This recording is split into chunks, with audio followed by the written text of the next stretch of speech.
anything set up. All right, everybody. Football day. Happy to be here.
One.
What's up, everybody? Getting situated here. Drop in the comments. Tell us where you're watching from today. It's football day. Who are you rooting for?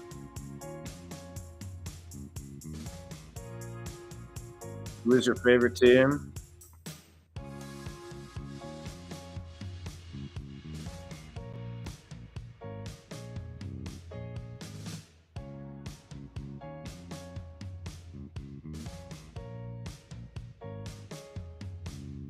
Yeah, we're definitely going to be watching the Cleveland Browns.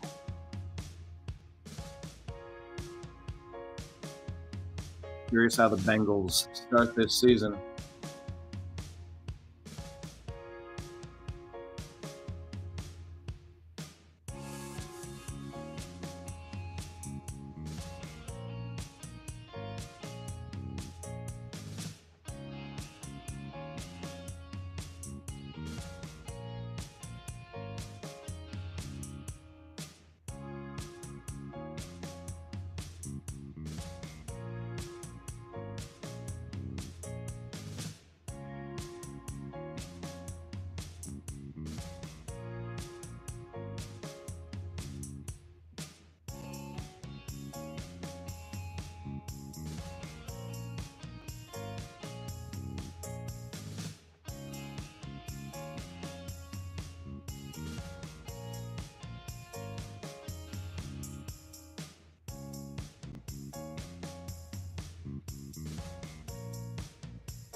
All right, I'm almost set up here, folks.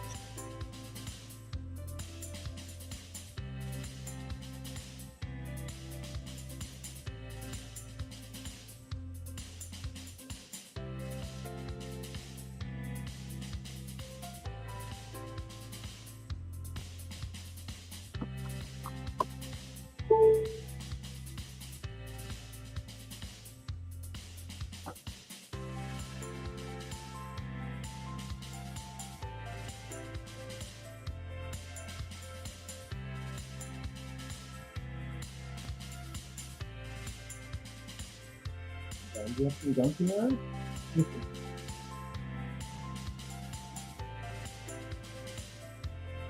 like that Mr. Bean making an appearance in this program.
What is up?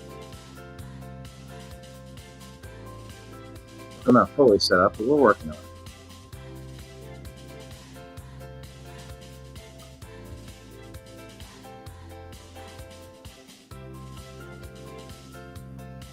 Quinshon Judkins has signed with the Browns. I think they said he's not going to play. Why wouldn't they play? I don't know why the contract took so long. If you have any idea, I'm all ears. I'd love to know.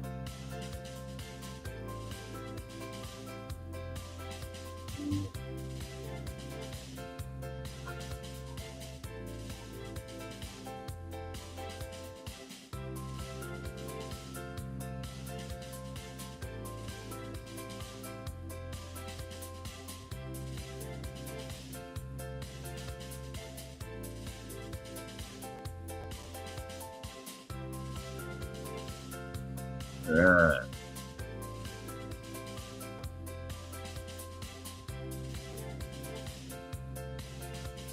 Things are coming together slowly but surely.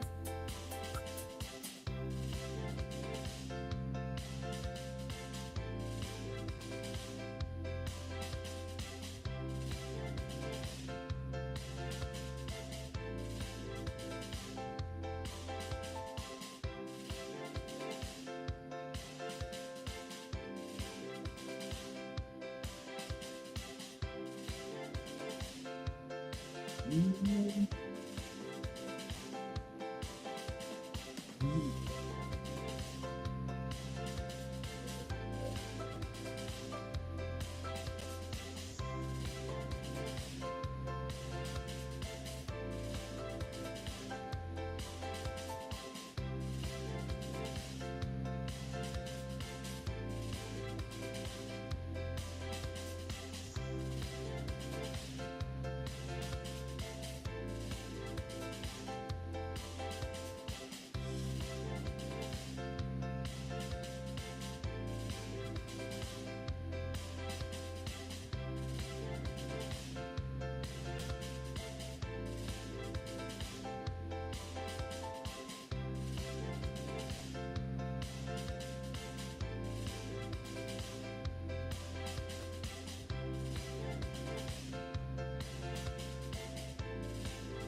All right.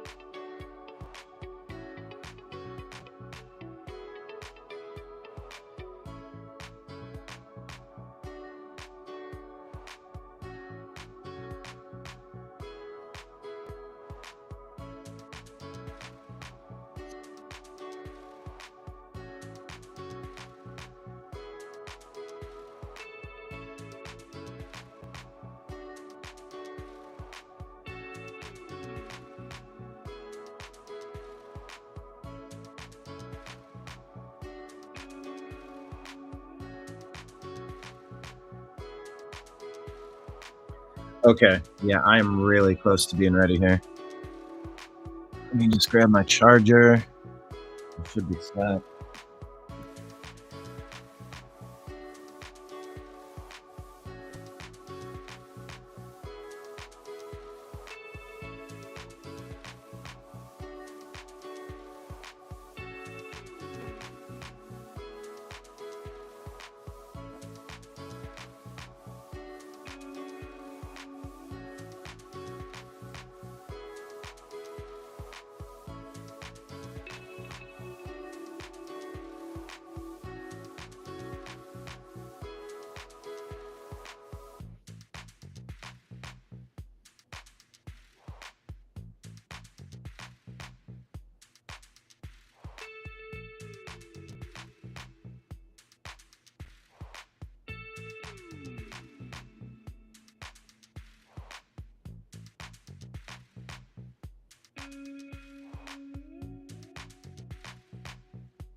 Oh, one more thing.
All right, everybody. Let's get it going, shall we?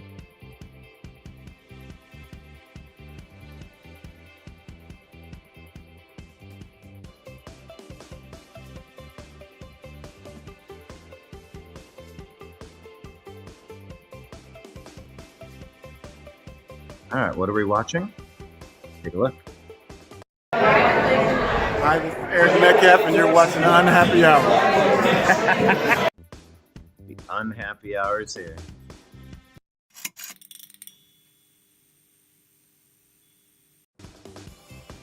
Thank you, everybody, for being here. The Cleveland Browns season is set to begin. Taking on the Cincinnati Bengals at home.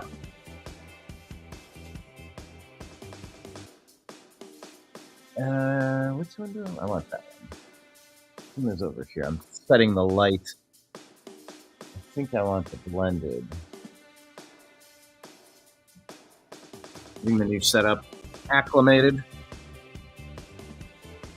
Having a good time. Happy to be here. You play fantasy football. Do you have your lineup set?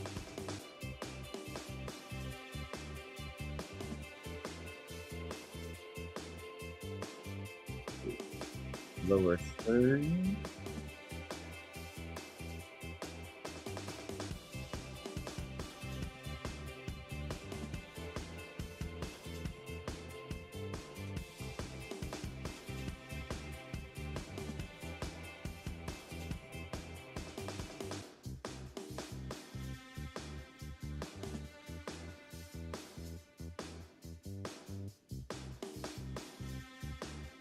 So I am curious who you think is going to be the key for the Cleveland Browns offense today.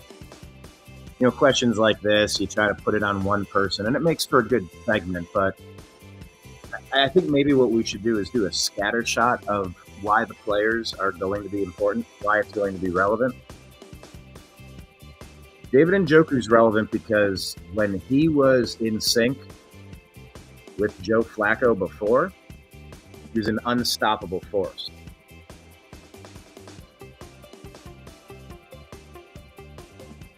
Now, additionally,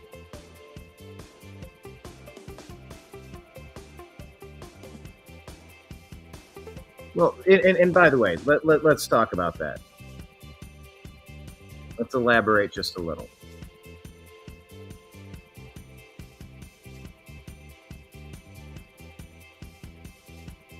Here, I'm trying to get one more thing set up at the moment. But let's talk about it. You've heard it said, like, there's no receivers on the Cleveland Browns. There's no receivers on the Cleveland Browns. They have Jerry Jeudy, and he's, people aren't entirely sold on Jerry Jeudy at this point.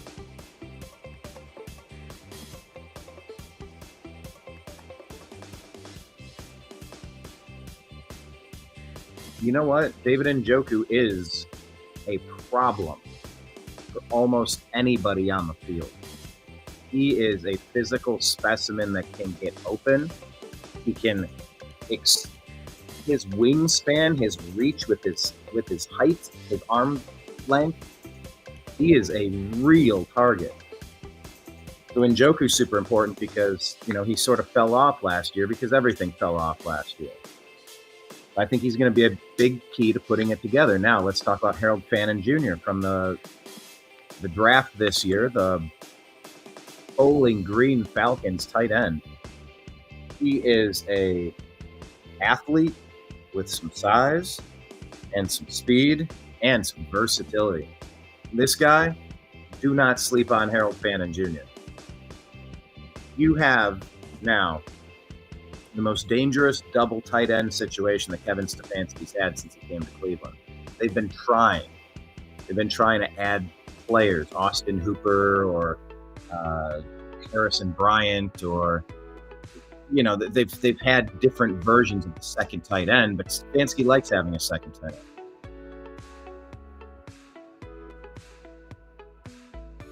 Let me text somebody here.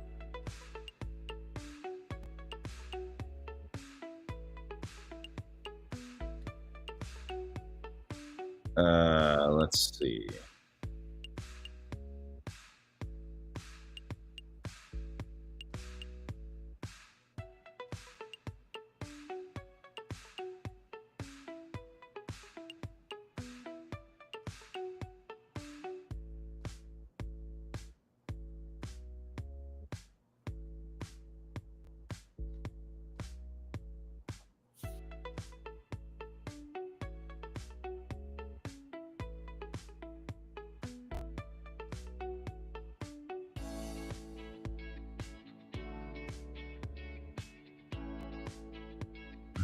I'd say screen sharing is not allowed. It doesn't.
There we go.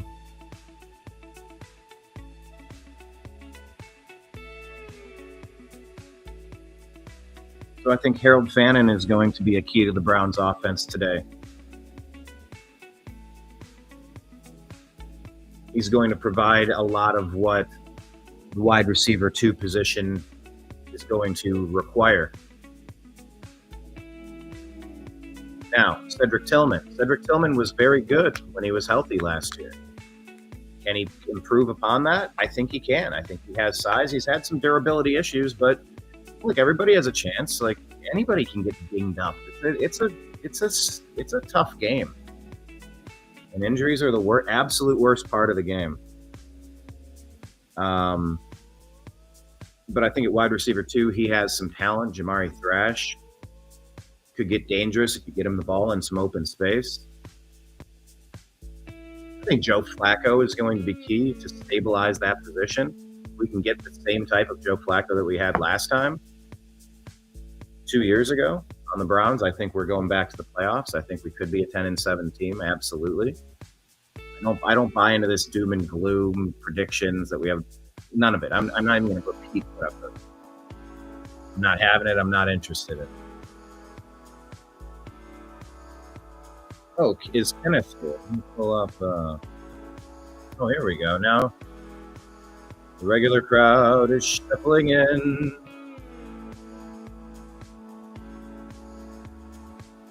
Scrape the brown off the fence. Yeah. I went to a Bengals game, and the guy goes, "Hey, Browns fan." I turned around and he goes, "If it's brown, flush it down. If it's brown, flush it down." It's kind of funny.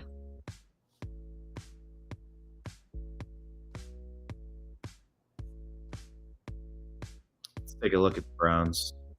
Let's look at their... Okay, so the Browns are getting 5.5 points in this game.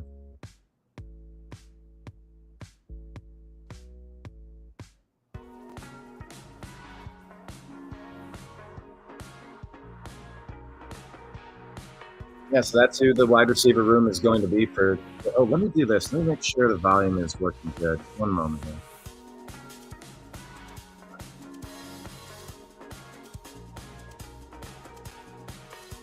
I think it's going well. Listening to it now.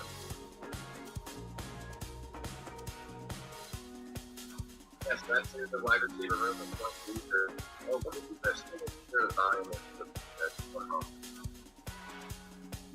Maybe I will switch this up. Hold on a second. I have an idea. I'm going to try something. I think it's going well. All right, let me mute this. I'm going to try something new here.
All right, I'm in search of a particular piece of gear at the moment. I'm going to check another location. I want to level something up there. Before we get going too far, back to what I was saying, yeah, Flacco's key, just the stability, Super Bowl winning MVP. He throws a great football. He can be interception prone, he can be injury prone, but let's just say we're going to have Joe Flacco had a full preseason to prepare this time. That's got to help. So, yeah, it'll be Jerome Ford and Dylan Sampson. Another draft pick at running back out of Tennessee. Dylan Sampson will be a key. Isaiah Bond will get worked in. He's a heck of a receiver, too. Juwan Jones at left tackle. He's got himself quite a test today. And Trey Hendrickson. That offensive line, hey, there's veteran presence there. They might be able to get it done. So there's a lot of reason why a lot of these Browns players are going to matter. I really do think it's going to matter. I don't know that we're top heavy at one exact position. I think they're all going to play a very important role. Go back to the Gamecast. All right, let me see if I can go locate this device.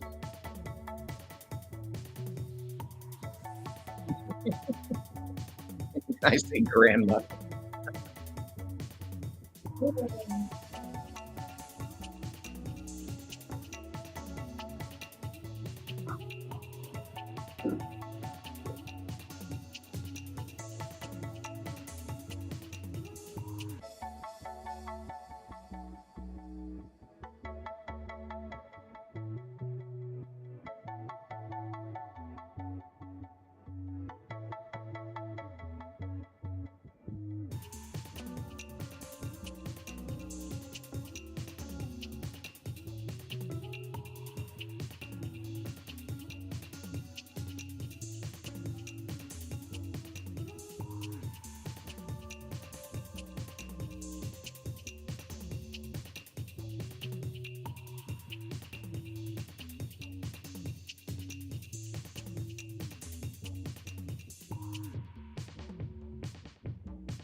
I can't really find it anyway.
All right, people. Alrighty, people, what's up? Where's Izzy? I did send him a message. And by the way, I didn't really fully, well,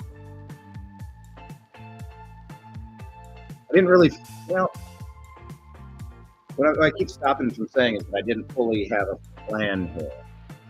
It's not accurate in any way, but let me bring the volume down.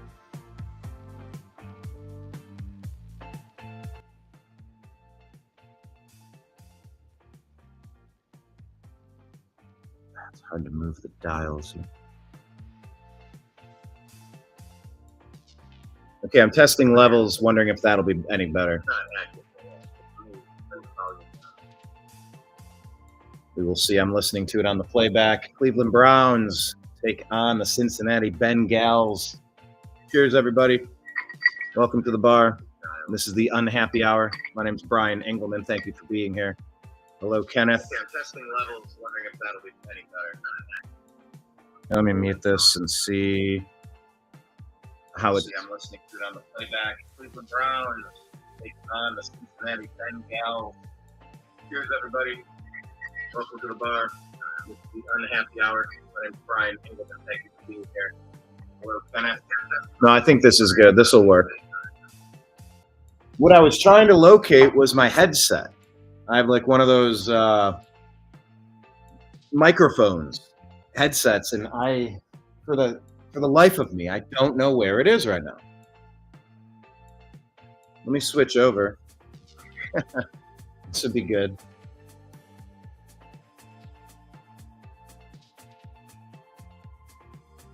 Make sure that we still have the game queued up. I was on a different channel right there.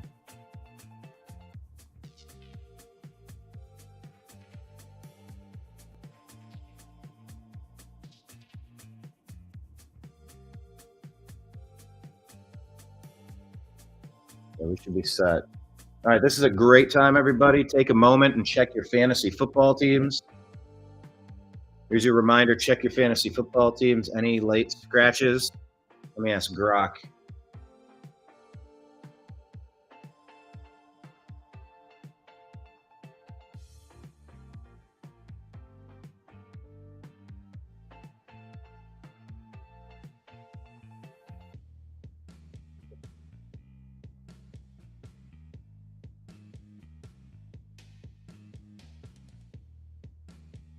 What's up, Nimbus?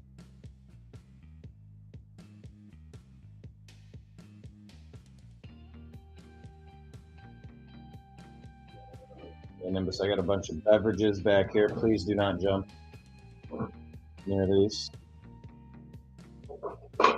Would be so kind. Just do us that solid.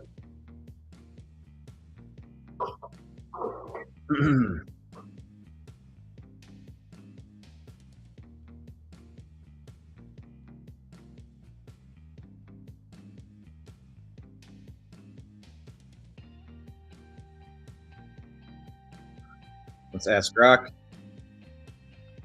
Any last minute fantasy football scratches that we need to know about before we set our lineup?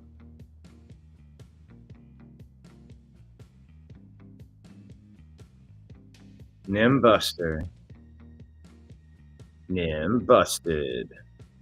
Okay, so Xavier Worthy is out, shoulder injury. We know that. That was the Chiefs game. Chris Rodriguez, running back, Commanders, healthy scratch.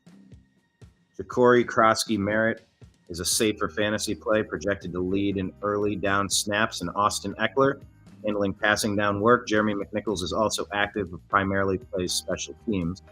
Christian McCaffrey expected to play against the Seattle Seahawks, despite earlier concerns about a calf injury. Listed as good to go, but monitor for any snap count limitations. Jalen Wright, Dolphins, out for week 1 with a leg injury. Uncertain for weeks 2 and 3. Potential surgery. Ollie Gordon II is a priority pickup, with his ADP rising significantly. Ollie Gordon. Jordan Addison suspended first 3 games of 25. Adam Thielen is a viable wide receiver 3 flex option, although he's third in line for targets behind Jefferson and Hawkinson. Lamar Jackson has a foot, T. Higgins an ankle, Justin Jefferson unspecified. All reported is 100%. Devon Achane has a mild re-injury risk with calf issue, but expected to play. All right, so yeah, this would be the time to double check your rosters, everybody.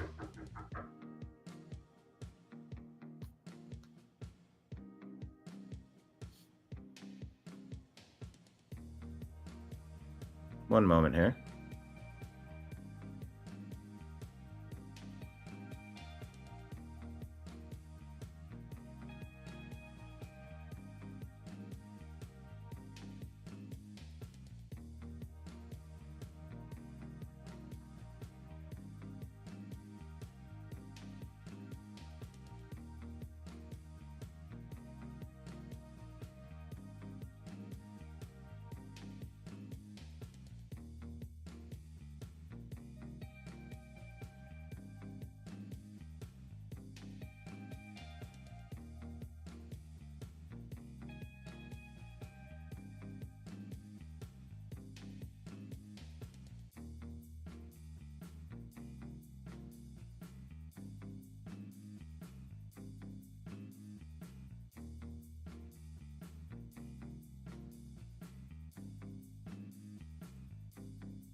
All right.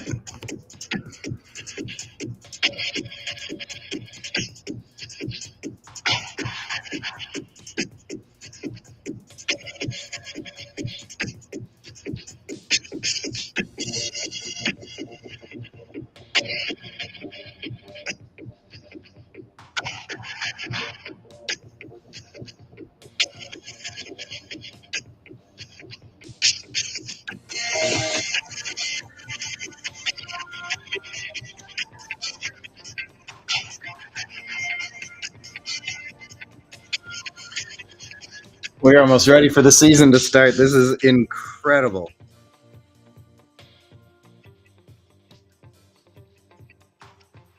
I am so happy.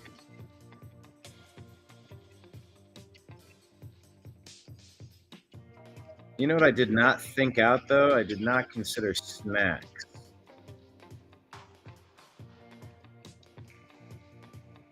A little hungry.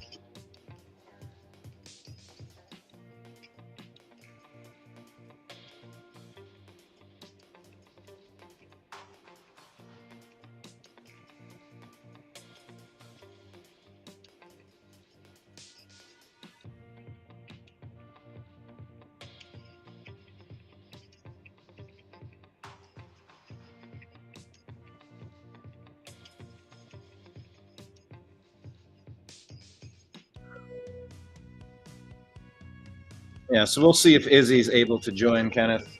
Kenneth, who do you root for? Vikings? From the Minnesota reference? From the Minnesota connection?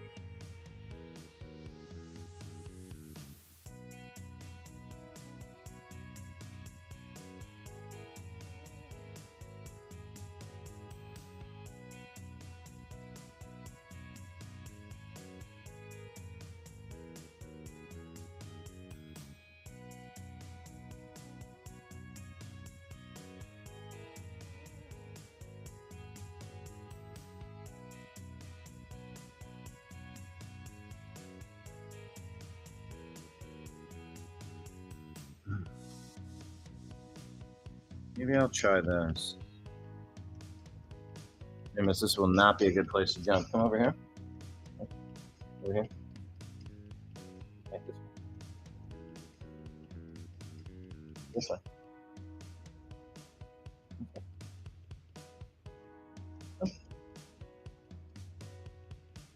Nimbus is trying to jump the wrong way. No. See, Nimbus, this is why I said go the other way. Everybody say hi to Nimbus. Nimbus is in the hizzy. What's up, bud? Hi, Tiger.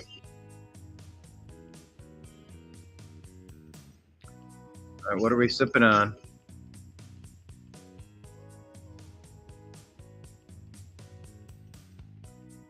Orkma, yo. Game one, dudes. Oh, hi, Nana. Hi, bud. I do a little headbutt action. Hi, guy.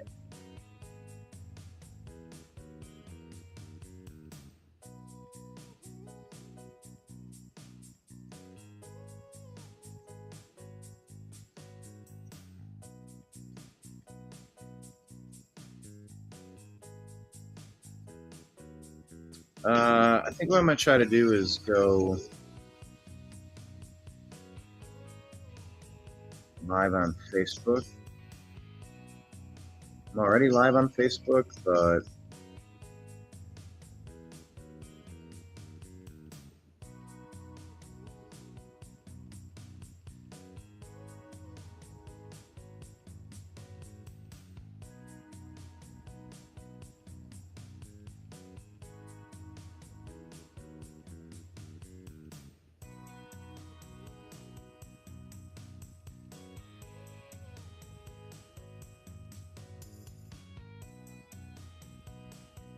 let's see if I might be able to show you.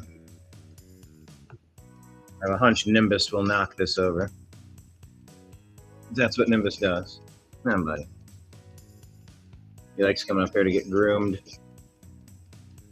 But now I realize I've created a problem where when I sit here, he's going to want to be up here and get groomed next to all of the equipment, all the buttons.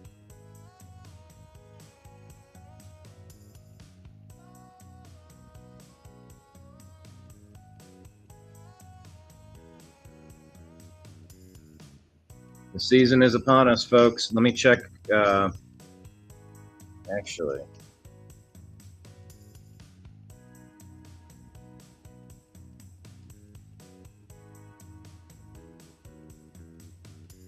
my God.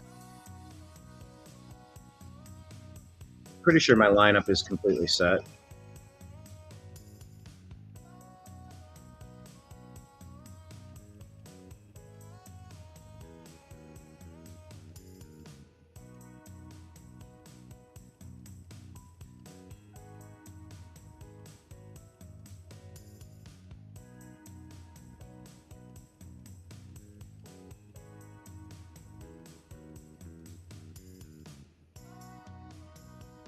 Oh, here, let me put the game cast on.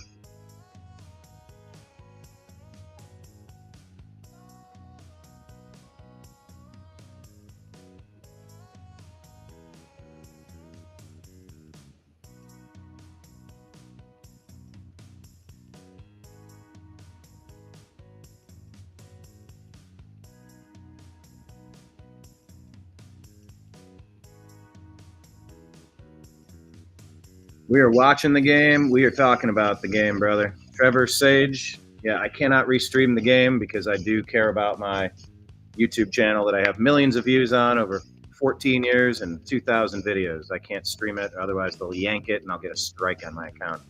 What is that? Stream West is down? I don't know what people are using right now. That is a good question, though, Trevor. We're going to talk about the game. I'm going to do play-by-play. We're going to discuss what's happening in the game, and we're going to talk about it in the comments. So if you can find a way to stream it, we'll talk about it right here. And if you're up for it, Trevor, I could invite you in. We could talk about football in real time, because we're all just sitting in the sports bar talking about the games that we're watching. That's sort of the gist of what we're doing here. So if anyone wants to jump into the show, tell me, and I'll send you the link. Actually, let me just share the link. To join today's show live, click here.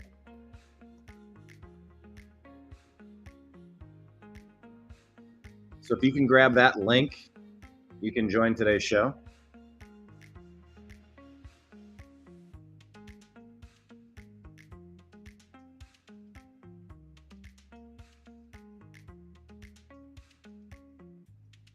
Hold up. All right, Cleveland Browns are taking the field. Bengals taking the field. Joe Flacco back in a Browns jersey, bringing stability to the position. We are in Cleveland. Game about set to begin. What type of expectations do the Bengals have? What type of expectations do the Browns have?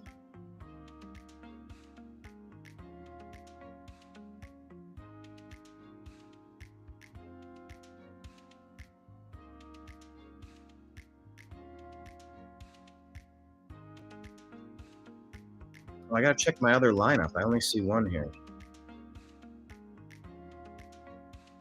Ah, there we go.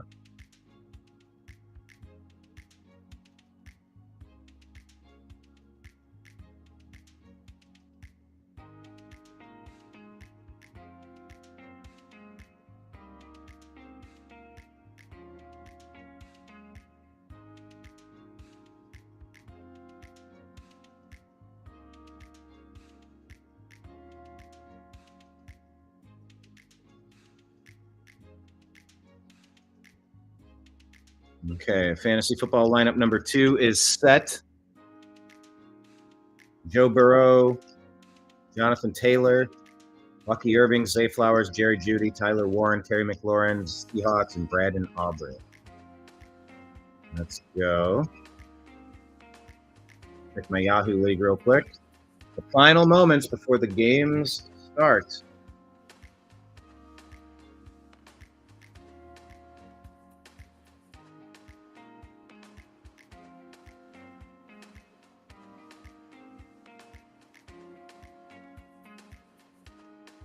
So excited.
Oh, man. Yeah, Jamar Chase and Denzel Ward is going to be quite the matchup today. Okay, can you sit down? Are you able to find a comfortable spot, sir?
Oh, I'm so excited just to watch these people play in games that matter. All right, let's do this. Let's have a beverage. A cheers. This is my Browns glass. I'm going to have a sip of the Wild Turkey 101.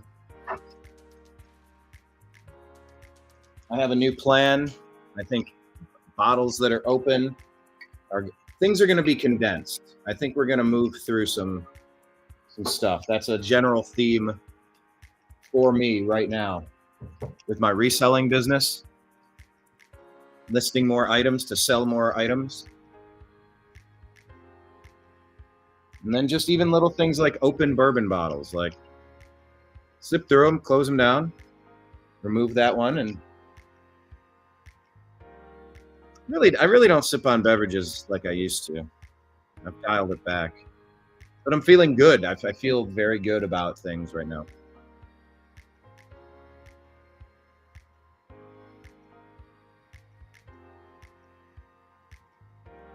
Let's see if I can stream on Facebook. Will it let me do it?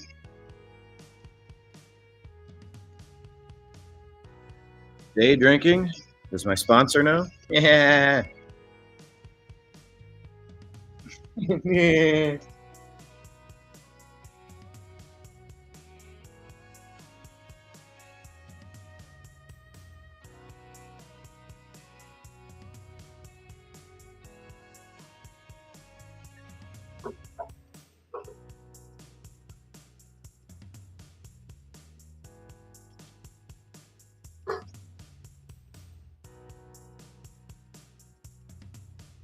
Oh, it is glorious.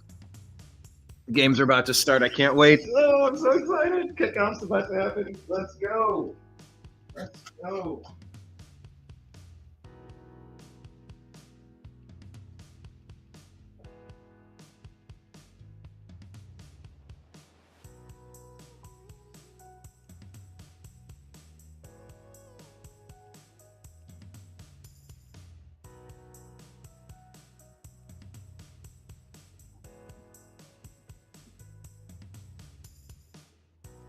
Eric Bussin, how are you? Eric, we're live on YouTube. And we're going to talk about the game as it happens. We're going to listen to everyone's comments. Here's the kick. Bengals going to take it at about the 14, out to the 30. Tackled about the 33 or so, which is where Joe Burrow is going to begin for the Cincinnati Bengals. He was first in completions, attempts, passing yards, and passing touchdowns last year. Joe Burrow was a beast, people. What's up, Mike Hendricks? Mike, I'm on YouTube at the New American Media or the Unhappy Hour. For some reason, Facebook, when we stream it, people don't know we're there. But if you want to jump in,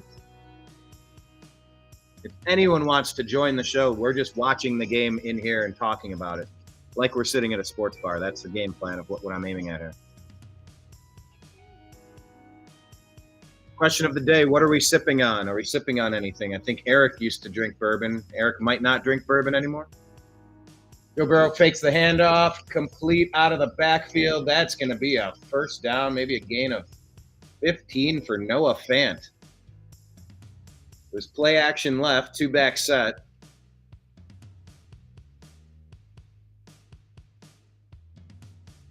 And yeah, McGuire sort of gave Noah Fant a little bit of energy, but he was very quick to rush the quarterback, allowing an open route on the play.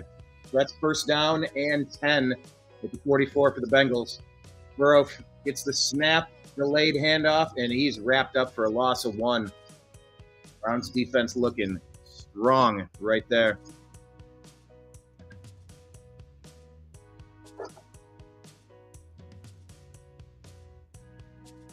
Bengals feature an offensive line with Orlando Brown Jr. Remember Orlando Brown? Yeah, Drew Sample at tight end, T. Higgins, Jamar Chase, Mike Gesicki. Look for a big season out of Gesicki. One of my sleepers. It's just to be 2nd and 11. Man in motion. Whoa, Myles Garrett was way offside, but what even happened? And I'm telling you, for Myles Garrett being, he was the highest paid non-quarterback player up until 6 or 7 people re-signed over the offseason. Myles Garrett, I appreciate the jump that he gets, but brother, you are sitting there looking at the action. Way too many false starts. It's like how they said if Shaquille O'Neal or LeBron could learn how to shoot free throws. Like, yes, we know you're one of the greatest to ever play the game, but for the love of God, work on the fucking fundamentals. I love Myles, but I also can't stand some of the stuff he does. Joe Burrow shotgun. 2 seconds left on the clock. It's going to be a handoff up the middle. Oh, he was initially stopped. Almost looked like he could punch it through up to the first down. Bring up 3rd and 1 now. Yeah, initially nowhere to go, then a big surge, and then a big tackle for the opposite direction. So it's Malik Collins, Mason Graham. Yeah, it's moving fast. The lineups here. Miles Harden, defensive back, Ronnie Hickman, Greg Newsome, Grant Delpit, Denzel Ward. Joe Burrow at the Browns, 46-yard line. 3rd and 1. It's going to be a handoff, and you're going to have the first down. Gain of 2 or 3 on the play. So if you're talking about what was going to be important in this game, what's up, John Glatz? We're streaming on YouTube, by the way, at the New American Media. And if anybody wants to jump into the show, I'll text you the link. Actually, let me put the link for join the show in the Facebook group. Let me see if I can switch here for a second.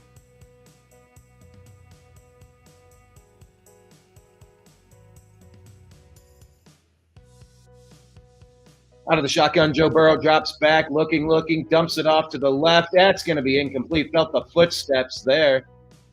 Number 5 on defense for the Browns.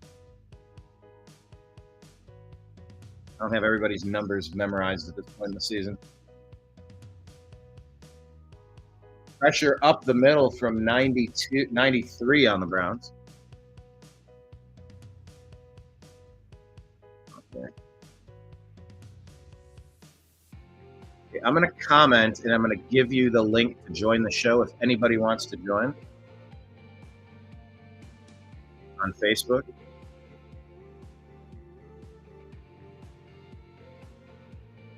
That's going to be a run up the middle, gain of 6, maybe 7.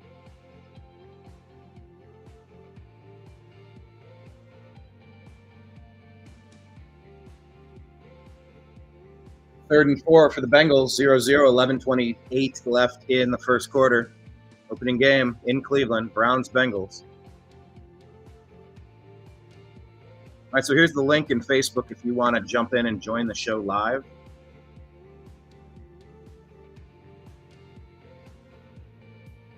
All right, 3rd and 4, out of the shotgun. Burrow with the ball. Zips it across the middle. That's going to be complete to Jamar Chase. Man, that's another first down. Gain of 15 or more on that play.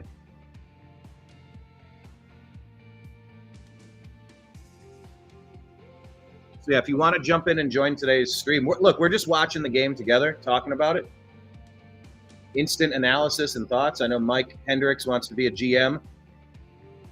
So jump on the stream. Let's talk about personnel, strategy. All right, 1st and 10, Bengals at the Browns, 27-yard line. Handoff to the right side. There's running room. Going to be a first down. Flag on the play. Maybe that's why it worked so well. Usually that feels like holding. Chase Brown looking strong, though. Okay, let me switch the screen back. There we go.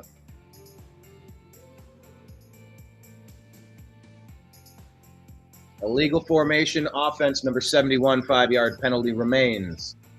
First down.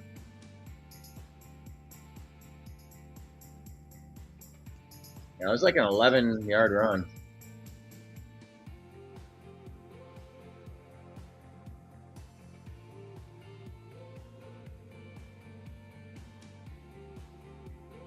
Am I reading I have the Burrow back throw complete. Chase Brown wrapped up by 3 or 4. I'm not listening to the audio feed, but I'm reading the closed captions. Were the two commentators arguing with each other, saying, "Don't talk to me like that"? I've already told you about that. That's what it looked like it said at the top of the screen. Is that what was happening?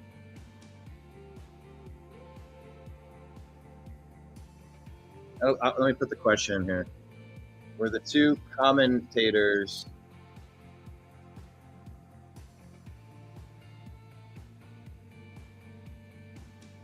that pass is going to be complete off to the right side. 3rd and 1. That was T. Higgins. Close to the first down, but another 3rd and 1. I mean, Browns have been giving these up. Big chunk plays. But now the field is getting smaller. 3rd and 1, 8:58 left in the first. Bengals. Handoff. Up the middle, first down and more. About 5 more before he's finally stood up by the Browns. Hey, now it's bend but don't break time. I mean, this has not been a good showing for the Browns defense so far. Is Mason Graham even playing? Hang on, am I seeing him?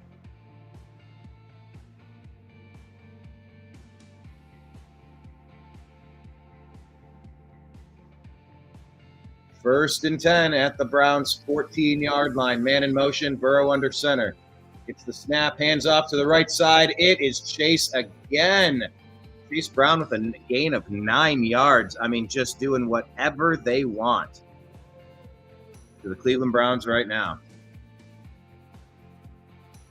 Mason Graham is number 94. I got to get used to everybody's jersey numbers.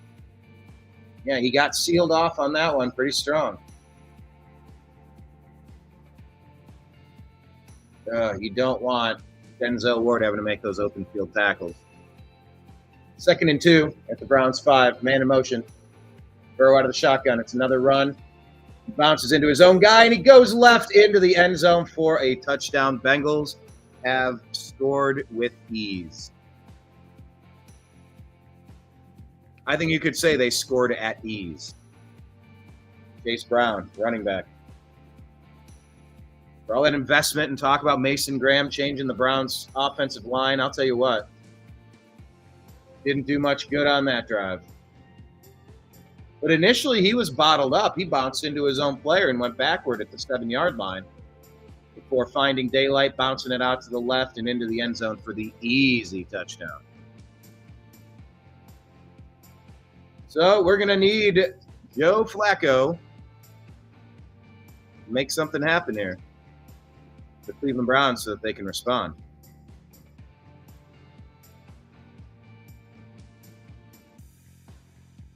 Seven 0 Cincinnati.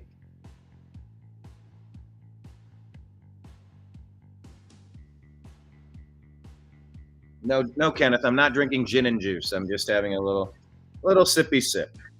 Little sippy sip. I know John doesn't drink any beverages, right, John? And Eric, I think you stopped, right? I've taken efforts to just be cognizant, just to be aware. You know, you can get wrapped up in the party culture. You can get wrapped up in the pomp and circumstance of what football is. It could be a lot of binge drinking.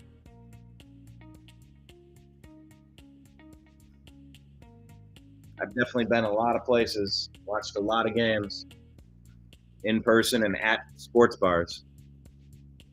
And that is what I consider this to be, is a sports bar, so thank you for joining us here.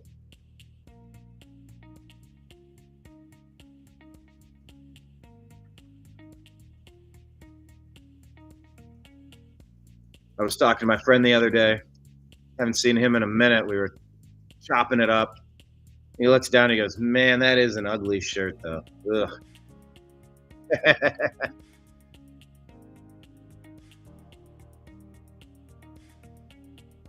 Michael Ray of "O Ye of Little Faith," we got this.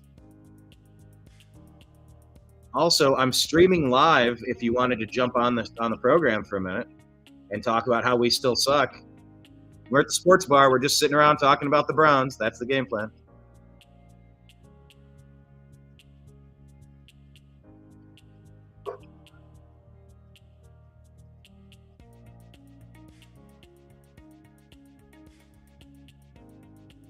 Let's send this email.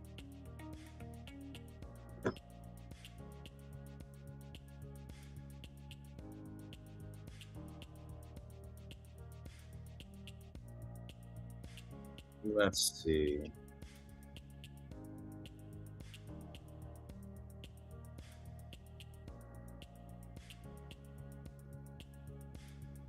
Twelve plays, 68-yard drive, 7 minutes, 23 seconds taken off of the clock.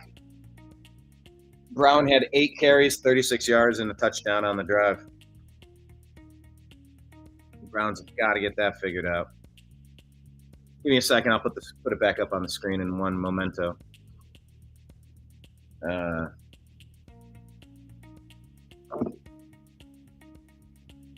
That'll work.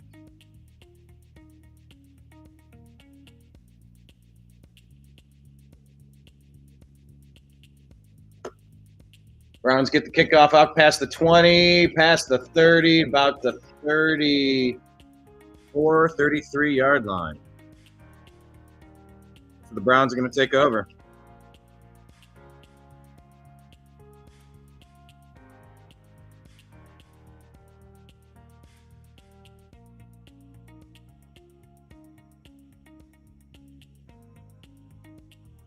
Let's see if we can get Izzy into the program. If anyone else wants in, let me know. I'll send you the text. Joe Flacco, under center. I'm sorry, he's out of the shotgun. He's going to hand it off. Running room for Dylan Sampson. All right, the nice burst out of 22. Dylan Sampson, our new running back.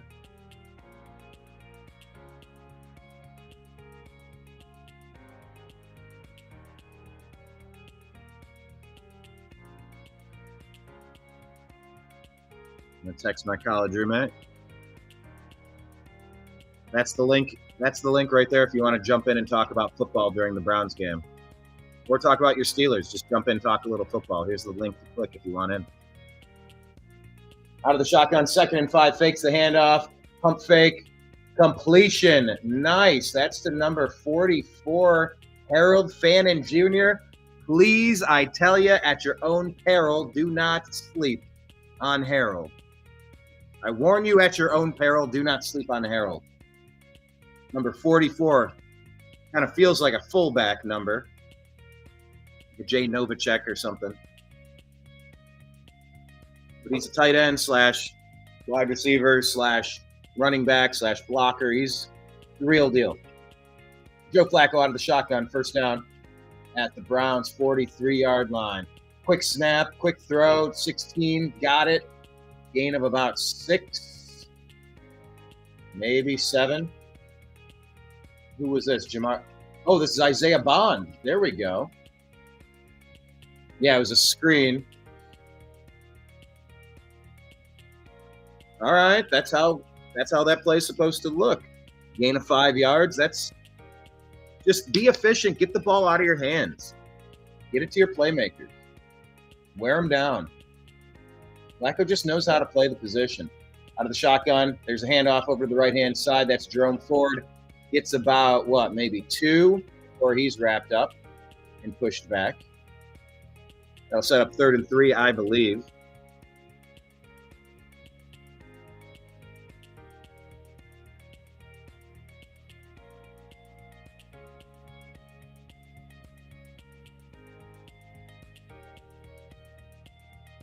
Okay, so I think we're back. We left the live stream.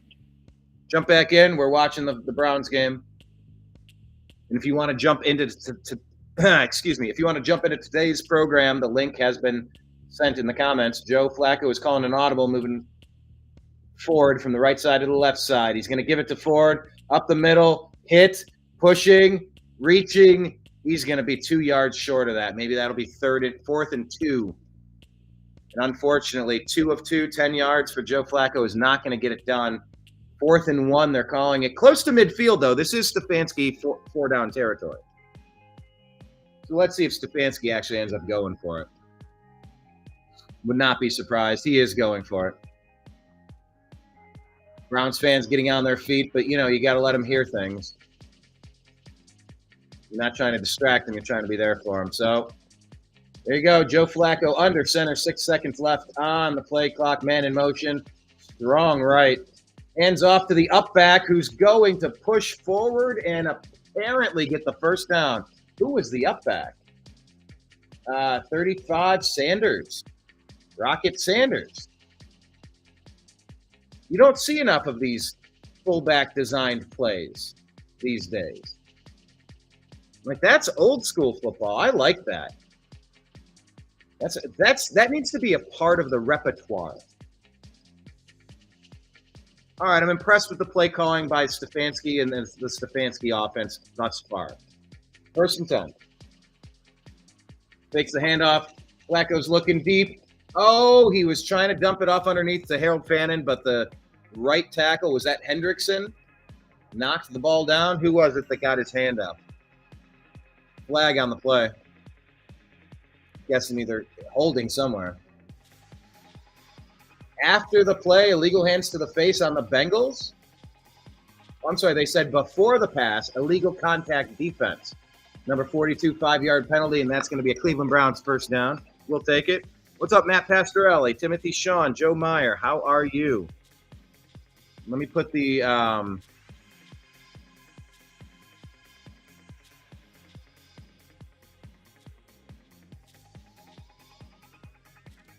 comment in there. All right, 1st and 10 at the Bengals 41-yard line. Play fake, left, rolling right, looking, checking down. He's got it. Is that? It is I say Spencer Tillman. Cedric Tillman. Browns are looking solid. I'm going to say here in the chat, to join today's program live, click this link.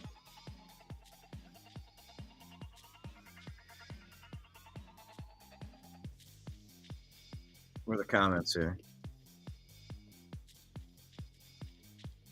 I want to pin the comment. How do I pin it? Anyway. All right, 2nd and 4 for the Browns at the Bengals 35-yard line or so. It's going to be a handoff to the left-hand side. Dylan Sampson running, and he loses his feet. Loses his footing. He's frustrated. His hands are up. He's like, what the hell, man? He's like, dude, I think I got the wrong cleat size in. I got to swap these out.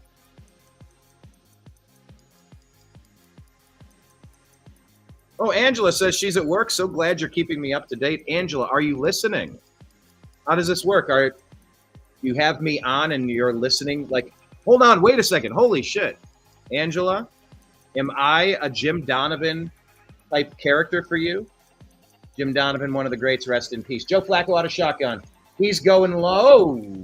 There goes the flag, but it only took so long for the ref to throw it because he couldn't believe that the defensive back did it so blatantly. On number 3, that's Jerry Jeudy. That's pass interference. Cam Taylor-Britt, Jerry Jeudy. Oh, we got someone in the chat room. Who's jumping into the show today? Whoa, hold on here. Everybody's welcome, by the way. This is a sports bar. Sit down. We're going to talk about the game. I'm going to give you the play-by-play as we go. Slick Willie, what up, sir? Not much, man. What's happening with you, man? Opening day. Cheers to you, brother. Are you sipping on anything? The old Labatt Blue for right now. Hey, I got the Oktoberfest in their fridge. Hey, now. Joe Flacco completes Njoku running on the right-hand side. A flag on the play. I wonder what that was. Are they going to call a penalty on the block? Nice. Now, where are you at? Are you a second or two behind me on the Njoku catch, or am I behind you? They're showing the replay right now. Okay, yeah. They're making the call. I'm ahead of you. Oh, shit. Do you have the ability to pause? Let's see here. Because if we could sync, that would be ideal. The flag was on Harold Fannin Jr. All right, he mugged him. Going to a game break showing the Steelers, Aaron Rodgers, first touchdown pass on the Steelers. They are up 7-3 on the Jets. Who got that touchdown there? They're not telling me the name. Allison Williams? There we go. Okay. So do you have the ability to pause, or it's going to be that way? I think we're just going to be Flacco out of the shotgun, throws across the middle, complete. Harold Fannin, gain of 6-7. Down to about the 32-yard line. Are you ahead of me? Yeah, I'm ahead of you by a lot. Well, actually, they show the game. Oh, actually, I'm behind you because I got the game day break now where they just show the Pittsburgh touchdown. So. Oh. Now, I don't know if I can't pause because I'm connected to a live feed. Yeah, because I saw that. Yeah, I'm. All right, it's 2nd and 13. This ball. Flacco looking, throwing, complete. Harold Fannin again. Gain of about 3 across the middle. 53 seconds left in the first quarter. Browns trail the Bengals 0-7. Down to near about the 28, 27-yard line. So what time do you got on the Browns clock? That 40 seconds. 39, 38, 37. I'm at 119. So how annoying is this going to be? Impossible? Or is my commentary going to give you an idea? Bless you. Well, you'll either get my oohs and ahs late. I'll take it. Man in motion. 20 seconds left in the first quarter. Flacco out of the shotgun, throwing across the middle, incomplete. Number 3 saying, "Yo, get your hands off me." Gets up, clapping. Here comes another flag, reminding me of the Ohio State Buckeyes when they play with Jeremiah Smith. Nobody can handle him, so they just mug him every single play. Yeah. They're talking about it, though. The refs are huddled up. Go ahead, Slick Willie. Yeah, I haven't seen the play yet. We're in the backfield here. All right, Flacco's taking the snap.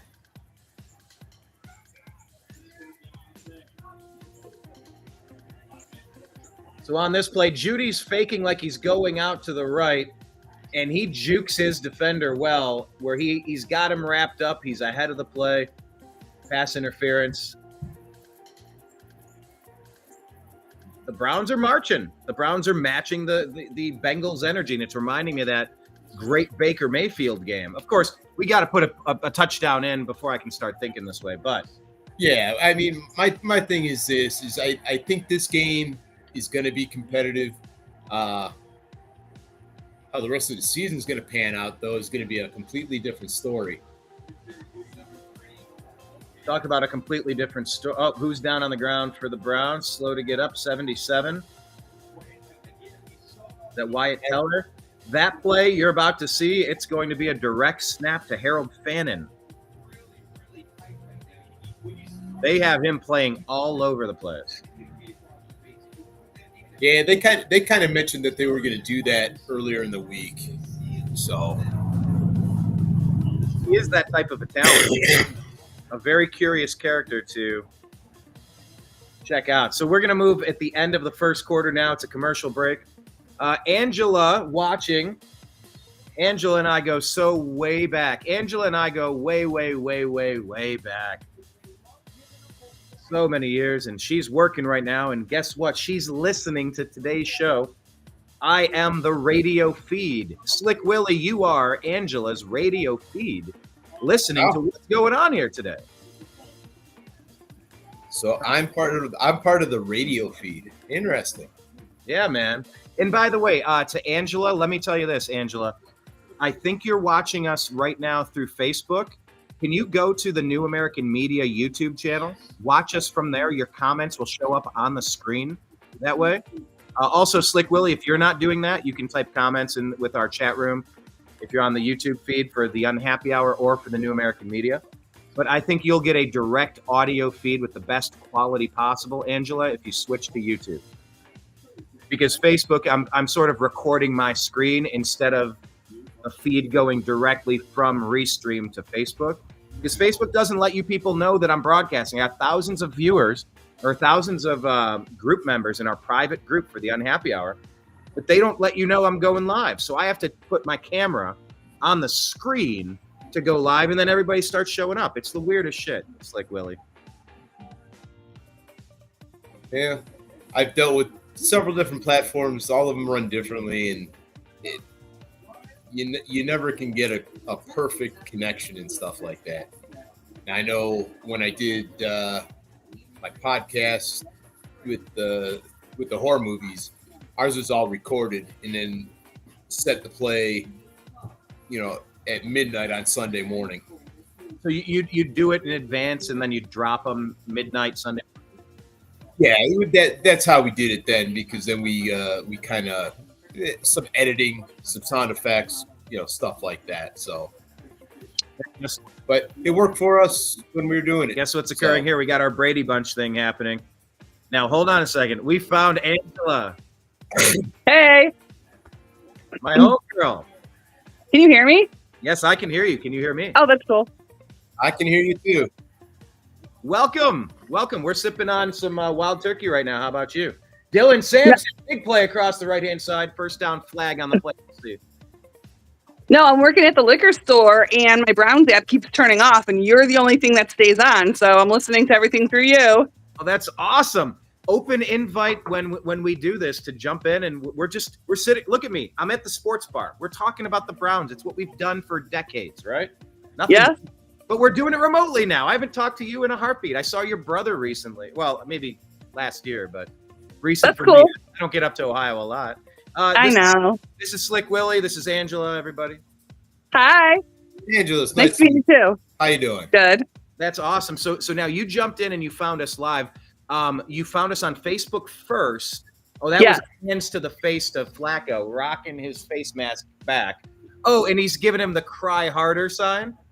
Oh, I don't like the Bengals so much. Let's punch this in for a touchdown. Trey Hendrickson being a punk out there.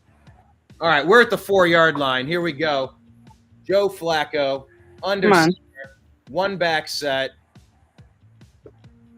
Asking the fans to shut the fuck up. Sends a man in motion. Handoff left. Jerome Ford, gain of 2. So that's going to set up maybe second and goal at the 3. Like my shirt? Flacco round. Tell me, show me the bottom of it. It says find out. Yes.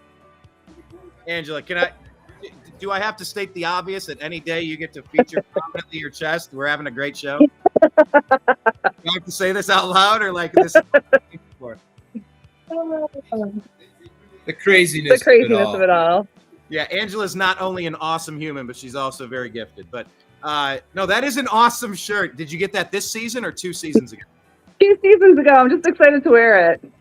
You know, I hated Flacco when he was on the Ratbirds, but I love him on the Browns right now. I love him on the Browns. Like, I love him. Like the adult in the room. Yeah. You know, I look at it this way. Flacco, yeah, I didn't like him while he was with the Ratbirds, but as a player in general, even when he was there, he was one of those players that I was willing to draft for my fantasy football team because he is a quality player. This is a running play on 3rd down. Gave it to Jerome Ford over to the right-hand side, and he kind of got bottled up. It's probably going to be 4th and 1 at this point. I think he got a yard on the play, but they couldn't punch it in. You know what Stefanski does? Stefanski does what Stefanski does. Love it or hate it. Reminds you of watching the Lions. 4th and goal. You know damn well they're going for it. They're analytic-based, baby. Field goals are for losers. Coffee is for closers. Close it, Flacco. Under center, hands it off, in for a fucking touchdown. You know who got it? Rockets. Play behind the you. Running back, we had no idea. Flag on the play. Don't even say that. Kevin's not happy. Hold on. Legal formation. Kevin's doing this. I don't know. He says he's doing this. Batonio's not particularly happy. You're asking if someone didn't declare on the field, the officials are yapping it up. Hold on. Flag on the play. Browns punched it in for a touchdown. Officials are trying to fuck us like they always do. Yep. And by the way, I love Jim Donovan, but he never talked like the rest of us do at a sports bar. So I love you, Jimmy, forever and day. Like, I miss you. You're the greatest to ever do it. But, you know, we cuss it up a little bit because we're passionate. Here comes the ruling. Touchdown, Browns! Yes! There we go, baby. Excellent. That's a slow release satisfaction right there. Touchdown. I'm watching the argument right now. They keep in the doing debate, this. I mean, they keep saying like something about this means to declare. I'm not. Well, no. Doing this means it's clean. It should be clean. Rocket Sanders, number 35, our number 3 running back that we signed, I believe, out of the Canadian Football League, gets us the touchdown. Number 35. Yeah. He's a hefty boy. He's got a little girth to him. A nice goal line. You see Junkin presence. All right. I know. Now, fingers All right. I crossed, just got point time. But did you see yesterday that Quinshawn finally signed? We tied the game 7-7. Finally We're heading signed. into commercial break. Cool. Yep. Yeah, we signed Quinshawn Judkins. Angela, are you surprised it took so long to sign Quinshawn? Listen, I don't know a shit ton about players and stats and all this other stuff. I just like to root for the Browns. I like them to win, and I don't know a lot of it. But I learn so much more every year. And when we hang out talking about it, you can't help but absorb it through osmosis by hanging out with Slick Willie. I do. Willie, are you surprised that the replacement running back, the bell cow running back, we could have had either Travion Henderson or Quinshawn Judkins from the Ohio State Buckeyes, and we picked Quinshawn. Quinshawn gets drafted to the Browns, and there's an accusation made about him. And Welcome to Browns. Suspended. How are you? Yeah. I'm not. For me, both running backs are. Let me tell Angela, she has a mute button on her side. You can press the mute button, and then you can do your business, and you can jump back in when you have a second. All right, hold on. Let me figure this out. Heck yeah. I love that we're all figuring this out together. New season, new energy. Video, camera. Go where the microphone is underneath the screen. You can press it to mute your side. She is on a cell phone too, so. Oh, are you on your cell phone right now?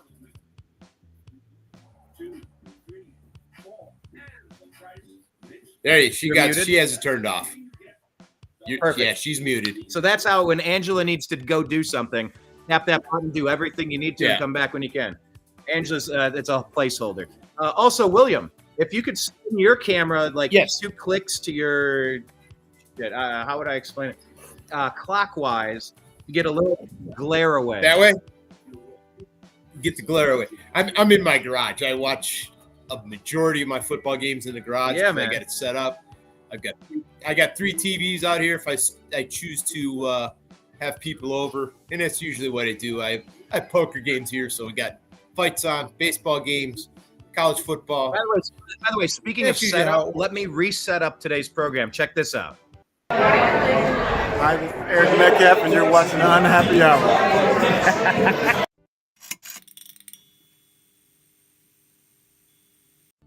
Come on. Eric Metcalf was like our goat growing up, right? So the Cleveland Drive, 16 plays, 58 yards, 9 minutes, 50 seconds taken off of the clock. We matched the Bengals' energy. Kickoff goes across the 30, 35, upended. Woo! 15 Jones went flying up to about the, what was that, the 35, 40-yard line? You'll see that in a second. Woo! He went up. Yeah. But we are back. Angela's back. Is Angela back? Yeah. Yeah, so Angela was my first roommate in Bowling Green, I like to say. Went to go visit, and I slept in a bunk bed. I played football with her brother, and I ended up in a bunk bed. And in the middle of the night, I remember falling off the bunk bed onto people on a futon. I think you were down there somewhere. Probably. College experience. You were my first roommate, Angela. Yeah, I love that. I just woke up in mid-flight going, no. Plus, we went to Woodstock together. Amazing. Okay, we went to Woodstock together in 1990. Yeah, Angela, we're like the tightest, coolest, like home slices that never kick it enough. Yeah. Did you guys have water at Woodstock? Because I heard it was a premium item to we come brought across. Stuff. We were super smart in how we did it. Yeah, I remember I was invited. The problem at the time, I was figuring out if I was married to my first wife or we were dating. The fact that you call her your first wife sounds like it's a problem. I digress. Yeah. I've been there. So, but I was gonna go, and we had plans to like get a van and just stock it full of what we needed. That's what we did. And that was our game plan. I ended up not going, but my buddies did, and they started selling bottles of just 12-ounce bottles of water for like that was in 99, 10, 15 bucks. 26 years ago? Was that really 26 years ago? That was not 26 years ago. It was like 2 years ago. That was 99. That was I think 2 years ago. Yeah. Maybe 2. Yeah, but we did. We brought a shit ton of stuff. But really, when you were out of because the car was over there and like leaving and coming back wasn't really it wasn't a thing. You brought in what you could. You got your tents full of your stuff. And you were sort of on your own. And right toward the end, man, it did start getting into $10, $15 bottled water territory. And it's like, no wonder people are burning shit. They're kind of pissed off at, advertised prices. They couldn't even deliver. If you want to see a good documentary on Netflix, they have. I watched it looking for me. Angela, did you watch the Netflix documentary? Yes, and I was looking for me too, but I never saw any of us in it. But it was also good too because we had guys with us, and just to see all the things that happened to the women, because there was a lot of drinking and stuff, but we had all of you guys with us, so us girls were always protected. I never even knew anything crazy was going on because I didn't either. I had my big brother Brian, I had my real brother David. Yeah, like we had guys with us at all times. And my brother Chris. Your brother Chris, I just saw the stuff. It was just no, I didn't know about any of that. I know when they started burning shit during Come On Baby. What was it? Let me stand next to you. Red Hot Chili Peppers. Yeah, the Chili Peppers are the ones. Okay, by the way, 39-yard line, 1st and 10, Bengals ball, out of shotgun, Joe Burrow, tie game 7-7, 12 and a half minutes left in the second. A lot of confusion. Crowd must be loud. He's going up and calling two audibles. Back into the shotgun. 7 seconds left on the play clock. Joe's still pointing. He's clapping for it now. 3 seconds on the game clock. Hands it off to Chase. Dropped immediately. All right. I think the momentum is turned. I think that touchdown is fucking crucial for the sound and the energy in a stadium. You guys have been to how many Browns games? If you're strong and you're in it, you fight. But if you're deflated or defeated, you get really quiet really quick, right? Yeah. Yeah. But I will say, and this is going back to last year's Browns opener against Dallas. I think the same thing is happening in Cincinnati and across the board. What happens is the visiting team can make a very large presence be felt at an opposing team's stadium. And that crowd is probably, I'm going to say, a 65-35, 70-30, home crowd to visiting crowd.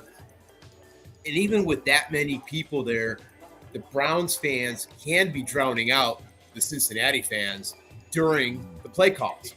And I especially, and I look at it this way with this game here, and especially the Browns game last year, with the amount of visiting team fans there, I think it's kind of embarrassing for the home team to have that many fans. And in fact, team. Your point you're making is why the Cleveland Indians lost the 2016 World Series, because too many greedy motherfuckers sold Game 7 tickets to the Cubs, and we lost home field advantage. Also, the rain delay, I know. But by the way, on that last play, Burrow dumped it out to the right to Brown, gain of 1, but they got their 10-year veteran offensive tackle injured on the ground, going to commercial right now. So Browns defense is tightening up. Bengals just suffered a prominent injury. We don't know to what degree. We'll be back after the commercial break. But I maintain. But I agree with you 100%. But I truly look at that and go, and say, what the fuck? I mean, pardon the language, but it is what it is. I mean, I was at that Dallas game last year, and whenever something happened good for Dallas, that crowd was so loud. Yeah, I mean, it was almost like it was a Dallas home game, and I was like, "You gotta be freaking kidding me!" And I mean, Joe Burrow had a hard time getting the play call and the audibles out, and that's a testament to the fact that you've got so many Browns fans at that stadium making so much noise that he can't hear or convey himself to. Yeah, and that's team. What it's supposed to be. I remember going. One of my favorite moments of this. Willie, what am I calling you? Willie, Bill, William? You just don't call me late for dinner. We went to a Ohio State Buckeyes game at Cal. Oh, my Lord. We drove up from Los Angeles and went to that game. It was about 85% Buckeye fans. And it was the chants and doing the wave of O-H-I-O. We took over their entire of 70,000 people. It was 90% Buckeye fans. It was incredible. But I've been to Browns-Steelers games where Schittsburg fans are 10 times less than us, and I'm going, what is happening here? We got to gain some self-respect. It's just, at a certain point, you're fighting for pride. You're playing for pride. Yeah. Yeah, I'm to the point now where it's, don't get me wrong, I love the Browns. But that last game, just with the amount of crowd, I know it leaves a bad taste in your mouth. By the way, give me 1 second. I'll be right back. Hold down the fort. Yeah, the Bengals offensive lineman is limping severely off the field. Dalton Risner, 7th season guard, is coming in from Kansas State. It's 3rd and 8, 7-7. Bengals on their side of the field, about the 40-yard line. Burrow out of the shotgun. He's walking up to center, trying to make more changes. A little confusion. Here's the snap. Burrow back. Pocket collapsing. Throws it across the middle. Complete. Was that Gesicki? 88 on the play? Who's 88? Was that Gesicki? Your tight end. Yeah, he's one of their 2 tight ends. Here's Nimbus, by the way, if you've ever met Mr. Nimbus. No, I have not. You've been acquainted now. All black cat. I've got one named Buttons the black cat. Yeah, I've had Mr. Nimbus for 19 years. Got him in Los Angeles, California. All right, Bengals, fresh set of downs at the 45-yard line out of shotgun. Burrow fakes it to the right. Pocket collapsing. Burrow gets drilled. Complete pass off to the left-hand side. Samaje Perine, gain of 2. But Burrow took a hit to the ribs on that one. 2nd and 9. They're going to give him about 1 yard on that. Yeah, it's just crazy, Willie.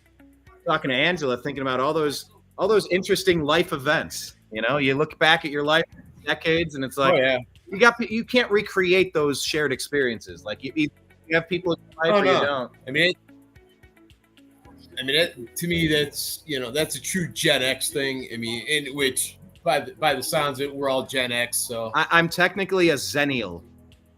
I'm in like the 3-year period of like 79 to 81 or 82. Like there's a you're Gen X. Don't even know. You're what year were you born? I'm gonna look this up on Grok. Angela off the top ropes, by the way, incognito mode. We're thinking she's muted. She's like, no, you can't see me, but I'm watching you. I will fact check. Yeah, Gen X is from 1965 to 1980. Okay, there's a Zennial generation. I'm pulling it up on Grok. It's a micro generation. Joe Burrow, pressured, running, getting tackled from behind. Myles Garrett, not quite a sack. He got about 2-3 yards on the play, but you can call it a sack. Bringing 4th and 7 to the Cleveland Browns. They tried to get it to Chase on the play. Myles was pushed out of the play, continued on. Woo! That's why you play the game, baby. Okay, I'm looking at Zennials. There's too many. TLDR version. I like using Grok, and I like being precise. So they're saying it's 77 to 83. It bridges Gen X, which is 65 to 80. Hold on. It's a bridge. Hold on. Primary. 1 second. Let me just get this up. Let me share the tab instead. Are we all on the same page? Let's make sure we can see this. Let's full screen this shit. This is micro generation between 77 and 83. Boom, I qualify. That brings Gen X, which is 65 to 80. We have millennials, 81 to 96. The term was coined in 2014, and it's the smallest cohort of 5 to 7 million people across the U.S., but that's between 77 and 83, and I split the difference at 79. So I'm just here to let both of you know that if you were born between 77 and 83, you're called a Zennial. You are enough millennial and enough Gen X to be both.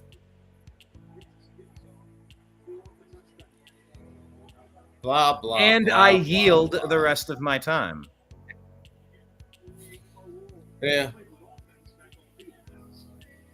We are a unique generation. I saw somebody post the other day. They go, hold on, wait a minute. Are you telling me you used to just be free-range children? And you would just be out there doing your thing and nobody cared? Yeah. Yeah, no, I had the old key in the pocket. I had some friends that wore it on a string around their neck. I came home, unlocked the house. Brothers would walk in about 20 minutes after me. I'd cook dinner, watch my brothers. We'd go out. Without parents home, we'd still go out until the street lights came on. And we all made it,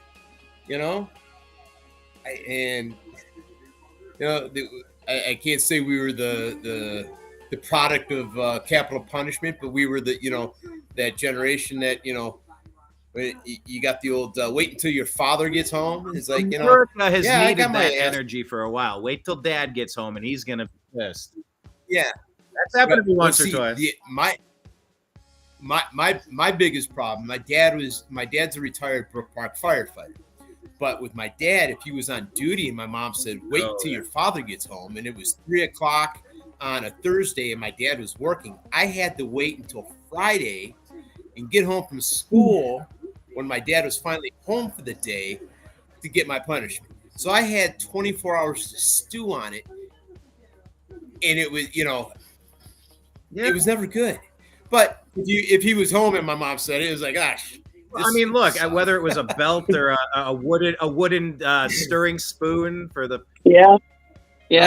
Angela, what does it mean being a zennial? But what does it mean being a zennial between 80? What did I say? Between 78 and 83. What does it mean? I 77. don't claim that energy. I'm a Gen X. I'm 100% Gen X. I'm not half this, half that. I'm not a bridge. I'm Gen X. 77. I don't care that you're on this little bridge thing. I am not. I'm a straight up Gen X. And why do you claim it so strongly? What's the difference between the two?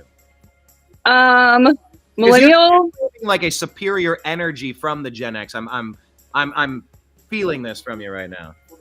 They have something that we don't have right now. Who, millennial? Yeah, they're all the Browns quarterbacks. Yeah, or the latest. What's the latest? NZ. Flacco, play action. Hold again. He goes down hard. Pass was out. Wait, 3rd and 8. Browns. Flacco took a big hit. 8.5 left in the first half.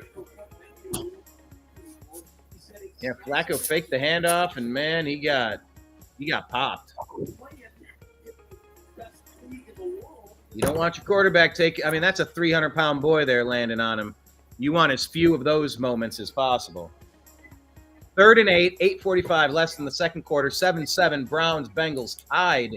Browns have thrown 22-yard line, trying to keep the sticks moving. Flacco dumps it off. Deflected, incomplete.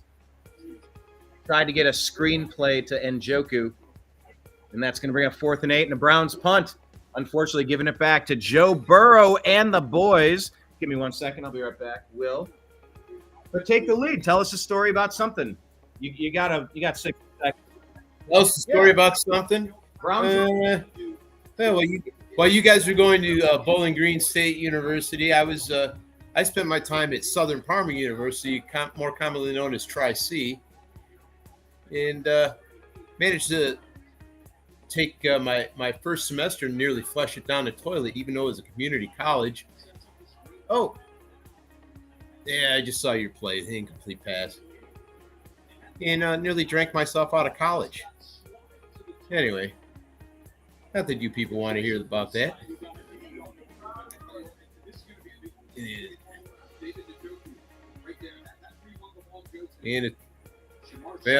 Since I'm a play behind, the Browns had the tip ball to Njoku, who did not make the reception, and we were lining up the punt. And Bojorquez gets a snap, kicks away. That's a nice kick. Drives him back to the 23. He's making a return. Oh, big return up to about the 47-yard line. And going in that was a really good return. That's not great. Yeah, it was, at least it was a good kick. Bojorquez, one of our masters, one of the best that we have. Hey, Kelly Butcher's watching. Kelly, I thought you were at the game. Are you watching us while at the game? That would be awesome. Erica, oh my gosh, Erica, how are you? Haven't talked to you in a minute. Thanks for jumping in. Kenneth Sell. Kenneth is an interesting Ohio sports fan. Kenneth is a photographer. Yeah, Kenneth does a lot of stuff, right? Am I confusing you with somebody? Kenneth Sell. I know Kenneth. I love Kenneth Sell. Holly Pierpont, we got to get Holly in. Can we send Holly a message here? Let me go on Facebook. Hey, what was your best live experience with the Browns game? Best live experience with the Browns. Can I tell? Let me lead while you ponder it. I was at the playoff clinching night game. Browns hosting the Jets. Joe Flacco came out. I mean, we beat them in the first half and just cruise controlled to a playoff berth. And that was like, I haven't had a lot of tastes of winning since 1999. And just celebrating the playoff berth was fantastic for me. All right, I mustered enough. My big memory. We're going back to Municipal Stadium. We're talking old school Browns. Yeah, I was before there. The move. It was I wouldn't say a cold game, but there was some snow flying. The Browns were playing the Vikings, and they were heading into the dog pound, and there was a fake field goal, but the pass was completed to, of all people, Clay Matthews for the victory in the game. And that was ages ago. But to feel that electricity in that game, it was just Chase awesome. is going to get about 3-4 yards on that play, bringing up second down, 8 minutes, 15 seconds left. Lucas Patrick injury update. The guard is a right calf injury, listed as doubtful. So now they got their backup offensive lineman in a couple of plays into the season for the Cincinnati Bengals. Not a great sign if you're Joe Burrow and the boys, but here we are, 2nd and 7. Bengals at their own 49-yard line. Joe Burrow out of the shotgun, takes the snap, looks right, throws right, complete over the middle. T. Higgins, that's a gain of about 20-something. Excuse me, Jamar Chase. First down, Bengals driving. This is not what you wanted. This is why it was important for the Browns to get a couple of first downs on that last drive, even if they got stopped. Drag out the clock and move the field position 40 yards further downfield. They weren't able to do that, and now they are facing a very potent, very dangerous Cincinnati Bengals offense. 1st and 10, Cincinnati. 7:16 left in the second. Burrow under center. Sends a man in motion off to the left. Gets it, fakes a screen, hands it off to Brown, who goes about 6 yards up the middle. Setting up 2nd and 5, 2nd and 4 maybe. Yeah, I have so many memories about old Municipal Stadium. I took the seat in front of me. I was at that last game. I put my feet up and I started pushing, and I exploded the whole row of seats, and I grabbed the seat in front of me. Very nice. I was on the close end of the field, and when we were lower bowl, and when the M80 started going off in the end zone and they flopped the field, we were kind of like, well, what the hell is happening? And the fact that we won the game was surreal, and it left an empty feeling in the gut.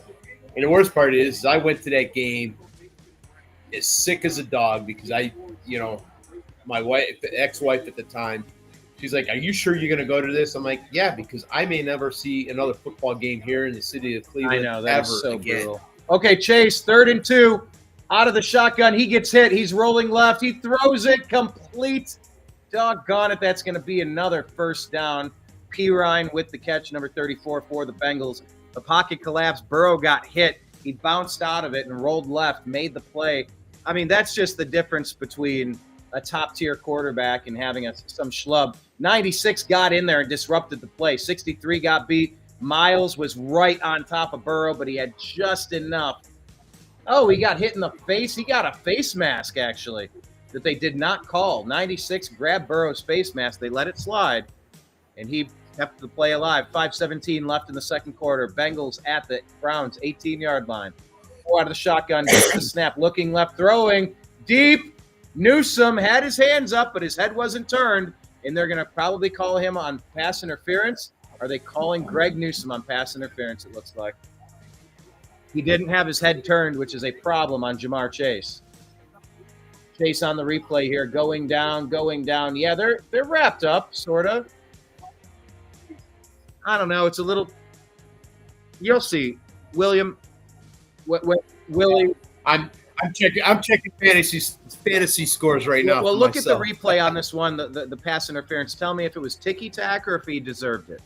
I'm seeing the actual play right now. Because when it ended, Newsome had his hands up, but his head wasn't facing the play. But there was handwork going on. Yeah, but he had his arms wrapped up as before he put his hands up. So I mean, it's not a ticky-tack. That's a true penalty. This will be 1st and goal at the 3. Man in motion. Burrow out of the shotgun. Oh, yeah. Running back off to his left. Burrow takes it, throws deep into the end zone. Out of the outstretched arms of Mike Gesicki. That's going to be incomplete. Setting up 2nd and goal for the Bengals. 5:05 left in the second quarter. By the way, I love doing the announcements. I love announcing a game. I think it's so fun.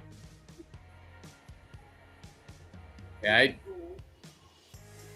I don't mind doing it, but I've got it. I'm kind of not vested. I'm vested in the game, but I'm, doing looking at my fantasy scores, drinking a beer. I can't keep up with that because I'm now seeing the play you just said where it's going to be out of the back of the end zone. Ooh, 2nd and goal. That run is going to get you so doggone close to the goal line. Not quite in, maybe the half-yard line. 3rd and goal, 4:48 left in the second.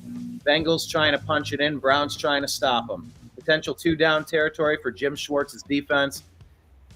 Browns are trying to get loud and make some noise here. Get into their heads. 3rd and goal. At least force them to make a difficult decision on 4th down. Try to push this one more down. Burrow under center. Watch the QB sneak. Sends a man in motion. Makes the handoff. Burrow looking. Throws. Wide open. Touchdown. Noah Fant, number 86. I know, Nimbus. That's going to be 13-7. Bengals take the lead. But they left 4 minutes, 18 seconds left for the Cleveland Browns offense. Have a chance to make some get a little payback here, Willie. Let's move down the field. And it was weird. The way that Burrow looked, it almost looked like a broken play. As he almost looked to hand it off to someone that wasn't there. I don't know if somebody missed an assignment or if that was the design, but Noah Fant gets the touchdown. Doggone it. If it's going to be a touchdown, it should go to Jamar Chase, who I'm starting in both my Dynasty fantasy football leagues. Willie, how many leagues are you in? I'm in 2. Both of which both leagues started. I want to say the first one we got going back in the Browns last season here was 95. We started playing in 96. I was out of that league for about 10 years and rejoined it last year. And then the other league that I'm in was started the year after by me and 2 other buddies, and it's been going strong ever since. So both of them are longtime leagues. And I would say I'm the founding member. Now, are you saying they're yearly redraft leagues, or do you do a dynasty league? Would you consider a dynasty league with that same group of people and go, what if we got to play GM and we could trade 2 years of draft and 2 years of and we can trade our rosters with each other? What if we tried? I would like to get into a dynasty league. It's a whole different beast. Oh yeah, and the 2 leagues I'm in, they're run similarly. The scoring is very similar. They're not exactly PPR, but they're not exactly standard. But they're both fun. I like the second league that I'm in that I didn't take a break from. I like a bit more because we have some standard rules. One, I'm the cause of this rule in both leagues. They're both keeper leagues, so you get to keep one player. But in both leagues, I managed to draft Peyton Manning as a rookie, and we did not have a limit on how many years you can keep the player. And with that, the second league, the result is, if I drafted Peyton Manning, I think I drafted him like the 5th or 6th round, and I took an absolute flyer on him because nobody knew what he was. But he was the number one overall pick, or number one, right? Ryan Leaf was. Yeah, he was. He was either 1 or 2 pick that year, and I'm not sure. But the nice part about it is he was a rookie. Nobody knew what he was going to do, what he wasn't going to do, and when I drafted him, it was, hey, I'll draft him and I'll keep him. See how it pans out. Well, he ended up panning out great for me. I mean, his first year, yeah, he threw a lot of interceptions, but he threw a lot of touchdowns, built up a lot of yards. And I was like, this is great. Well, the ruling was I drafted him in the 5th round, so I lose my 5th round draft choice. So before they implemented the rule that, well, you can only keep the player now. Once you draft him, you can keep him two. You have an option. Yeah, to keep him I two don't more like seasons. that. I look, I love the dynasty. I drafted Jamar Chase. I'm rocking with Jamar Chase. I've succeeded because of Jamar Chase. I'm in on Jamar. Don't make me have to deal with it a second time. So, but the nice part for me is when I drafted. Hold on, pause on Peyton Manning. Baker Mayfield touchdown pass across the middle. Who got this touchdown? Number 2, Emeka Ibuka. Let's go. It looks like the baby. It looks like the Buccaneers have taken a lead over the Falcons. I'm so rooting for. Sorry, not to jump on your Peyton Manning story. They showed a highlight and I had to react to it fast. All right, Flacco takes over at the 22-yard line, fakes the handoff to the left. Looking, zipping it. That was a shit throw. Cedric Tillman was over there, but 55, the linebacker for the Bengals, was almost in a better position to make a play on it. I don't know what happened there. Let's look at the replay. Jerome Ford was the running back. He faked it to him off to the left.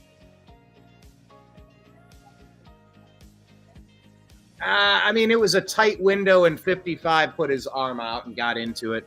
It wasn't the worst, but it wasn't the best. I wish he would have been able to look at a second route on that one. Flacco, back, 22-yard line, in the shotgun, man in motion up. Gets the snap, zips it across the middle, complete. David Njoku dancing, pushing, rolling. Fuck yeah, gain of 17. And Njoku does he does the crawl. You know how Njoku does the crawl? I don't know what you call it. Is that like a Navy, Army? Is that a military? Like, what does the crawl mean? But Njoku will do that. Nice play from. Oh, he does it all the time. I'm still that play. You'll see it in a second. So they're breaking the huddle now for that play you're talking about. Browns driving, 3:30 left. Goes and gives the ball off in the handoff. He's brought down. Loss of 1 on the play, Dylan Sampson. 3:20 left in the second. Browns have all their timeouts. Bengals have 2. Browns are trying to match the energy of the Bengals, trailing 7-14 at home at the home opener. Browns have been absolutely dismal. Jack Conklin is now questionable with an injury to his eye.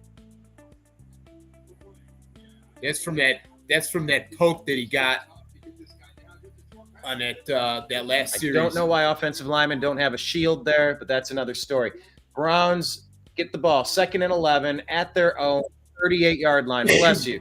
Flacco fakes the handoff. Flacco looking, zipping, throwing, completing. Who was this? Number 3, Jerry Jeudy. Look, the thing about Flacco, he zips it to everybody on the field, Willie. He distributes it to anyone on the field. Nice all the time. Jeudy. Almost like a 15-yard, he almost got his feet crossed up, actually. If you watch the replay, he almost tripped himself. But Jerry Jeudy's assuming the role of wide receiver 1 now. Keep the Browns moving. Into Bengals territory, 43-yard line, 2:09 left in the second. Flacco out of shotgun. He has time. He's looking. Another check down play to Njoku. Njoku's asking for the flag. They're ignoring him because they think that was a clean play. I don't think it was. We'll see on the replay.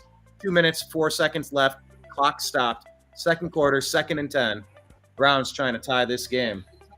But let's take a look at Njoku. It was pretty bang. It's hard to make that call there. And a bang play, they're not going to call that. Yeah. And some of the hello, Chris Cook watching.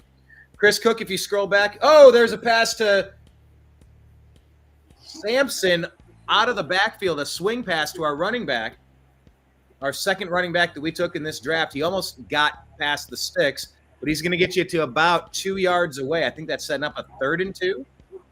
Now we're at the 2-minute warning, 1:57 left in the second quarter. Bengals lead 14-7. Let me address some of the comments in the chat room. Hello, David Bann from Ontario, saying that Miami is looking like the worst team so far. Willie, do you want to walk us through the NFL? Do you want to tell us what the scores are? Do you want me to do it? I'm going to go through the comments here real quick. Yeah, I can give us the scores. Did you comment? Keep commenting here. Absolutely, David Ban, one of our brothers. We got in the comments section over on the side. Kenneth and David are regulars on the TNAM Daily Show. If you don't follow the TNAM Daily Show, well, that's your loss. We're on every day, Monday through Saturday at noon. Usually, we try to stick to noon as much as we can. We allow ourselves the grace of calling an audible and shifting the time a little bit. But yeah, David regularly viewing our show when we call for the reset of our global chaos system that we call governance. David makes us a regular international program, checking in from Ontario, Canada, and of course, Kenneth checking in from Florida. David says Cleveland is not playing too bad. What do you think, Willie? What do you make of, we're down by 7, but we're driving, we're in it. We look professional, if not right perfect. Now, we look okay. We're not making big mistakes. What say you? We're playing competitively. We don't have that explosive offense that Cincy has, but we are playing consistent football. We're driving the ball. A 9-minute drive in the first quarter to score a touchdown. Yeah, that's impressive. I don't care. I don't care what level of play you're on. You take a drive and you march it down the field for 9 minutes and score a touchdown. We need to always play this game, Willie. Let's play the game of what will the haters say?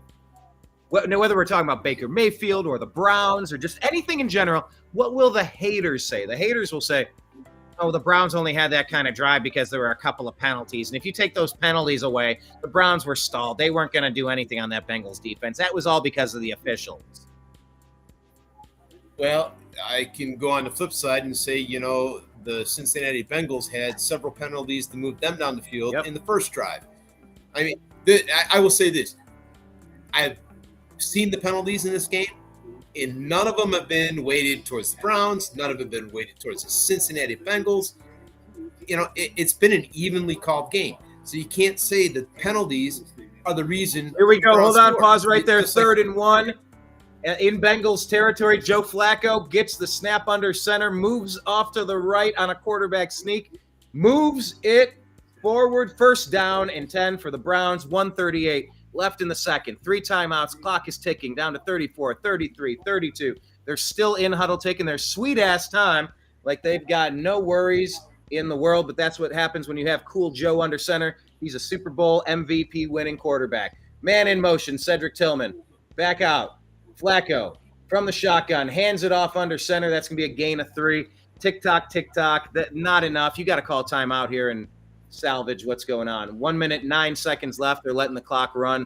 I don't get what Stefanski's doing. They're sending Sampson out, bringing somebody else back in. Clock is ticking. He's saving the timeouts for later. 3 timeouts, and they're just letting it run like there's no care in the world. 2nd and 7.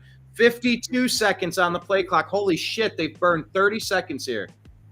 Just taking their sweet-ass time. 46, 45, 44. Browns at the 29-yard line of the Bengals. 40 seconds on the play clock. Game clock, rather. Flacco looking, throwing, complete. Couldn't get out of bounds. They're going to call timeout immediately. Gain of only 2 to Cedric Tillman. Wasted all that time. 33 seconds to run a 2-yard play. What the fuck? All right. Well, hey, here's some scores from the NFL currently.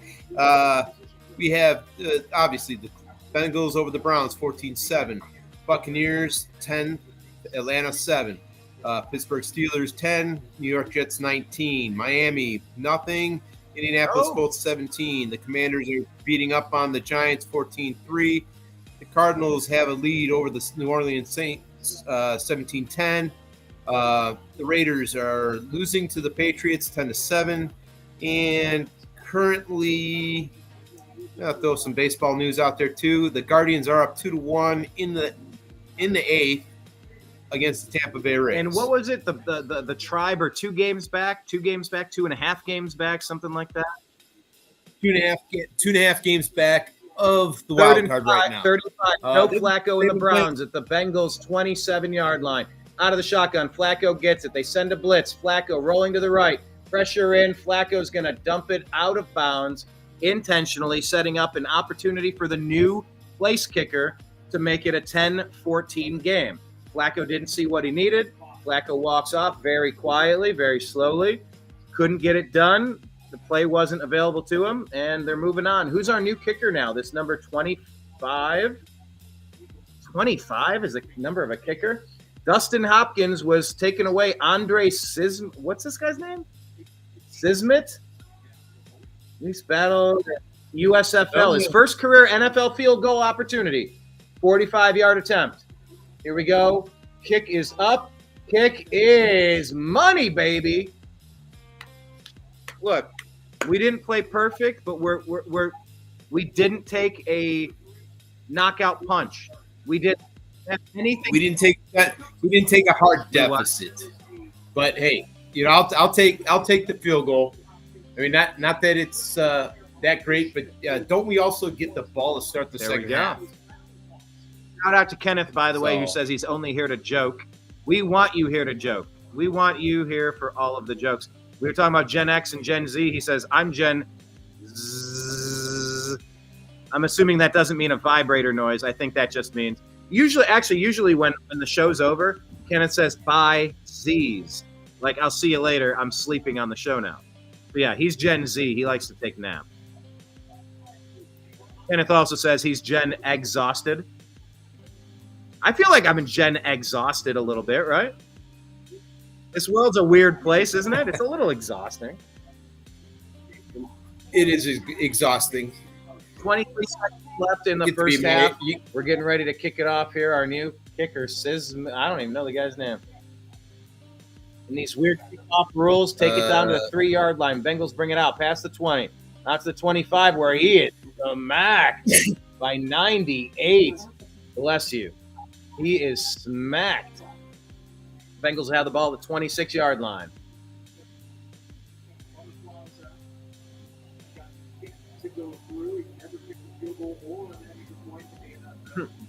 Have we met Gentle Bengals? Yeah, Gentle Ben. That was a TV show from, what was that, the 60s or 70s? Gentle Ben? That was 70s. That was early to mid 70s. And I can't think of the actor's name, but I still remember the big old beard on the guy. Joe Burrow dumps it underneath. Gain of 8. Clock is ticking. Noah Fant, 12 seconds left. I think they call a timeout. Yep, Bengals call it the second timeout. We're going to look up the Gentle Ben actors because that's what we do over here. The series was between, by the way, it was not the mid-70s, 67 to 69. Damn. So once again, now we're arguing over the exact years of Gen X, the Zennials, the Millennials, Gentle Ben. Everything's in the rearview mirror. Clint Howard, is that the guy? The young boy? Clint Howard, Ronnie Howard's brother. There you go. He was, I mentioned guy with the beard. Joe Burrow all day to throw, rolling, pressured, sacked. Finally, 57 takes him down. Burrow had all day to throw. The 57, Isaiah McGuire gets the sack on Burrow, and that's going to take us to the half. Sorry, you were saying, William.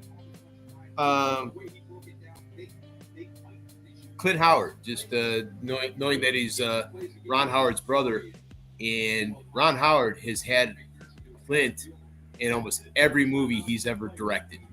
Oh, really? Yeah. Yeah, he's done a little bit of everything. I did not know that. Oh yeah, if you look up, say if you go on IMDb, you look up Ron Howard as a director in the movies he's made, you will see that his brother is in every cast in all the movies that he's made. Yeah. What you have siblings, William? I have one younger brother. The other one has passed away September of last year. It's almost been a year now. Rest in peace to your brother. I like to think that my brother served him his first drink when he got to cross over. Actually, my brother probably brought the drinks with him, and along with several other intoxicating means with him. So we're watching the replays here. Emeka Egbuka with that touchdown. It looks like it's a 10-10 game. Buccaneers, Falcons. I like seeing Baker succeed. We got Panthers and Jaguars. Let's see what happens here. Trevor Lawrence throwing it in. Hunter Long with a 6-yard touchdown. Currently in a weather delay. A lot of weather delays so far. Yeah, they're right. They got a big front right over that game. Justin Fields for the Jets, looking, throwing it deep. Garrett Wilson, his Ohio State Buckeye teammate. Touchdown, Justin Fields to Garrett Wilson. That's pretty great. Oh, and look at this one. Steelers get like a little shuffle pass out of Aaron Rodgers. And Smith takes it in for the touchdown. Yeah, they're showing all the replays now. Angela! Hey, Welcome Hey, back. thank you for keeping me updated. I'm leaving work now in like 5 minutes, and you guys got me through. So thank you. We're having fun. We're all having fun here. What do you do? Tell us about your place. What are you doing, and what are you moving a lot of? It's remember Hallie from Equinox? So Hallie opened a liquor store in Strongsville, so I work for her. A liquor. By the way, I got thrown up on an Equinox. Hold on. You said Equinox? Holy shit! Yeah, do you guys remember? Do you remember Hallie from Equinox, like the best bartender ever there? I remember her, and I remember. God, what was the owner's name? Tony. Tony. Yes. Yeah. Yeah. Tony. Or Equinox sponsored our softball team. Of course they did. And there were so many times it'd be a Wednesday night and we were closing the doors at 2:30 in the freaking morning. Yeah.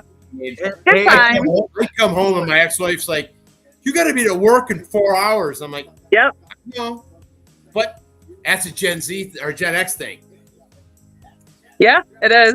And the difference between Gen X and millennials, I think millennials are a little bit softer than we are. I just feel like we tell things how they are, and it's just, that's how it is. Millennials are a little bit more like into their feelings and stuff, which, I mean, fine, whatever. And Gen Z is cool because my kids are Gen Z, and I think Gen Z is going to change the world. So we'll see. I think Gen Z is the pushback. The counterculture of today is pushing back on the woke counterculture of yesteryear. And yeah, they are. I will say Here this. for it. If you look and like watch stuff on YouTube or TikTok or whatever, I think the new Gen Alpha is Gen X reincarnated because they are. This is no joke. I watched something the other day. This kid is riding some kind of like wagon or wheelbarrow down a hill. It crashes, tumbles, rolls. He jumps up and he's looking at this scrape on his arm. And he's like, "I want to do it again." Yep. You would not see that out of any of these millennials. It's like, no. Wow. But yeah. I think Gen Alpha, like I said, I think that's going to be Gen X reincarnated. And I think they're going to be the ones that are going to be, screw this woke stuff. I mean, not to get political, but No. We are always allowed to do it, and that's why people either love the unhappy hour or they can't fucking stand us. Because my thing is, I cannot be like that guy that caught the home run ball, gave it to his kid, and we're embracing, and then I'm startled by some crazy Karen. At some point, I would have punched that broad in the face. Punched her in the face. I would have. I would have done the same. And I mean, there's. I just saw a video. There's another game where she was harassing another fan. I heard. My understanding is that lady was getting booed and heckled mercilessly by the rest of the crowd around her, and she should. Another person off a couple innings later. My understanding of how that played out that second. But I mean, my should be banned from Major League Baseball. Actually, so we go with this woke stuff. I will look at. I'll put it this way. You have Democrats, you got Republicans, you got conservatives, and you got liberals. I'm a centerline Democrat. Always have been, always will be. I have Republican thoughts, I got Democratic thoughts, but I'm not a liberal. And I hate by saying that I'm a Democrat that I'm automatically lumped into. Oh, you're a liberal. You want to see this and you want to see that. And like, no, I'm all about, like take the immigrants and stuff like that. My grandfather is first generation into the country from Hungary. My sister-in-law from Japan. They did it legally. You got to do it legally or get the hell out of my country. Yes. So anyway, let's get the politics out of here. Anyway. All right, we can do that, but like, look, that is the brand of the new American. Because honestly, if we're sitting in a sports bar like this and we're talking, okay, eventually we're going to be in a commercial break. Eventually we're going to be at halftime. We're going to talk about other things, important things going on in the world, such as the overthrow of your nation, which is why I do the TNAM Daily Show Monday through Saturday at noon, usually on the New American Media. Please check it out. Kenneth says he's Gen Rex. There you go. Or no, Kenneth is gender. That's what he is. That's what he is. Okay. Oh, no, he's Gen Delta 8. He's the Delta 8 generation. That one. That'll work. I mean, whatever he wants to be. Exactly. Angela, I'm glad we were able to get you through this like we were your Cleveland Browns commentating team here today. And you're headed back right now. You're done? I am headed out of here. Yeah, I'm closing everything up. I'm going to lock up, and then I get to go home and actually watch it on TV. But let me just tell you that your sports commenting was amazing. Thank you, Angela. I appreciate those kind words. So you're saying he could have a part-time job broadcasting football? I would let him have a full-time job, but I'm not in charge. But 100% full-time job. You've got it. Now, Angela, I was going to ask you one question before you go. How many times did we close the bar at O'Hara's and stay until sunrise? Did that ever happen? O'Hara's? I mean, how many times have we closed bars just in general, honestly? I can say this. I'm putting you on mute again, but I'm listening. O'Hara's and Equinox, our paths probably have crossed without even knowing it, because I've lived in Brunswick now since 2000 and hit up all those bars. I mean, now, do you remember O'Hara's? Oh yeah. Oh hell yeah. That was my jam. I worked there when I came back from college. Probably 98, 99, 2000, 2001. Like, I was bartending there. And I'd be a server or a bartender. Then we definitely crossed paths, because that was kind of the go-to, because it was a nice bar and it was a good location. I missed. I am so sad that place is not there. Like, that was my home.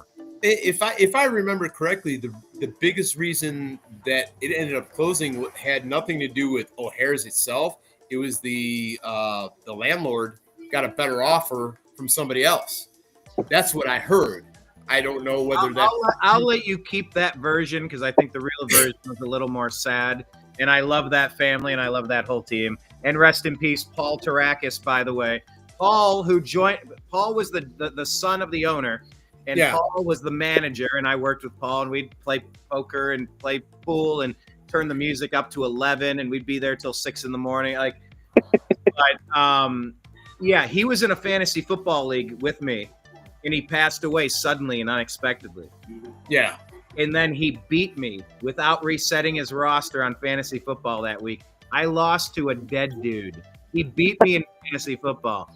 I sort of viewed Paul like an older brother. So that was my my O'Hara's thing. But back to Equinox real quick. I was thrown up on at Equinox.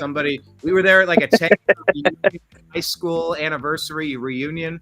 Ended up going afterward to Equinox, and some guy was wasted, and I had nice shoes on. I had a jacket on, on, like on my sleeve and on my shoes. I'm like, what the? I didn't go back to Equinox. That was not a regular thing for me. Yeah, Equinox. Oh my gosh, so much fun. And fun fact, I bartended Paul's daughter's wedding in June of this year. Jeanette reached out to me and asked if I was still bartending and asked if I would do her wedding. So I ran into Kathy. I saw his son, who is the spitting image of Paul, and I did their wedding. It was so much fun. How many kids did Paul have? He had 2, a girl and a guy? Maddie, and I think his name is Mike, actually. Okay. Yeah. And he's the spitting image of Paul? Spitting image of Paul, 100%. Now, Angela, I worked at O'Hara's before you did. Like, as I left, you came in. There was like just Yeah. overlap, right? Yes. Yeah, I mean, they were family to me. I miss that place immensely.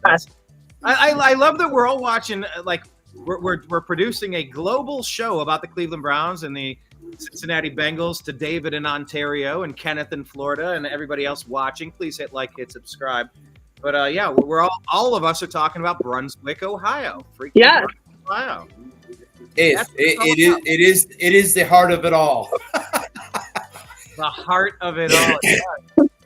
I love I it. feel like I've heard that before about Brunswick. That used to be a saying around the Cleveland area. Yeah. You know, the heart of it all. Yeah. Yeah. Absolutely. That's my home, man. Like, that's where I became a human. Like, I'll never forget that. I've been places since, but that's. I grew up in Brook Park and North Royalton areas, and then when I got the chance, I built a house here in Brunswick, and I've been in Brunswick in 3 different homes now, and plan on staying here as long as I can. Yeah. Possibly a 4th one coming real soon, but Hey. Yeah, we'll see. Yeah, my we were having conversations. There's people that want me to come back up to Brunswick, or at least back to Ohio, come back in. We'll see. We'll see how it goes. I don't know. Where are you at now? I'm in Louisville, Kentucky. Louisville. Yep. I escaped Los Angeles, California, pre-pandemic, through the pandemic, early pandemic. So like I pseudo moved out here, then I kind of moved out here, then I almost moved out here, then I sold my place and did move out here. I got you. It was kind of like it was a process over a couple of years, 18, 19, 20, 21. Yeah, I know for me, Louisville, Kentucky holds the small special place in my heart. For a long time, I played softball for my local union.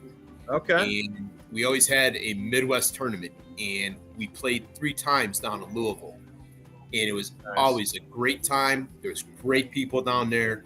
The area is great. I got to see Fort Knox pretty up close, because the one year we actually played on their softball fields at the base, which is kind of cool.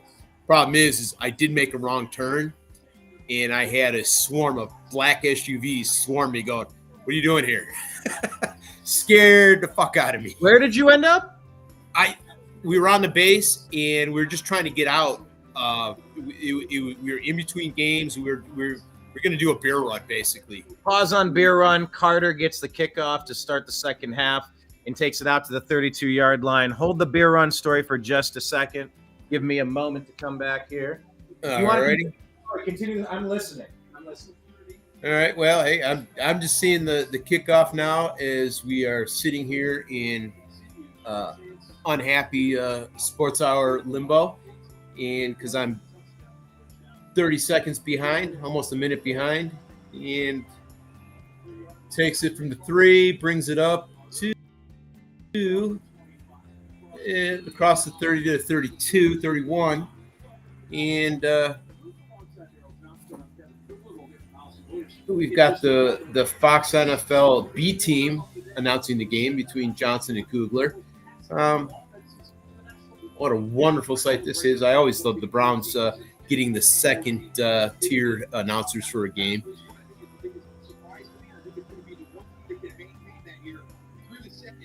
And right now we got Flacco's under center. Looked like it was thrashing motion. Takes a snap. Fades back. Flares it out to Sampson. He's ahead for about a gain of 7, maybe 8 yards. And right now they get sideline reporter Allison Williams on screen here. She's talking about the Cincinnati Bengals trying to clean up their penalty issues here. And 2nd and 3. Flacco's audible into play right now.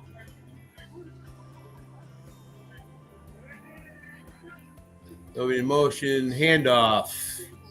It gets back maybe gets back to the line of scrimmage. So we're looking at a 3rd and 3, maybe a 3rd and 3. 4. Flacco gets the snap. Looking. Rolling right. Throws it. Harold Fannin Jr. complete. First down. Number 44. He ran an in, and then he kind of hit a pivot, ran out, got it. Gain of what, about 15 or so? Harold Fannin Jr. is you're ahead of me. I'll be absolutely right back. 1st and 10.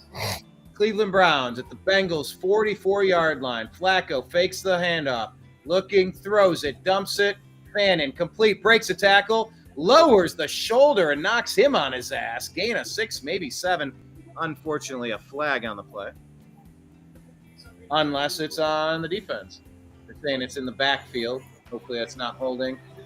And they're going to call holding on the Browns. Doggone it. Man. Special thanks to Angela for jumping in.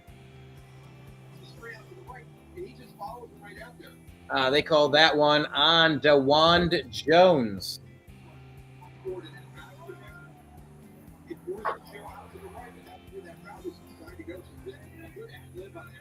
I don't know. I don't know if that was an obvious hold.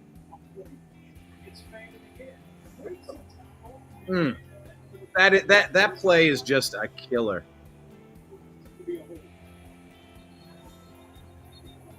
Yeah, first down is a kiss. Second down is getting a second base. I get what you're doing there. Next up, Kentucky. Is that like your friend Kindell? Next of Kentucky? Oh shit, Izzy, how long have you been here, buddy? Oh my God, Izzy, how long have you been here?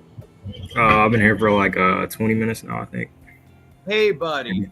Welcome. This is Slick Willie up above you. This is Ezrael Robinson from Los Angeles, California. Say hello, gentlemen. Yo, hello. Yo, just saw your private message up there saying yo, so I replied back. Yes, and I'm using it too. So if Izzy, if we do this again and you jump in and because I don't see the screen that I'm not looking at, I wasn't even glancing in that. Usually I'll hear like a bloop. I get a beep, but maybe I was in the other room on pause. Welcome, Izzy. Welcome back. What's up? Howdy. What game are you watching right now? What game has your most attention? Do you have one in front of you? I was watching the first half of the Buccaneers and Falcons. 10-10, right? Yeah. Tell us about it. What's the takeaway? What are you learning about the teams? The Falcons pass rush is pretty good. I'm not even gonna lie.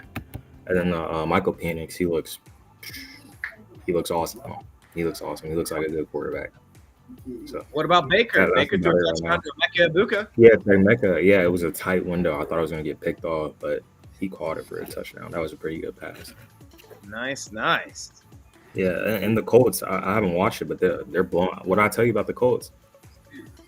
You were right about the Colts. They're up 17-0. What's the score? 20-0. Here, let's go to the game cast. Yeah, 20-0.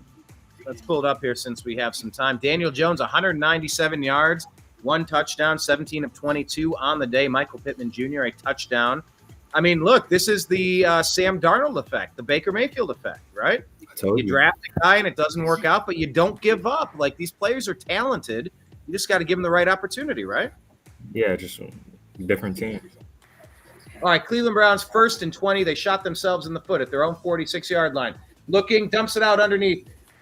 David Njoku, nice gain on the play, maybe 10-12 on the play, setting up 2nd and let's see what they call it, 10 or 8 at the 42 of Cincinnati.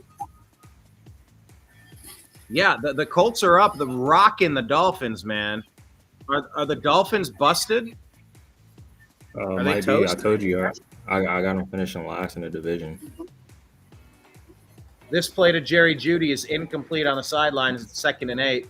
That's going to bring 3rd and 8, 12:08 left in the third. Browns trail 10-14 on the Bengals. On this route, Jerry Jeudy went for it.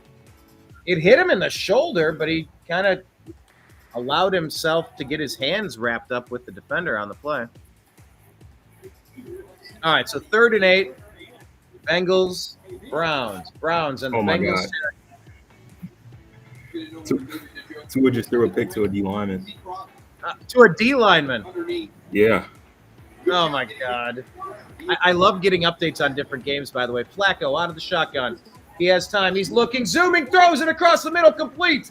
Cedric Tillman, number 19, Bernie Kosar's jersey number. That's a fucking first down right there. Browns moving into Bengals territory, super deep. This is the wide receiver number 2, Cedric Tillman, out of the University of Tennessee. He runs about a 8-yard post, blasts right to the defender, knocks him on his ass, maintains possession, no concussion, because that was Cedric Tillman's big deal, was concussions last year. 1st and 10, Cleveland Browns, 11:30 left in the third quarter. Browns trail by 4. Moving right now at the 30-yard line. Flacco under center, 2-back formation. They're going to hand it off to Jerome Ford, who can barely get back to the line of scrimmage. All right. Yeah, Jerome Ford, unless he's being bounced outside, he can't run it up the middle. He's not big enough. He doesn't have the power to do that. Right now, if they're going to run up the middle, they need to run Sampson. And then hopefully in a couple weeks, we will have Judkins. Why isn't Judkins ready to play today? I think they're still waiting on what the NFL is going to do.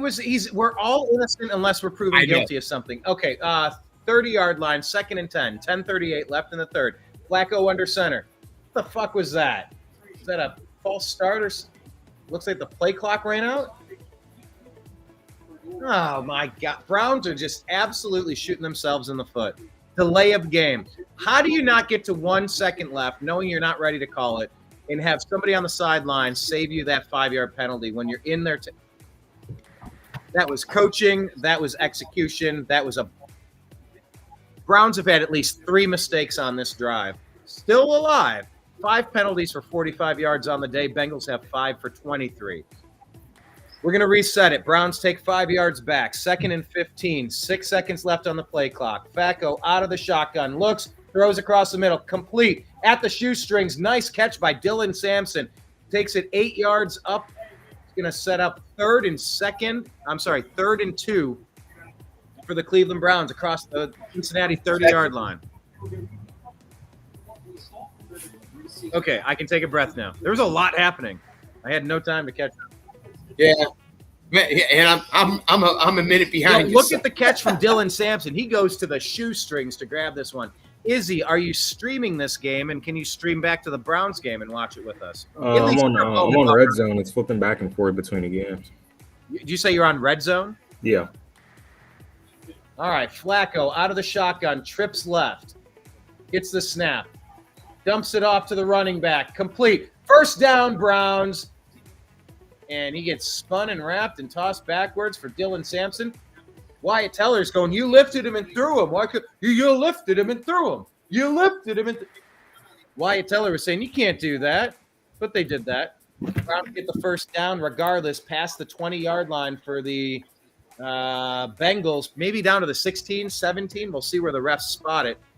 Dylan Sampson looking like a solid running back here, Willie. You know, we don't have Quinshawn Judkins, but we got Dylan Sampson. 1st and 10, sends a man in motion. Flacco under center. 16-yard line, fakes the pass, looking, rolls out of the pocket, pressure, tosses it out of bounds. Oh my gosh. Yes? No, who is this? Running back for the Cardinals. He just got like a 50-yard run against the Saints just now. Was it James Conner? No. It was a backup. Yeah, keep us posted on the big plays and the other. Like, scroll through and just give us random scores and tell us some highlights. Did somebody add this? What are we happening? Slick Willie's got something to. I added the live stream of the game on the lower corner. I think that's up. That's up. I think if we share it, we'll get our feed shut down. Flacco out of shotgun, passes off to Dylan Sampson, breaks a tackle, 10. Oh, that has to be a face mask, right? That was. All right, I removed it. I removed it too. I want to play it. You know, I want to play it. We should be able to play it. This is stupid. Yeah. I want to try to figure out how I could split screen this because it's faster than my YouTube TV. Okay. Yeah, you might need to set up a second device. Get another like an iPad or an extra phone or another TV or another YouTube app. All right, Cleveland Browns 3rd and 3 at the 9-yard line of the Bengals. Flacco pitches right. Sampson running past the 10. First down, Browns at the 9-yard line. Let's freaking go. I need Joe Flacco to start cooking. 17-14. Izzy, take it away. I said I need Joe Flacco to like lock in a little bit. I need 2 touchdowns out of him today. You need 2 tutties? Yeah, from Joe Flacco. Okay. Are you what are you playing on? You on DraftKings? You on what are you Underdog. Underdog. Yeah, I don't do any of the stuff. What do you commit each week? Are you $5 in, $10 in, $100 in, $1,000 in, $1 million in each week? Usually like whatever's in the account. It's around like 50 in the account, maybe like 10, 20 each week. All right, Flacco out of the shotgun, looking, throws into the end zone, complete, touchdown, Browns! Passing touchdown. Cedric Tillman, number 19. There we they go. said they don't have another wide receiver. The Cleveland Browns There have we nobody go. outside of Jerry Jeudy that can make plays. I said bullshit all off season. Cedric Tillman is a great wide receiver, 2 out of Tennessee. Big frame. He has great concentration, good hands. As long as he's not getting those concussions, the hits to the head. Look at that. Flacco anticipates this throw. There's no throw to be made. Flacco sees it coming in advance. If you watch the replay, Flacco zips this ball. There's nobody open. He understands the concept on the post pattern. Touchdown Browns, 16-14. Let's see the extra point. Whoa, that went sideways. Holy fuck, you missed the extra point.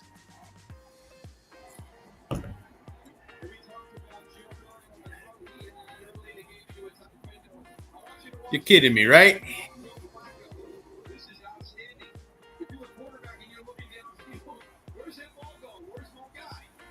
You'll see. Daniel Jones, 3rd and 9. Ooh, Tyler Warren dropped the pass. We bring in a new kicker and he can't make an extra point, just like Dustin Hopkins can't make an extra point. What is happening in Cleveland?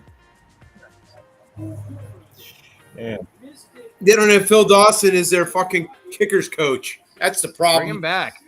You know what I always said? I said the Cleveland Cavaliers should bring back Mark Price to coach LeBron James on how to shoot free throws.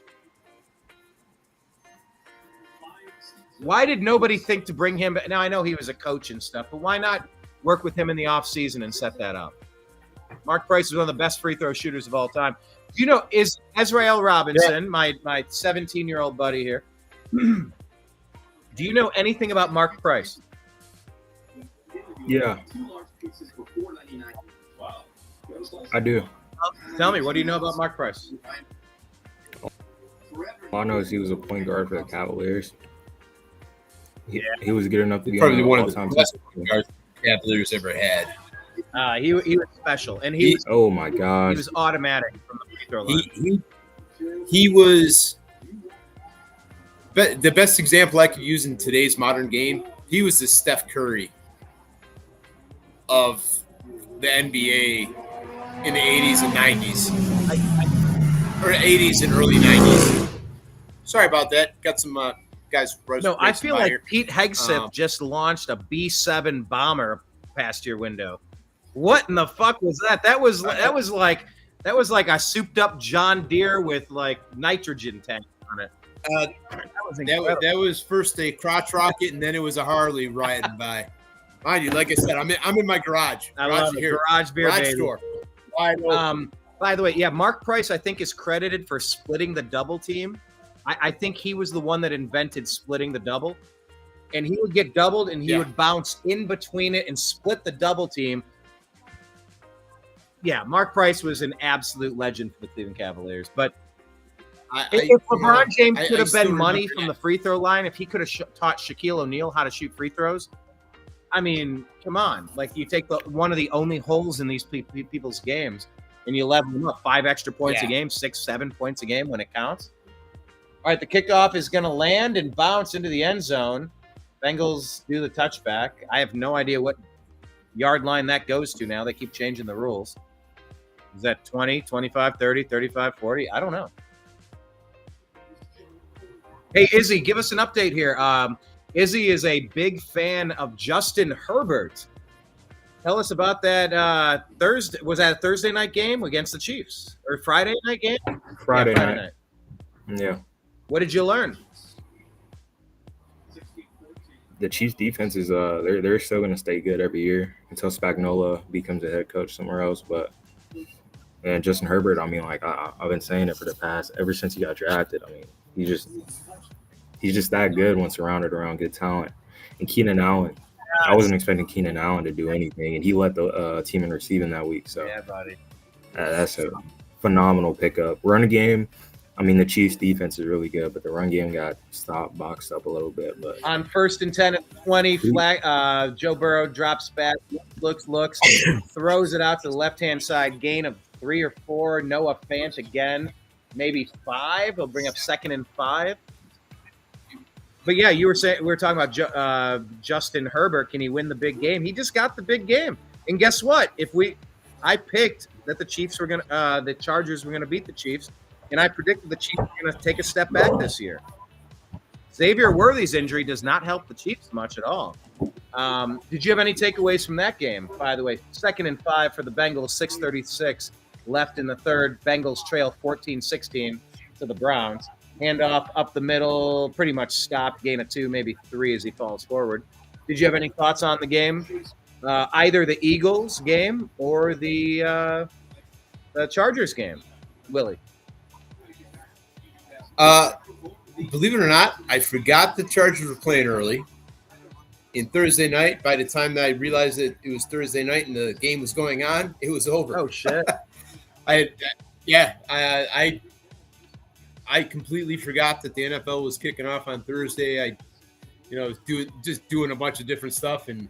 All right, pause it there. 3rd and 3. Burrow out of the shotgun. Browns defending it. Oh, and that ball is broken up. Ball was intended for Jamar Chase. Greg Newsome with the solid defense. You're going to see it in a couple seconds here. Jamar Chase to the outside, runs and out. Newsome a little bit of hands, double hands, touching, bouncing, and he did enough. He did a good job. I got another feed, but it's still behind. It's okay. But now you'll know, am I doing a good job announcing it or not? 4th and 2. Yeah, you're doing enough.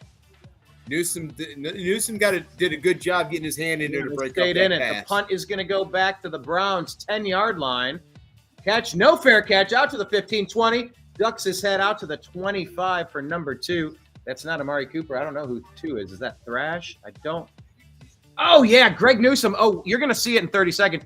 Newsome has his hand out there at the last second, and it hits the outside part of his hand that blocks that play up. Battle of Ohio continues. Browns in the driver's seat right now. I mean, come on. Look, win, lose, or draw. Willie, we're in this one. We're fighting. I know. I didn't think we were going to be out of this game. The 2 takes. One of the guys I work with, we were talking Friday.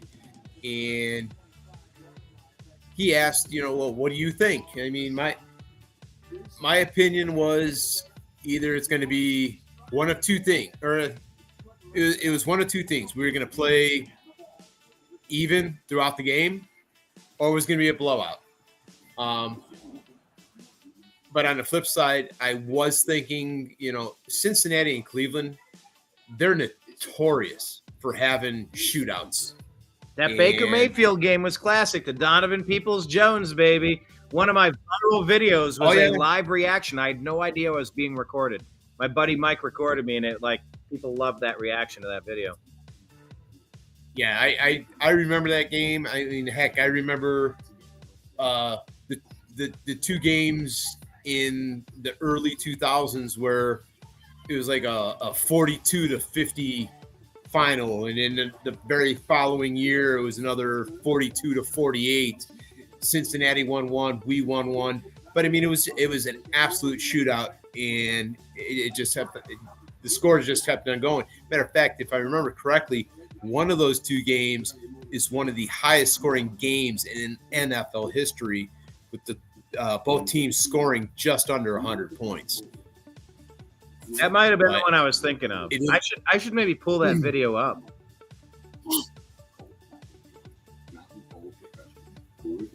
I'll have to find that. Let's see here. Yeah. I'm pulling up YouTube right now.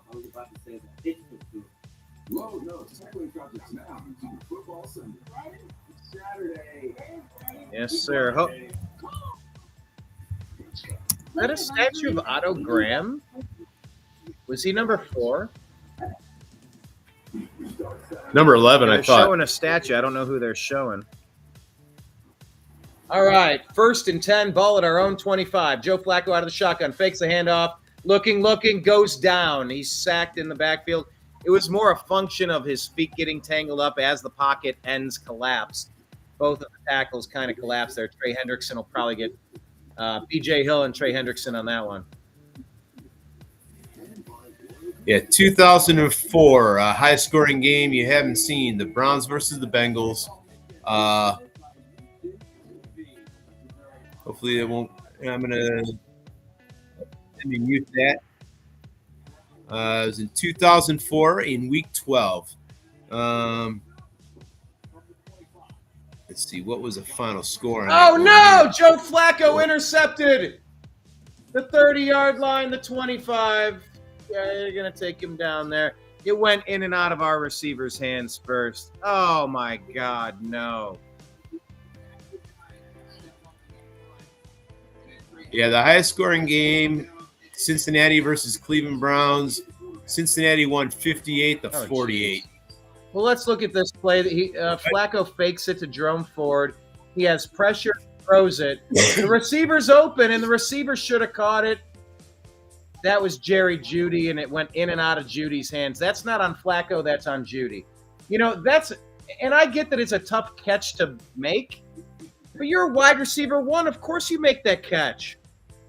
He was in a standstill position.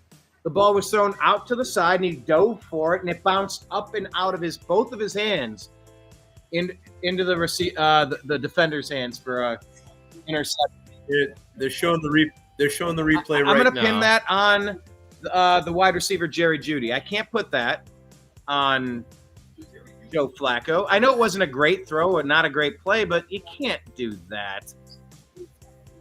Oi, says Kenneth. Oi. Hits him in the hands, and he tosses it up in the air right to battle. But here's the fucked up part. Now that's going to be in Joe Flacco threw another interception. It's time for Shedeur Sanders. And it's like, that's on Jerry Jeudy. Yeah. Now, I've always been on the fence about this. Like, they do stats for quarterbacks. Obviously, you have interceptions. But some of them are on the wide receivers. Yeah, wide receivers, tight ends, running or a backs. Tipped ball, that should be a half interception. Like, maybe you shouldn't have hit the throwing lane. But yeah, I mean, not that. How should we say that? Not that a receiver. I know, it's like, how do we define it exactly? What's the right way? The interception stat, but I myself believe that with something like that just happened, that should not be a stat that falls on the quarterback. But it is. I mean, it's going to fall on his shoulders, and that's what we're going to have. So it's 2nd and 9 for the Bengals. Bengals trail 14-16, 4:17 left in the third quarter. Man in motion. Burrow out, shotgun, fakes the handoff, rolling right, pressure from the Browns. The ball's thrown up. It's deflected. It goes incomplete. Schwessinger on the defense. That ball could have been easily intercepted. 2 Browns defenders were right in his face. Thomas, number 99, was there, and so was number 30. Burrow goes flying on his backside. That could have been disastrous. 3rd and 9 for the Bengals.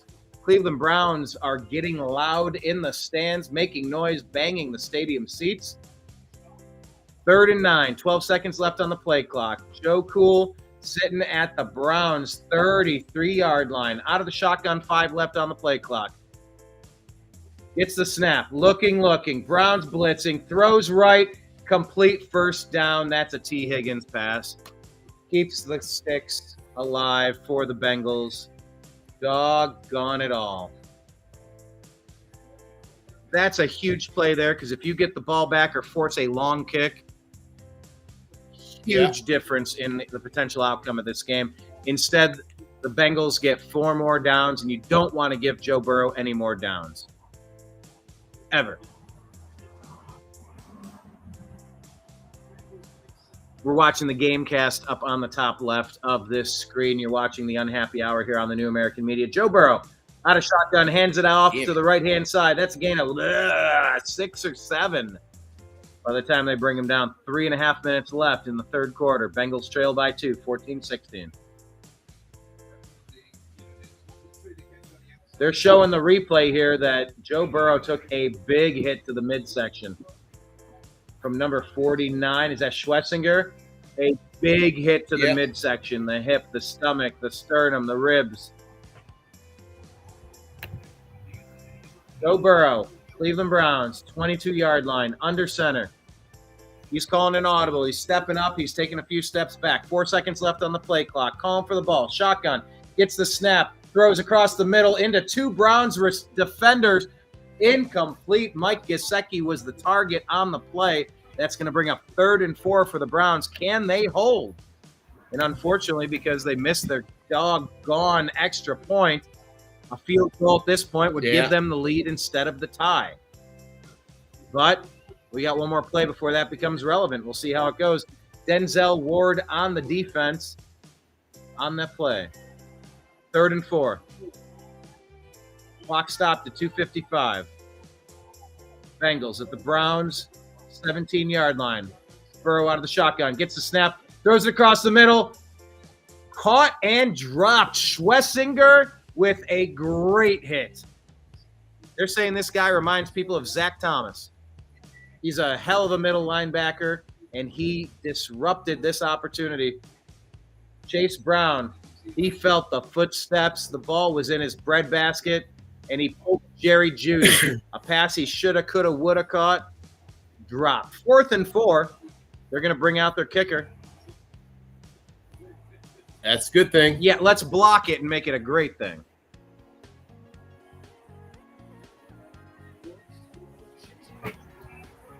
Now, Schlesinger, he's a rookie, correct? Field goal kick is up. Kick is good. Bengals have taken a lead 17-16 because our special teams is incompetent. Yes, Carson Schlesinger is a rookie middle linebacker out of UCLA, and he is getting rave reviews right now. He looks really good. Izzy, you want to walk us through anything else going on? What other games do you watch? I just got done with the Buccaneers Falcons. I think Baker Mayfield just threw a touchdown. He's getting bailed out. I gotta see. He's getting bailed out though. A lot of his passes, I say like 6 of them now, should have been picked off. But the Falcons seem they can't. Baker Mayfield passes should have been intercepted. I say at least 3 or 4 of them. The other ones are just like big breakups that they could have got their hands on. But oh my gosh, he's getting bailed out by Falcons Butterfingers right now. Falcons Butterfingers. All right, what's the score? Is it 17-10? Yeah, 17-10. Okay. And then the Giants, they keep hitting the Jackson Dart. They can't get anything going on offense. Wait, hold on. Wait. Jackson Dart. I said they keep handing to him. Oh, I thought you said they keep handing it to him like they have a package where he's No. They can't get anything going on offense. So is Russ cooked? They say let Russ cook, but is he cooked? Maybe. I mean, I told you that O-line's atrocious. He's fighting for his life each play. That was the biggest problem with Daniel Jones. Well, you don't accidentally end up with one of the worst records in the league. Usually there's systemic problems that go beyond just one position player, even if it's the most important player on the team. What else is going on in the league? What other storylines do we have? Steelers Jets, that was supposed to be low scoring. It's 17-19 right now. That's pretty good. Who's leading Jets? Justin Fields, he's 12 for 15, 1 touchdown. Yeah, buddy. How do you feel about Ohio State Buckeye to Ohio State Buckeye, man? Garrett Wilson has 7 catches, 95 yards, and a touchdown. Yeah, dude. I am thrilled about that. I picked the Jets to win this one. I also picked the Chargers to upset the Chiefs. I'm doing okay this early season. Plenty of game to go, of course. Does Aaron Rodgers look okay? I thought he looked okay. Yeah, I think he's only missed like 5 passes so far. He has 2 touchdowns. Okay, that's not bad. Yeah, that's good. Yeah, 13 for 18, 171. Ben Skrownrick with a touchdown and Jonnu Smith with a touchdown. Say that about Jonnu Smith. Jonnu got a touchdown for the Steelers. Yeah. Okay, Kenneth is saying Easy is a cadet soon. Easy, any update? Yeah, I'm getting sworn back in on one today, and then I got a depth call. Let me tell you, what does that mean? I'm getting sworn back in. Yeah, because they had to drop me from the special warfare side and then put me on the regular side just so I could get a regular job, the one that I wanted. And you're good doing this. This makes you yeah, I don't mind at all. Okay. Yeah. Did some of that have to do with talking to my cousin about what that special warfare side, what all those programs, what the? Yeah, a little bit, and just mainly like how much more it'd be beneficial for once I get out, because like. So you can train for things that'll have real world ramifications. Yeah, because I'm looking to go in for aircraft maintenance. So like I'm hoping to get the bomber job, so either B2s, B1s, and other ones, or just straight up like F-15 5th gen fighter pilot maintenance. All right, well that's cool. Kenneth is saying, "Easy, are you ready for Gitmo duty? Are you ready for Gitmo duty?" Yeah. Soon. All right, Cleveland Browns 2nd and 7 here at their own 28-yard line. Flacco out of the shotgun. Tosses left. Sampson complete. Gain of 3-4. He tried to spin back, but Sampson, for the second time today, his cleats are failing him. I think Sampson needs to have his cleats adjusted. Here's Baker Mayfield's pass out of the backfield. Who's number 7? Bucky Irving. That's going to help my fantasy football team. Let's fucking go. Yeah, Bucky was the one who caught the touchdown. Let's go. So that means 17-10 in a massive divisional matchup. That's a division you can win at barely over 500. Those games against the Bucks and Falcons are huge. Bucks up to a 7-point lead. Flacco out of the shotgun, 3rd and 4 at his own 31-yard line. Gets the ball, looks, throws across the middle, complete! Across the 50-yard line down to the 44-yard line, Cedric freaking Tillman. Don't tell us we don't have wide receivers in Cleveland. That's a Cleveland first down. Jaguars Panthers is back up. 2 at once. Let's go to you first, William, and then to Izzy. William. I'm going back to your just comment. I just saw the replay with Baker. Like, I love to have Baker Mayfield back here. I wish we still had him. I know. Hey, it is I what agree it completely. is. Izzy, what were you saying? Nothing. They were just showing highlights for the Jaguars and Panthers. Man. It's still delayed. I thought it was back up. Oh, okay. Oh, they're coming out on the field for a kickoff. They're coming out on the field for a kickoff to resume the game. Oh, okay, gotcha. Oh, wait, that's the one that's been in rain delay? Yeah. Thank you for the update. So Izzy's he's checking out the rest of the league. You're our color commentary guy, William. I'm the play-by-play. I like this. We got a little setup going on here. This is cool. Jerry Jeudy, career. Ooh, I'm ahead of you. You're ahead of me? I think so. Maybe. Damn, that makes me way behind. 3-2-1. We've ended the third quarter. Oh, never mind. I didn't know you guys had 16 points. I got 35 Okay. seconds. Let me pause for a moment. Talk amongst yourselves. Izzy, tell us about what you thought about the Eagles-Chiefs game. I mean, a lot of people, that's like a rematch of the Super Bowl. What did you learn from that game? The Eagles played the Cowboys.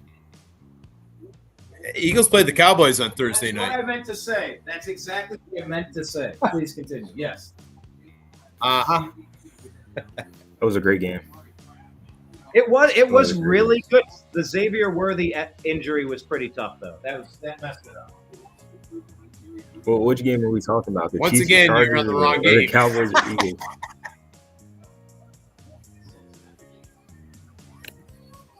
Hey, he's a little bit behind at times. So as for the Thursday night game, as I was telling Brian earlier, I didn't realize that the game was on until it was over. And because I was doing so many things, completely lost track. But yet earlier in the day, I kept on saying, hey, NFL season kicks off tonight. And I'm like all excited about it. Yet I missed the game. But I did hear it was a hell of a game. For me, the only problem is fantasy-wise, I have the Eagles defense on one of my fantasy teams, and they only put up 2 points for me. Yeah, I played against CeeDee Lamb in fantasy this week. So he had like 100 yards. That was pretty bad. And then I went against Travis Kelce and Mahomes, so it's not good. Yeah, no, I hear you. Now, for me, I'll pull this up right now. My one fantasy league, I am up, or I was up. Yeah, I'm up 45-28. My main go-tos right now are Kyler Murray. He's putting up some decent stats. They just entered Arizona just entered the fourth quarter, and Marvin Harrison Jr. I kind of went with the double-edged sword there. You know, I am one of those guys. I'm a big proponent of if I got the quarterback, I'm going to draft the receiver. And then on my second league right now, I've got let's see here, pulling it up. Damn, internet taking so much damn time. I am down 33-32, and my big scores on the team right now is actually just a nice even spread. I got Marvin Harrison on that team too, and I got Jonathan Taylor, and he's putting up some numbers in Indy himself. So he's got 71 yards and 20 some odd yards receiving. So he's, but I'm evenly spread on that team, so it's pretty nice. Hopefully I will bring myself home a winner here. Yeah, hopefully Sam. I got Alvin Kamara. He's doing all right, 12 points, and then Drake London, Malik Neighbors. They got to score some more points for me. Yeah, I've got Neighbors on one team. My big one right now, I'm hoping St. Brown puts up some big numbers today because he was one of my higher draft I need choices. bonus of Jahmyr Gibbs to get me through for tonight. Oh, since I'm a little bit behind, Flacco just ran around the end, picking up about 6 yards. It's third down. No. Let's see, third and 5. He picked up a couple yards, but he was flushed out of the pocket. His old ass was running. You're going to see what happens on third down. Harold Fannin had it. It was a little out of his reach, but he fumbled the bag again. Daniel Jones rushing touchdown. Who got it? Daniel Jones rushing touchdown is 30-0. Oh my 30-0. I told you, man. Bijan Robinson out of the backfield, all the way down 15. Browns are going for it at their 40-yard line. 4th and 5. Flacco across the middle, in and out of the hands of Jerry Jeudy. What the shit? Browns give the ball back. Be right back.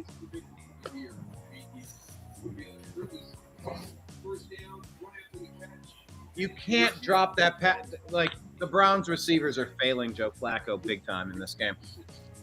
Izzy, is there a way we can check about the fantasy football highest scorers? Is there like an app or something, or should I go on Grok and do an AI search to see who it keeps popping up at the bottom of Red Zone for me. I don't know. You probably have to look it up like a live tracker.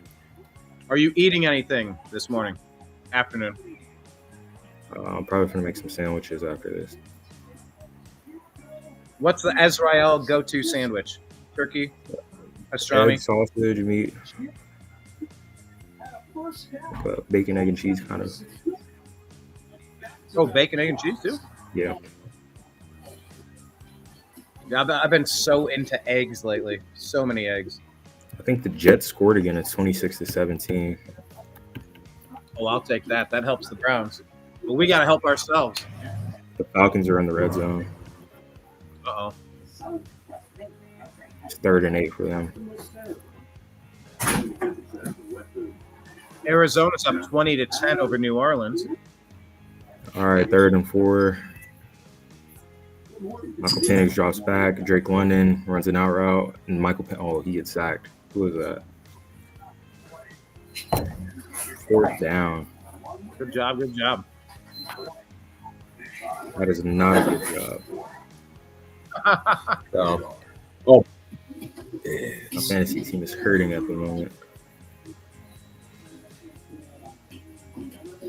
Oh, as a side note, I know this is not football related, but the Guardians did win 2-1 today, bringing them to 2.5 behind the Seattle Mariners for the last wild card spot, bringing the Guardians record to 71-70, and the Mariners sit at 74-68, with almost a whole month of baseball left to be played. But we also do sit. Let's see. Yeah, here. the Dodgers had a rough game last night. Oh, you mean the no-hitter that wasn't? Yeah. And, You're a Yamamoto guy, aren't you? Yeah, but I mean, he's our best pitcher. We're up 4-0 against Baltimore right now, so. Yeah, you went from a no-hitter to losing the game. That's just so brutal. And he had 2 outs.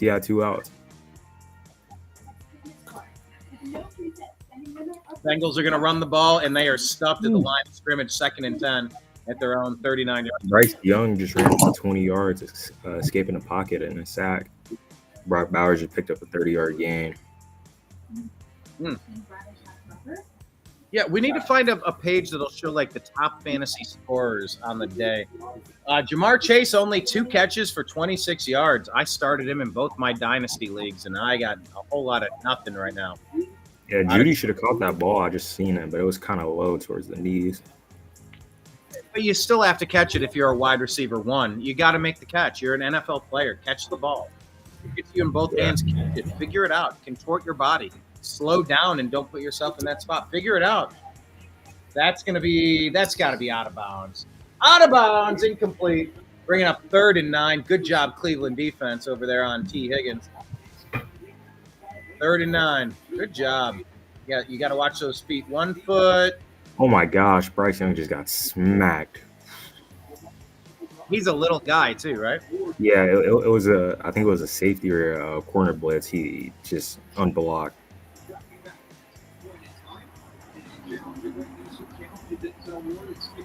Oh.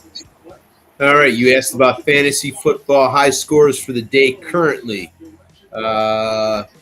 Daniel Jones right now holds the lead. This is PPR results. Good job. Let's let it roll. Awesome. Thank you. All right. But with the fantasy high scores, Daniel Jones holds the lead at 28.88 for the day. Justin Herbert's in second at 27.92. Mahomes third, 26.02. Oh my gosh.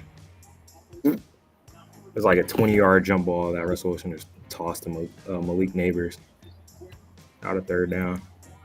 Got lucky?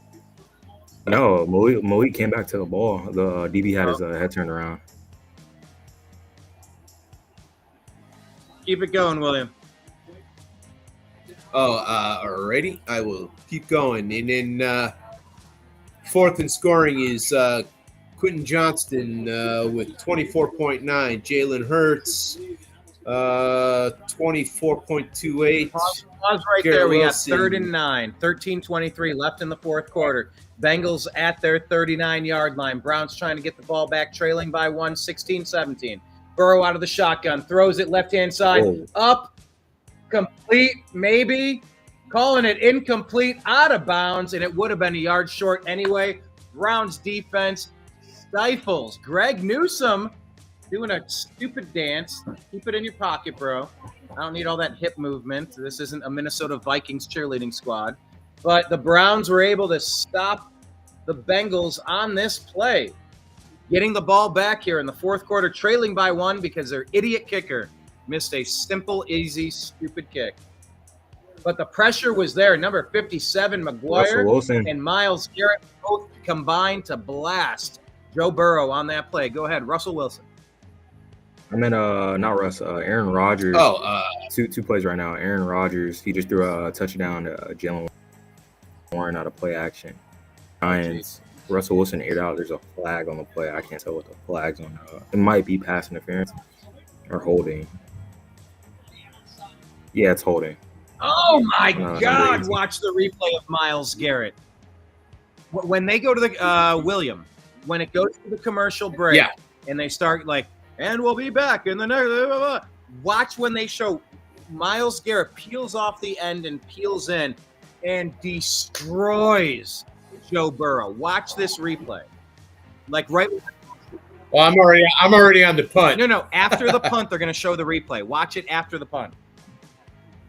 Okay. In the end zone. Watch okay. this slow-mo replay. Izzy, do you get can you click over to the Browns and see the replay? There No, you go. It's on random. Oh, damn. Let's go. That's what I like to see. That's old style football. Go. He's going to think twice about being comfortable back there. You get in somebody's head and you get a little jittery. Oh, wow. Travis Etienne. Can he go? Did you take it? Oh, man. 60-yard gain. He almost had a shoelace tackle towards the end. A 60-yarder. Damn. You said 6-0? Yeah, from Travis Etienne. Yeah. Russell Wilson drops back, launches it deep. Malik Neighbors, in and out. One-on-one. It's Adrian Amos. He got to catch that. Izzy, what? The Pittsburgh and New York are in a shootout. Which one? New York and Schittsburg? Yeah. Yeah, they are. Yeah, I mean, I'm looking at fantasy stats right now, and Aaron Rodgers just jumped up into the top 10. He's averaging 20 with the PPR scores. He's got a 20.44 going. Justin Fields is at a 20.12. And I mean, just the score 26. Making it 20 for the Giants right now. So let's see. The rocket ship going past the door was William. Was the sirens? Was that Izzy? Yeah, that would have to be him because I don't have nothing here. It's there ain't no cars rolling by. I live right on Sleepy Hollow, so you know that's my residency in Brunswick. And yeah, I was back in town a year or two ago, and I hung out with my buddy's place down on Sleepy Hollow. Yeah, we're on Sleepy Hollow. Down that way, if you're going towards Medina, turn left onto Sleepy Hollow, and then down a little bit on the right. Yeah, so I'm right. If you remember where Plum Creek is, where Plum Creek dumps right into Sleepy Hollow, that's my house right there. Joe Flacco throws it out to Dylan Sampson. That's going to be a gain out of the backfield, about 6-7 yards, looks like. Setting up second and 2, they're going to call it. 12:54 left. I have no idea what's happening in the Jets-Steelers game, but the Steelers got the ball right back, and Russell Wilson just threw another touchdown. What? I said Russell. I keep forgetting. Aaron Rodgers. He's all over the place.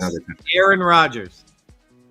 Yeah, he just threw another touchdown. Yeah, like you said, I just mentioned that Aaron Rodgers just jumped into the top 10. Yeah, I didn't even know they got the ball back that fast. That must be why. That's crazy. Dylan Sampson gets the handoff up the middle. That's going to be a first down for the Cleveland Browns off the right side.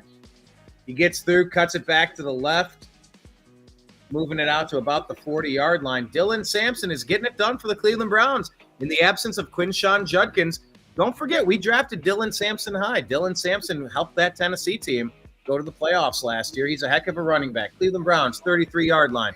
12 minutes left, fourth quarter, trailing by 1. Man in motion.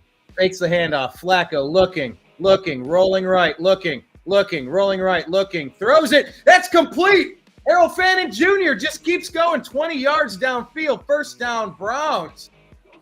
Harold fucking Fannin Jr. from Bowling Green State University. My alma mater, my college, where Urban Meyer coached, where Eddie George is coaching. We are football university. Damn right. Tight field goal from Graham Gano from the New York Giants to bring it within 6 to 14. What's the score of the Giants game? 6 to 14. So if the Giants can get a Who's stop leading, go, get a who's losing? touchdown and 2-point conversion, they'll be back. Hold on. So Who are the what? Giants playing and what's the score? Say the full thing one more time. 6 to 14. Who are they playing? The Commanders. And the Commanders are up 14-6 now. Yeah. They just scored a field goal. They got a field goal range. They couldn't. Sorry, get I didn't have the. I don't have the. I forget who they were playing. That play right there, they were under pressure. Flacco faked it in the handoff to Jerome Ford. Pocket collapsed. He had his. I just saw the 22-yard gain. I just saw the 22-yard gainer. To Harold Fannin, what do you think? I like it. Now I'm Second- going to see the play you're just referring to. Yeah, they lost 3 on the play. 2nd and 13. Browns in Bengal territory at the 48. Flacco out of the shotgun, across the middle, complete. Harold Fannin Jr. again, gain of 5, maybe 6. That's going to set up 3rd and 7, 3rd and 6, perhaps. Browns in. They need to get a few more yards here. Flacco, 23 of 33 on the day. How many yards? They pulled it off the screen before I could say it. Well, I'll be seeing it here then in a second.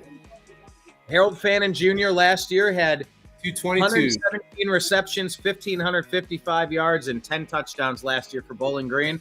And he is a major target for the Cleveland Browns today. Yeah, it was him and Tyler Warren going head at it.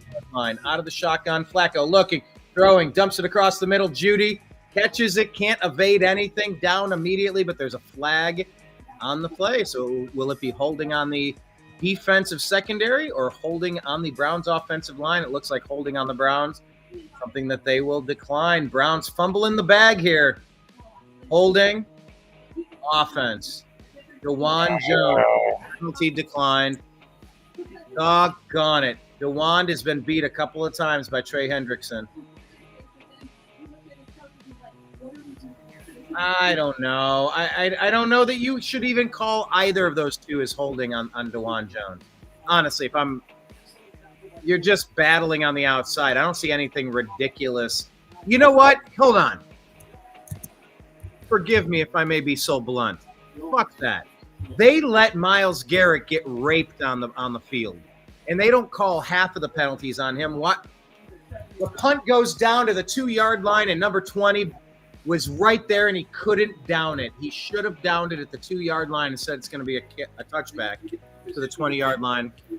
Drake May just caught a pass for 3 yards. Drake May caught a reception from who? From himself. He got batted at the line of scrimmage and he caught it. How many yards did it go for? 3. From himself. And Tua on 4th and goal passed it to Devin Achane for a receiving touchdown. It's 8 to 30 now. What's the score? 8 to 30. That's still out of reach, I think. That'll have fantasy football. Yeah, it's only 6 minutes left. Yeah.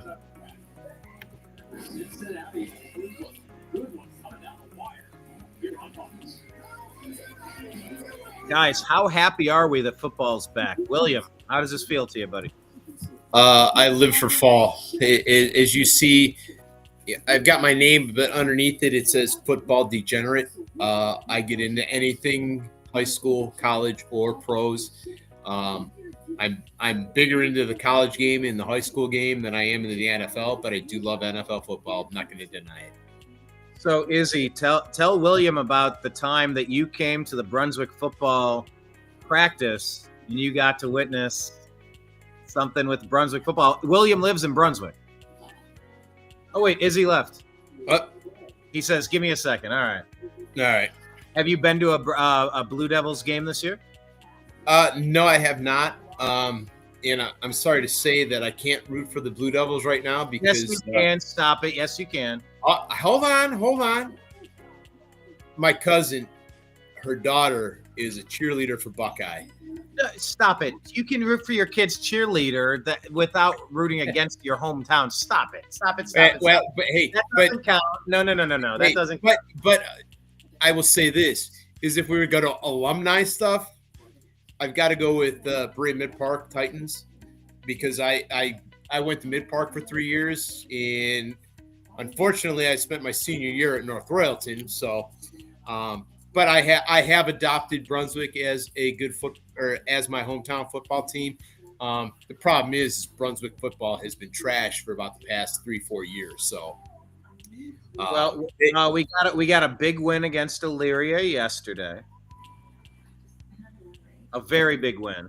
It's Elyria though. 2 days ago. Well, I don't know. The Pioneers and the. All Yeah. right. Joe Burrow out of the shotgun at the 20-yard line. Pocket collapsing. Hands on him. Joe Burrow goes down. He's sacked by Miles. Fucking Garrett. Do not sleep on Miles. Down to the 14-yard line. That's a loss of 6. Let's go. Miles said, get me out of Cleveland in the offseason. And you know what? They figured it out. Kudos to Jimmy Haslam for not allowing that nonsense to happen. Money Miles talks. just being shot out of a slingshot right now. Took on 2 people and bully balled them. Hands to the face and everything. Takes down Joe Burrow. Let's go. I'm seeing it now. Let's go. 2nd and 16. 3 seconds left on the play clock. Burrow has no idea what's going on. That's either a timeout or a delay of game. Is that a delay of game? Hold on. Did they call a timeout or delay a game? Go on, talk to me. Talk to me. Bengals called a timeout. They're down to only 1 timeout remaining. 8 minutes, 36 seconds left in the 4th quarter. Up by 1 on the Browns, and the Browns are applying the pressure right now. Let me tell you. Yeah, I look at it this way: is I think Miles is going to be in contention for Defensive Player of the Year, barring any injuries. He is. I mean, I always hear all about this stuff about Watt in Pittsburgh and all that fancy horse shit, but he doesn't get the attention that Myles Garrett gets from, being double teamed like he is. And I hate every time I got a friend that's a huge Steelers fan, and we go back and forth, and they're like, dude, look at it. He's not double teamed like fucking Garrett is. Yet he can't accept it. So anyway. Delusional. A little delusional. Yeah. All right, here we go. The crowd is loud. It's 3rd and 22. Burrow's doing this. He can't hear shit. His headset right now. They're showing the replay. Myles Garrett took 1 step out, 1 step in, 1 step out, 1 step in, and went in to get Burrow on that one. They're showing another. Jeez. Yeah, Miles is playing some really good football right now. QB sacks. Browns have 2. What is going on? Another one. Oh, shit. You're ahead of me. Man, 2 sacks in a row. 2 Oh, he's in the end zone. They take Burrow down, and he jumps out of the end zone to the 2-yard line. Holy shit. That was almost a safety. Burrow jumped out of the ass crack of the end zone, jumped about 2-3 yards to avoid the safety because Burrow's a smart football player. But, my God, that pocket collapsed. The Browns were teeing off on them.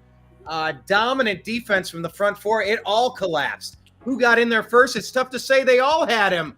Oh, they had him in the end zone, and he barely jumped and flipped. Miles was in on that. So was the rest of the defensive front. And now all the pressure is on the Bengals. They are trying to punt it at the end of their end zone. One mistake, and it's over. The kick goes out. Brown's back to catch it. It bounces twice. Caught at the 45, up to the 50. 45 of the Bengals, it to the 42-yard line of the Bengals. Browns are within field goal range-ish. Just 1 or 2 plays, and they're going to be in field goal range right here. Hey. Don't do like they do the golf gods. Don't say, hey, this is going to be a birdie putt for sure. Nah. Dude, I had that all day yesterday. We were in a golf scramble. Oh, it's going in. Where'd you go? Did you go to Copper Top? No, actually, my Copper Top scramble was 2 weeks ago. Part of the Eagles Club, and we raised a lot of money for 12 different families through the Christmas holiday, and had a good time at it. No, yesterday was So you're a member of the Eagles up on Pearl? yeah, Brunswick. I'm a Brunswick Eagle, brother. Are you a member of the other one? What's the other one called? No, I'm not a Moose and I am not a what do you call? What's the other one? You The got Lodge. the Moose Lodge. You got something else? No, I'm just an Eagle. Yeah, you might have run into my dad at some of these, by the way. So yeah, no, I became an Eagle because of this golf scramble. I was part of it 6 years ago. Decided, hey, this is a great cause, and my buddy Chris, you might know him, Chris Latner, tall guy, long hair. Chris and Marty. Yeah. Marty came to my brother's Celebration of Life festival. I hung out with Marty. Marty worked with Angela and I at O'Hara's. He was the kitchen manager. There you go. Anyway, but yeah, through Chris, I became an Eagle, and I've been a proud member for the past 6 years, and it's good organization. I like, I'll head up there. I don't go up there too often, but it's good organization. They do a lot of good around the community, especially with our Christmas fundraiser that is the golf outing, along with donations and stuff like that. 2nd and 7, Flacco zips it across the middle, airmails it, brings up 3rd and 7. Browns need to get some yardage to get a field goal opportunity here to try to take the lead. They're showing us the highlights here. Aaron Rodgers fakes the handoff, throws it into the end zone. Calvin Austin, the third. This is Aaron Rodgers' 4th touchdown pass of the game as the Steelers take the lead 31-26 over the Jets. So here we go, 3rd and 7 for the Browns at the 40-yard line of the Bengals. Gonna need a few more yards for a field goal. Flacco looking, throwing, complete across the middle. First down, Jerry Jeudy. That's gonna be a gain of about 12, 13. Keep the sticks moving, 6:02 left in the game. Hey, we're reaching the point where we can run the clock out if we can get a first down or two and then just chip in a field goal winning kick. I'll take a win however we get it. Let's just get the win. Here we go. That's all matters. Throws. What the hell was that? Across his body, incomplete, in between two people. That play looked like shit. You know what? Even the cameramen weren't ready to show us that play. Flag on the play. What happened? Was that? Please tell me that's defense. They're showing, what is that? A legal man in motion, a shift?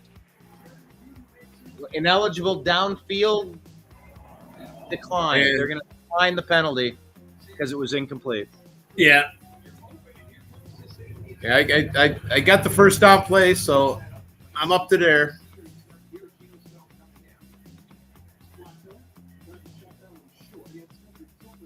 Oh, yeah, I can see that penalty. 79 was downfield by about 3 yards. Yeah, that's definitely a legal man downfield. Browns are going to give it off to the right-hand side. They're going to get some yards on 2nd and 10, maybe 4 yards on that, set up 3rd and 6 now. That was a run off to the right side. So when's the next time you think you'll be back in town? Like I said, I got people lobbying for me to just move back home. I'm just asking you when you're going to be back in town next. I mean, not to what's the word I'm looking for? Or maybe an away game, come home on a Sunday or a weekend. Flacco, 3rd and 6, airs it out. That's complete to Jerry Jeudy. First down, Cleveland Browns, 5:03 left, 4th quarter, trailing by 1. Keep it rolling. Clock is rolling. 5 minutes left in the game. Browns got it down to the 15-yard line. Jerry Jeudy caught it at the 13-yard line of the Bengals. Both feet inbounds. Great connection. This is how you win football games. Browns trail. No, I'm not getting excited. No, I'm not. I'm not trying to get over the skis. But like, we are in position now. 13-yard line. 4 minutes, 32 seconds left. Handoff left. Dylan Sampson hit. Pretty much ends up at the line of scrimmage. 2nd and 10. Okay, we're back.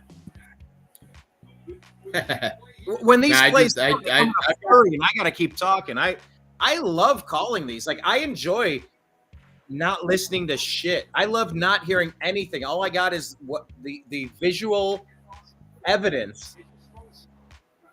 I mean, doing this. I mean, it's a nice distraction from life. No shit. As Mike Polk Jr. said, now look, I know there are more important things in life, but you are supposed to be my pleasant distraction from those things. Flacco throws it to Harold Fannin right at the line of scrimmage, gets it forward for about a game. That's going to set up third down with 3:39 left in the fourth quarter. Do not leave too much time on the clock. Get another first down. I feel like the Browns play calling has shrunk here. They're trying to run the clock out, but with 3 minutes left, you don't give the Bengals the ball back with Joe Burrow and Jamar Chase with 3.5 minutes. You get the fucking first down and you try to keep your boot on their neck and finish the game. First down is going to be the 3-yard line. Browns sit out there at the 12. Joe Flacco out of the shotgun. One back formation. Looking. Looks right, looks left, throws. He's going to get sacked. He almost dumped it off, and Joe Flacco goes down. Trey freaking Hendrickson. DeJuan Jones is getting abused this game, but Trey Hendrickson led the league in sacks for a reason. Flacco, Hey, I got the rally cap on right now. Go down here because it's okay. You're in a chip shot field goal range. Now we got this field goal kicker that I trust zero because he could. Here we are, 36-yard attempt. 4th and 15, Browns. Here's the snap. Kicks up. Kick. Oh, God, no! Oh, God, no!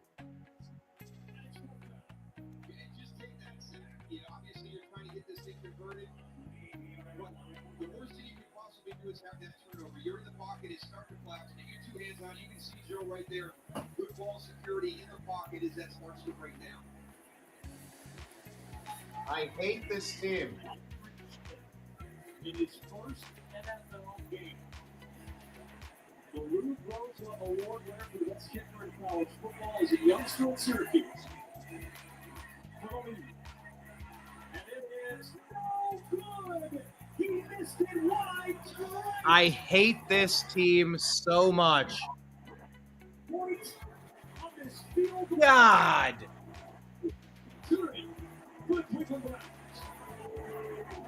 Browns tackle Chase Brown 2 yards behind the line of scrimmage. Are the Browns going to call a timeout here, maybe? Clock stops at 2:15. Who the fuck? Dude. Why can't we sign a fucking kicker? Miss an extra point, you miss a fucking field goal. You're cut, you're fired. You know what? Get him off the field now and go to your backup. I don't care if you got Corey Orcaz kicking extra points and field goals. Have David Njoku kick the fucking God. We should be winning this by 3, but we're trailing by 1. Fuck. Yeah, hey. This is the most Brownsiest way we can lose.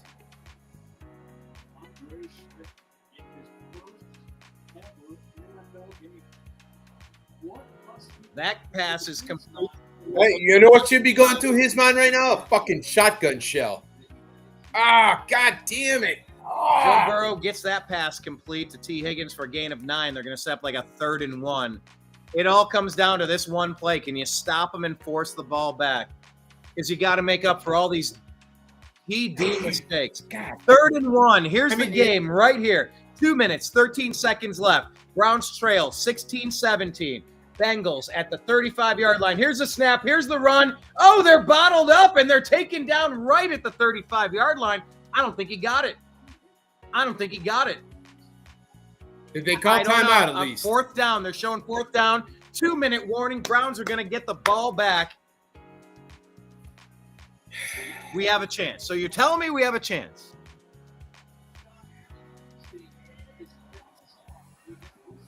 Really? We should be winning by 3, but we trail by 1.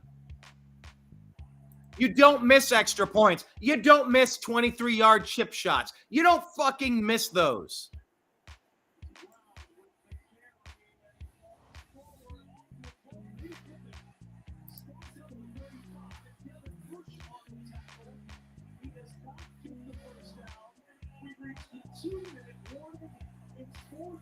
Damn.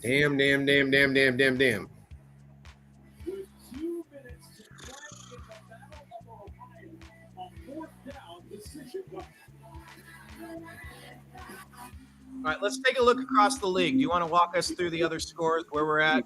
You want me to do it? You want to do it, William? Hold on a second.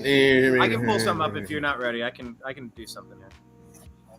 All right, I'll go through the scores here. Let's see. Buccaneers lead the Falcons 17-13. Falcons have the ball at the Tampa Bay 2 at 3rd and 1. That's a massive play right there. We'll see how that shakes out. Dolphins trail 8-33. Colts got this with 34 seconds left. They win this game. They're going to go 1-0 on the season. Raiders are up. They've doubled up the Patriots. Who had that on their bingo board? Oh, damn. What? You're going through the scores. The Jets just came on top of the Steelers, 32-31. With 6:10 left in the fourth quarter. I'm sorry. Didn't mean to interrupt you. I just pulled up the scores myself. It's all good. I was getting to that one. Yeah. Jets have the lead on the Steelers. I'll take that. Steelers have the ball at the Pittsburgh 32. Cardinals lead by 7 over the Saints, 20-13. Spencer Rattler, 22 of 33 on the day, 183 yards. Marvin Harrison with a touchdown. Panthers, Jaguars. Jags are up 20-3. We want the Jaguars to lose every game so the Browns have a better draft pick. So we're not yes and no, because Jacksonville's my backup team. No. But what I'm saying is we own the Jaguars draft. Oh, I know. Yeah, I know. See. Let me do a little explain. Let me explain to you. Do some mansplaining. Mansplaining. So, with my ex-wife, her family's Hold on, from 4th and 1. Pittsburgh. Let's do 4th and 1. Pause on Pittsburgh ex-wife. Joe Burrow out of the shotgun. 4th and 1. 2-minute warning at the 35-yard line. Everything on the line here. They got trips left. Make it quad left. Out of the shotgun. Burrow sending a man in motion. Jamar Chase. Now he goes back out. He's going in. He's going out. He's jiggling all over. Watch the QB run up the middle. Joe Burrow runs up under center. And he does not go for it on 3rd down.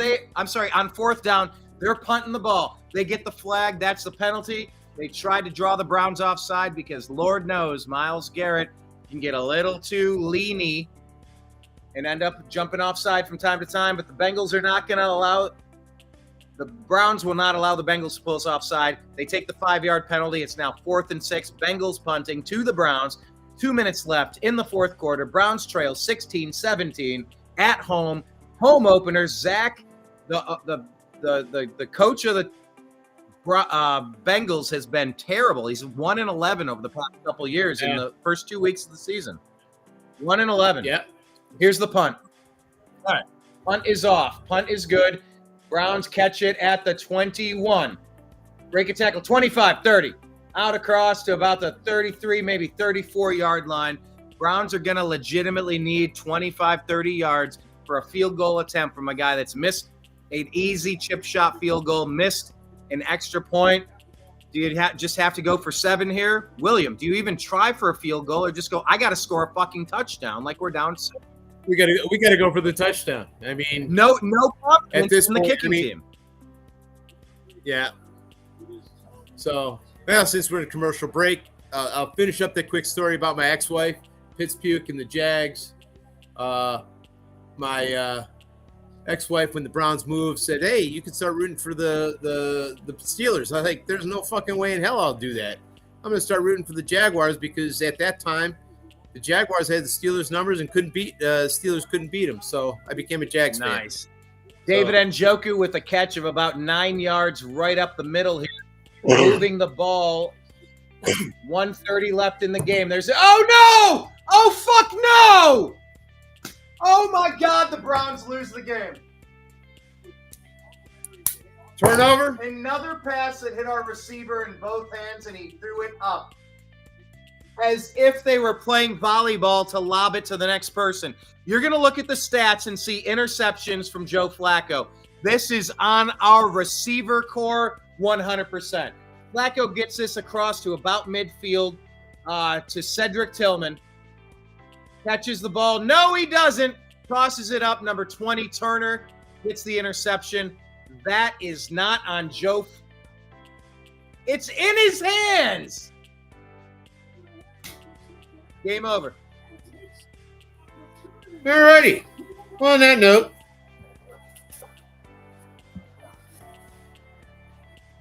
I will give us a rundown of the NFL scores that we currently have. Let's do it.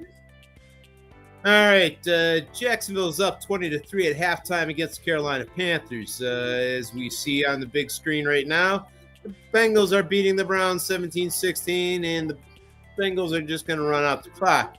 Tampa Bay is up 17-13. By the way, when I say the game's over, let me just jump in. We just used our second timeout, a minute 20 left. Second and 13. We might get a kick back, but I mean, we're going to be down to brass tacks. Go ahead. Yeah. All right. So Steelers are losing to the Jets 32-13. New York's got the ball and they're marching. Commanders are up on the Giants 21-6 with 7:09 in the fourth quarter. Arizona Cardinals lead the Saints 20-13, and Arizona's got the ball at the 16-yard line driving with 1:59 left in the fourth quarter. The Raiders are up on the Patriots 20-10. New England's driving at the 40 with 2 minutes left.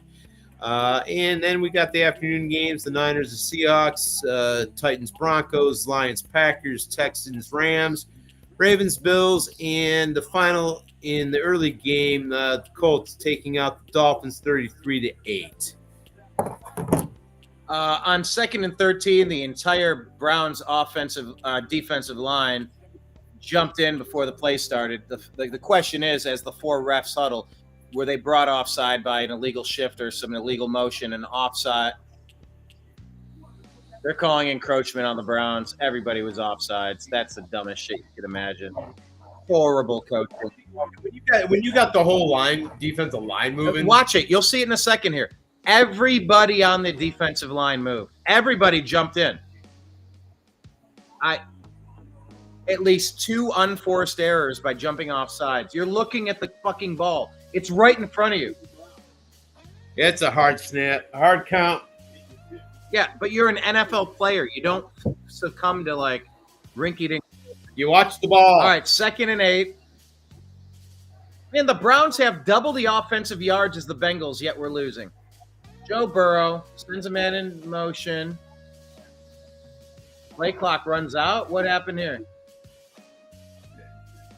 Timeout. Final timeout called by the Bengals. 2nd and 8. Minute 20 left in the fourth quarter. Yeah, I got that on my screen here too. All right, they're showing us a replay. Jaden Daniels hands it off here. Whoa, Nilly. That's going to be a touchdown right there. Deebo Samuel, his first carry of the day. The Redskins take the lead. Keep in the lead. Looks like they're going to beat the Giants is what I'm getting at. Yeah, they're up 21-6, so. That touchdown was important. Otherwise, you have a one bad play, one bad doggone, the Cleveland Browns and the Andre Sismet missed a point after attempt and missed a 36-yard field goal, or else we'd be in the lead right now. Garbage. Yeah, it's the typical Brownsy way to win. If he's still the kicker at the end of this week. No, he won't be. Chase Brown is brought down for a loss of 4 in the backfield by Carson Schwessinger. 1 minute, 16 seconds left. Maybe the Browns called their final timeout here. That'll bring up 3rd down and something. 3rd down a lot. Oh, you got it. These kicks are terrible. They're showing God, we should have won this game. And I would feel so differently about my team if we did. It's just sickening. It's just disgusting to watch this.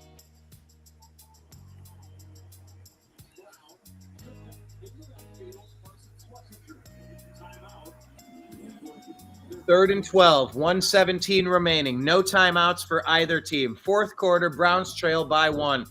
All it takes is one play to change this game. Let's go, Browns. Burrow under center. Gets the snap. Hands it off. Chase Brown hit immediately. Bounced backward. Loses 3 on the play. They're going to run the clock down. 109, 37 seconds left. So we're going to have about 40 seconds left in the game. Israel Robinson, how are you? I'm back. Welcome. I'll be All right right, back. he'll be back. Izzy, the Browns have missed a point after and a field goal. Otherwise, we'll be winning by 3. Instead, we're trying. What happened with the receiver? He dropped the pass, another interception. You're going to look at the box score and see 2 Joe Flacco interceptions, but both of them are the fault of the receiver. Both of them. Yeah, that's what you see on Twitter. It's like people will be like, "Oh, Joe Flacco threw 2 interceptions," and then they get called box score watchers because it's like you looked at the box score, you didn't even watch the game. The Falcons are struggling right now. They've been at the 5-yard line for like the past 10 minutes. I don't know what's happening in that Can we game. stop it and make sure that Baker gets the win? That's what I want to see. Yeah, Yes, you do. You never bet against Baker. All right, so the Bengals are going to kick it off. Bengals are at midfield. They're set to punt the ball back to the Browns at the 35-yard line. Ryan Renkow, the Bengals punter. 30 seconds left. Browns trail by 1. Here's the punt. Where does it go? Browns defender is back. It's going to hit at the 8. It's going to bounce at the 5, 4, down at the 1-yard line. So they left Joe Flacco 19 seconds at the 1-yard line to go get 3 points. No timeouts left. How many seconds? 19 seconds, no timeouts. I say you run a post pattern and try to draw some offensive interference and just go deep. Chuck it up. Because they're not going to be defending the middle of the field. So go to the middle of the field. Russell Wilson just threw a pick. Russell Wilson on 4th and 2. He threw a pick. Oh, so Schittsburg's going to – oh, wait, Russell Wilson, he's on the Giants, so that means the Redskins. Okay. In the end zone, Joe Flacco gets the snap. He's looking. He's being pressured. He's rolling. He's throwing. Incomplete to David Njoku. 2nd and 10. 13 seconds. The Giants get it back. No. Drake London touchdown. No. Please. Let's go. What? Let's go. Oh, he dropped it. No. Oh, what's happening? They're calling it a drop. One's calling it a touchdown. Incomplete.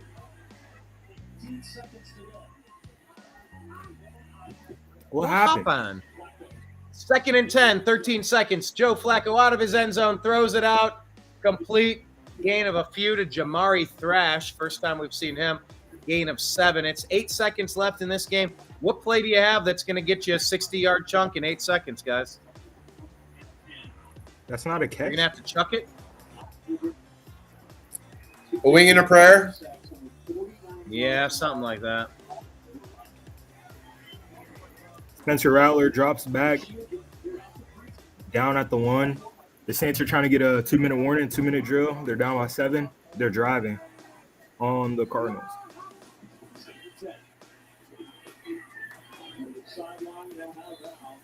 It seems like the head coach of the Falcons are challenging the play. Hopefully it's a touchdown.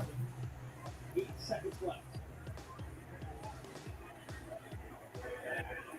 No time for a methodical. I'm trying to see if this is a catch or not. Aaron Rodgers in a 2-minute drill. 31-32 for the Jets.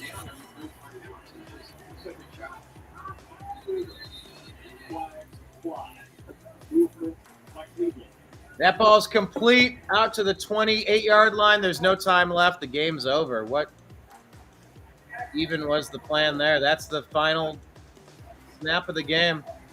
Browns lose 16-17, self-inflicted. Yeah, I was going to say that's a winnable game, 100%. Absolutely brutal. Apparently Drake London called that pass.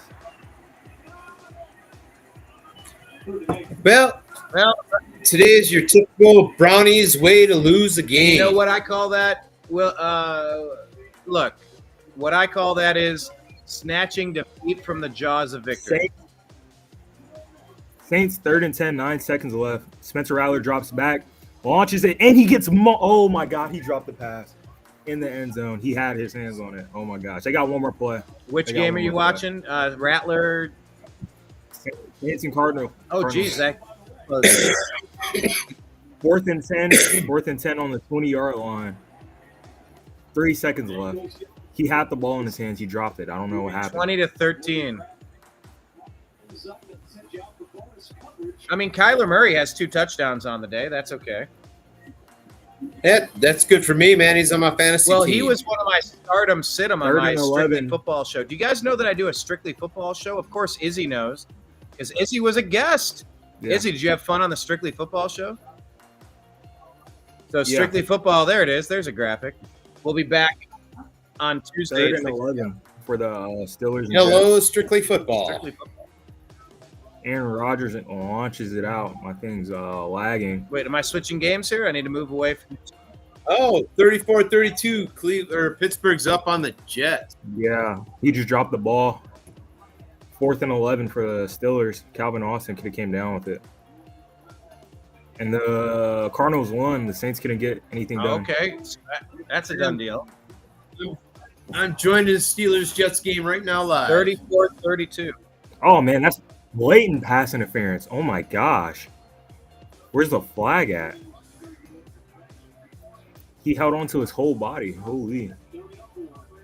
They're not calling it.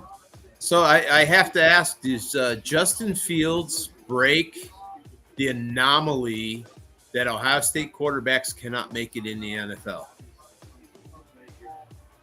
Yeah, I mean, I've been high on him. The Bears did him disjustice. I can't argue with you there. I mean, They had horrible play calling, horrible. Hold on, wait, 4th and 10, and that is, oh my God, they threw flags. My bad, but yeah, like I was saying, Justin Fields, horrible play calling, horrible coaching. The coach, Matt Eberflus, he was a horrible coach. Just bad all around. Barely in receivers until they traded for DJ Moore. O-line was atrocious. Defense was atrocious. Why do you think he was running the ball so much? Hey, but they're showing this. What just happened? Was that Penix? Knee down? What's that? What game are you watching? Oh, is his knee down? They're showing Falcons. Oh my God! I think did he get in? But then the ball came out. What happened? They're showing the Falcons took the lead, 19-17 over the Buccaneers. No. All right. Well, Baker has a chance. Baker's batting at his eye, like he's got an issue with his eye. But yeah, like I was saying, they get a top 5 pick that year. I forgot which one they got. They trade one away to get another first-round pick. They get Caleb Williams and another first-round player. I think Roma Zune. Yeah. And they traded this offseason, and then they get another receiver, Luther Burden. They draft a tight end. They trade for a bunch of O-line help. They get a new head coach. They fired the head coach, so they did him bad. And then Justin Fields went to the Steelers. He balled out. They benched him for Russ for no apparent reason. Yeah, I won't say. I mean, yeah, they benched him, but I mean, Russell Wilson was supposed to be their go-to guy in Pittsburgh when they signed him. So I mean, I'm not defending Pittsburgh in that aspect, but like I said, he's a better quarterback. Oh, damn, he just got slammed. Anyway, so, but my thing is this, I do agree with you that Chicago did him bad. Justin Fields was, or can be, I feel, a decent quarterback in the NFL. He just needs to get consistent reps like he did in the first few weeks at Pittsburgh and not have somebody waiting in the wings. I think he's going to do well in New York. And I really hope he does. And I hope he is that guy that, breaks the mold of, well, You got an Ohio State quarterback. He does great in college, but he can't do it in the NFL. I hope that, he is. Oh, damn. He got plastered at that reception. Cam Ward is coming on the field versus the best defense in football. Let's see how that goes.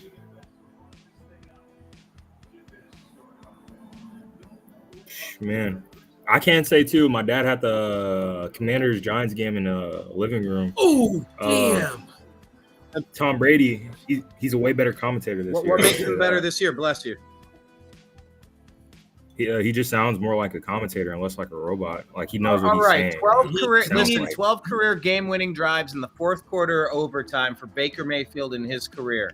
He takes over now trailing 17-20 Buccaneers.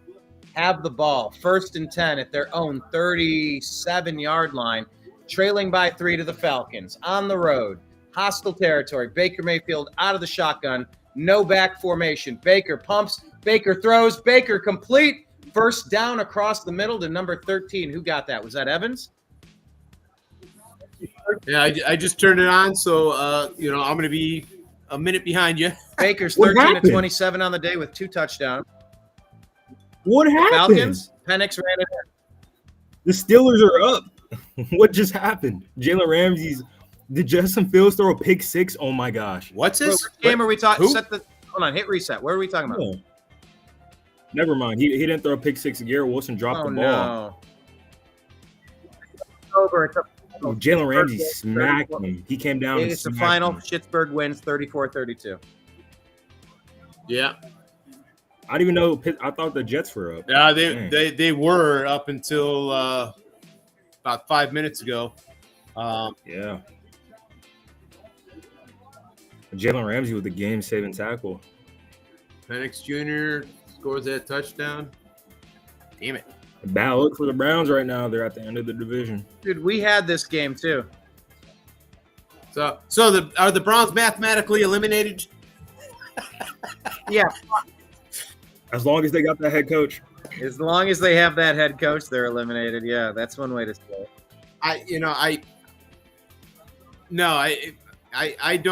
I don't think Stefanski's the problem. I think it's 1 or 2 steps above him and our owner, Jimmy Haslam. Yeah, 100%. I agree. Haslam is the modern day Jimmy Jones. What do you call it? Yeah.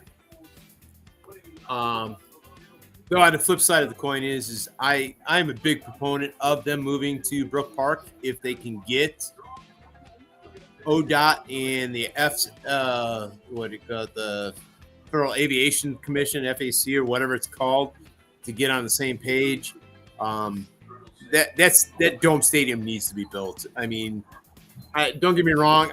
I've gone to enough Browns games at the stadium that we currently have.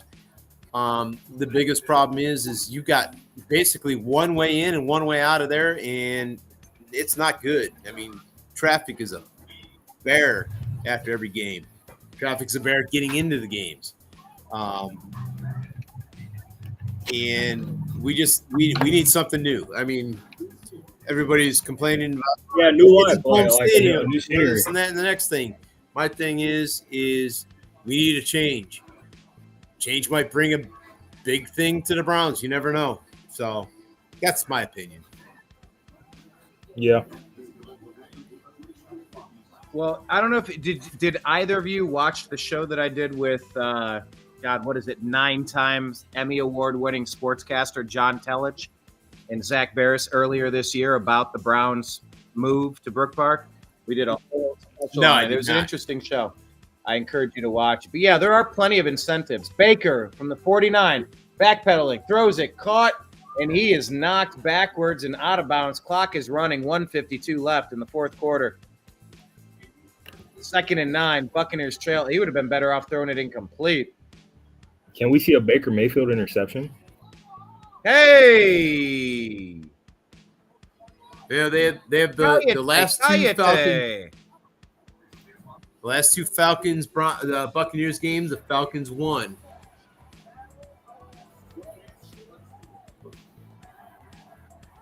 Baker on 2nd down, incomplete. Man, that pressure wrapped him up. Baker got out of it, but barely had a chance to get that. Man, that dude, Baker's just getting destroyed in that backfield. Yeah, Tampa Bay does not have a good line this year. They signed up a couple of their long-term linemen for long deals. I thought both their tackles were locked in. Yeah, for the time they got there. I mean, decent. 1. Snap is off. Baker Mayfield, pressure. Baker throws, complete. That's a first down out to the 39-yard line of the Falcons. 1:24 left. Baker's running them up to the ball. No time. I'm sorry, they have one timeout. They're holding it. 1:16 left at the 40-yard line. Out of the shotgun. One-back formation. Baker looking, pumps, rolls left, rolling, chucks it, incomplete. Stops the clock, 1:04, 2nd and 10. Yeah, I'm still on the play before the 3rd and 9, so yeah, same. I'm a little bit behind. Flag on the play. Are they going to call holding, or what are they going to do? All they need to do is to get in the field goal range. Oh, they hit Baker 7 steps after the throw. That's going to be a penalty on the Falcons. Stupid. Yeah, I'm watching it now. Unnecessary roughness. There we go. They got me in a close one in my fantasy league right now. Tell me about it in a second. Personal foul, roughing the passer, defense, number 98. That's a first down for the Buccaneers. Oh, that's going to be huge, and that's a stupid play for the Falcons as Baker and the boys march it forward. I don't think they're content getting 3. 1 minute, 4 seconds left in this game, trailing by 3. Touchdown could win it for them. Tell me about the fantasy football in just a second, Izzy, when this game wraps, or at least when this drive wraps. Baker, 1:04 left in the 4th.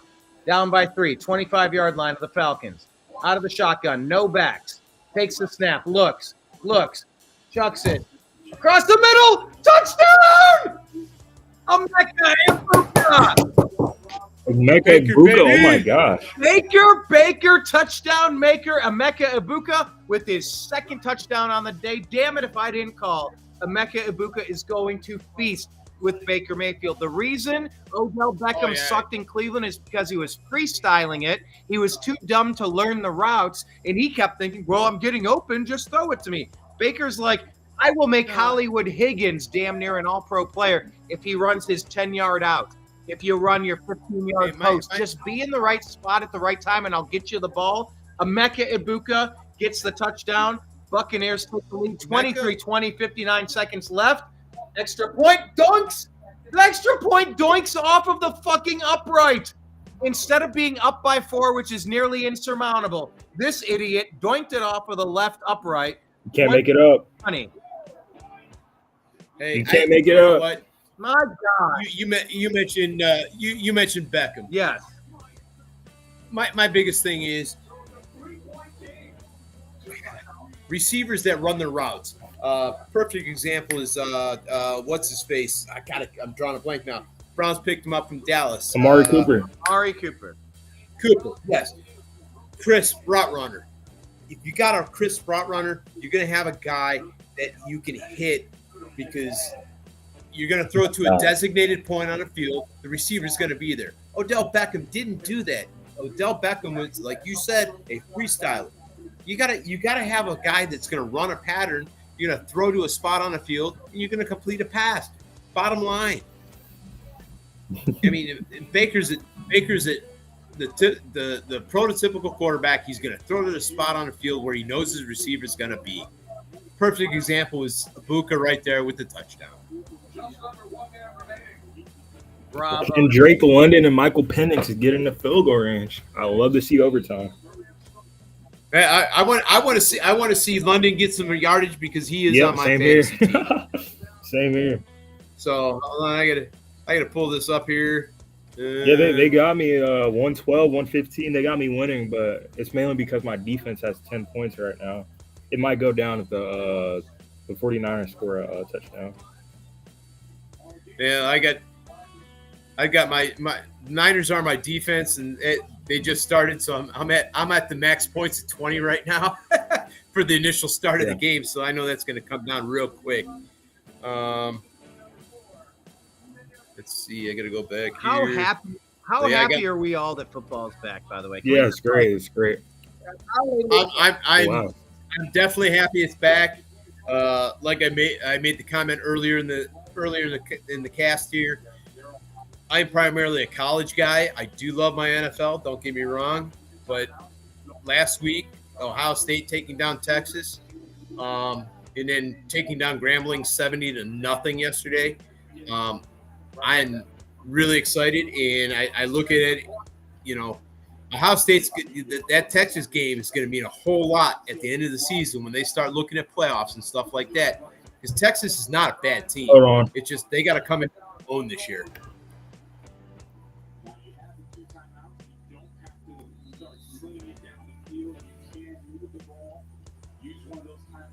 That's a huge seeding game. You're right. It's a massive seeding game. Just like this Buccaneers-Falcons game is a massive seeding game. Yeah, I got the game on in the living room. It's way more sped up. Cam Ward's first drive in the NFL, he gets a field goal out of it against the best defense in the league. Wait, hold on. It's his first drive? Oh, wait. In the You're NFL? saying the second game has just started is what you're saying.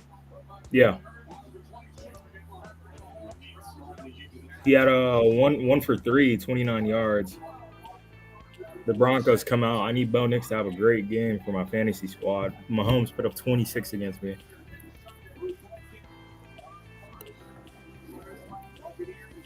Yeah, I'm looking at the fantasy scores. I'm down by 1 in one league, and I'm up by a whole bunch in my other league. But that has to do with that 20-point thing I just said with the defense just starting. Looking at the Falcons here, Penix throws it complete. Oh, man, that's a nice run by 34. Ray McLeod.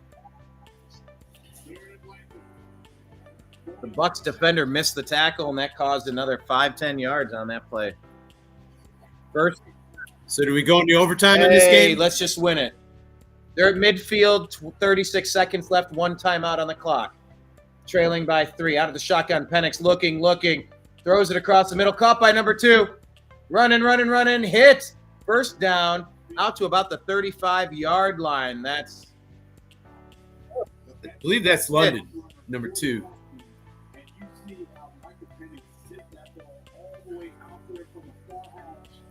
Like I said, I'm still a play behind you. Yeah. Oh, gotta get a beer. The Pitts. They just drove down. Young Clay Coop give me 3 yards for fantasy. Overtime. They don't have Drake London on the field. That's pretty surprising. How do you pronounce this Coos guy's name? What's his name? Young Clay Coop. Young Wei? Yeah, like Hui, like hey, but Hui. Hui? Yeah. Will Wheaton. That's from Family Guy. All right, Here's we're just watching. Hui. First and 10, 27 seconds left. Falcons trail by 3. The Tampa Bay 36-yard line gets the snap, looks, throws it, dumps it out to the side, and he's still running, stays in bounds. That's a mistake.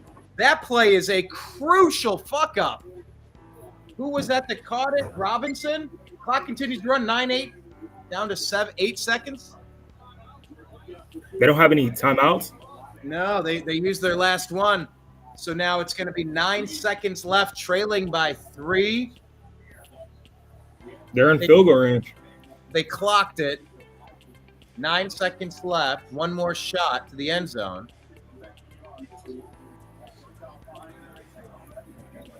The Buccaneers, the Falcons coach is pointing up at something, trying to get something changed. Trying to see if he went out of bounds. Nah, he stayed. No, he did go out of bounds. His left foot did go out of bounds. Oh, that changes the game a bit. Does it? I could yards to get him a better field goal range. No, it won't give him better range. It'll be less range, but it'll stop the clock. They'll lose 2 yards, actually, 2 or 3 yards because he lunged forward. They'll lose 2 or 3 yards, but the clock will be stopped. I don't know what's preferable in this scenario.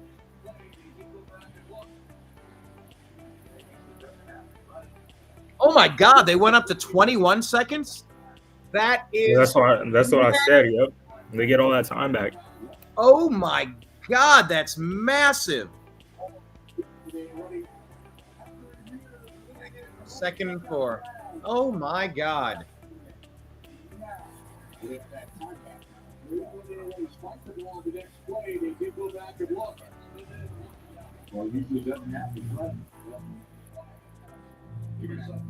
Out of the shotgun at the 30-yard line. Falcons trail by 3.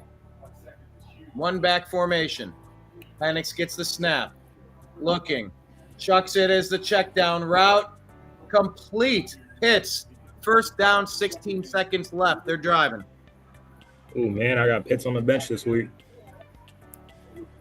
Who do you have on the bench? Kyle Pitts. Yeah, my bench scoring is very anemic right now. Yeah, I had Xavier Worthy. Garrett Wilson had 22 for me. I got Travis Hunter on the bench. Though I do have Krosky Merritt that put up 14. Yeah, he had a pretty good game.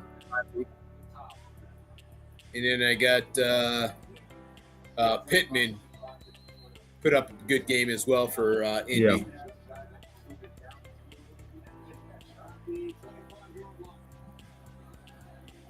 Right now, I'm not complaining too much. All right, 11 seconds left. That's going to bring up 2nd and 10. That did not go how they were hoping it was going to go. Antoine. Oh, man, it was right in his hands. And a great defensive play by number 31 on the Buccaneers. Antoine Winfield. Out. Holy shit, what a great play. That was an easy catch, blown up by the defense. Good job there. Wow. Oh! Who was the Dude, that receiver down on the ground. Like I said, I'm play behind that, so I just saw that play. That receiver just fucking hurt. Yeah, man. Look, I like that you're a little bit behind because you get to hear from my reaction whether it's a play we should get excited about or not. Wow. Dude, I miss those kind of hits. And with all the NFL's protection rules now, you don't get to see a bunch of that stuff. By the way, this one went to Kaderil Hodge, but he took his eyes off the ball. They couldn't make that completion. So here we go. Koo is going to go for this. He's already he's going to make it. 27 on the day, 2 for 2. Go ahead, Izzy. I said he's going to make it. No, it's a 44-yard attempt. Let's block it. Buccaneers are going to call a timeout to ice the kicker. Oh, he would have missed it. No, he would have made it. Never mind. He would have made it. It went way left and curved back to the right. It had like English on it. Yeah, no. Yeah, I'm just looking at my fantasy scores. Right now I'm tied in one league and I'm up by a bunch in my other league. It'd be nice to see a 2-win victory in my fantasy leagues. Let me check my leagues. But man, if these kickers could just do their damn job, these things would be over, you know? Oh yeah, I get you. All right, let's check my sleeper league, Dynasty League number 1 for the unhappy hour. How we looking? Let's click on it. Looks like I'm a 74% chance to win, maybe.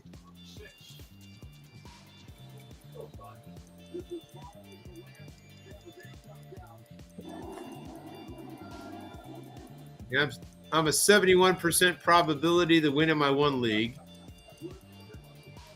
My ESPN league does percentages. The kick missed. It's no good. Buccaneers are gonna win this one. Let's go, Baker and Emeka Ibuka. So Koo misses? Let's go. He missed it. Oh, heck yeah, buddy. Wide right. That's pretty bad.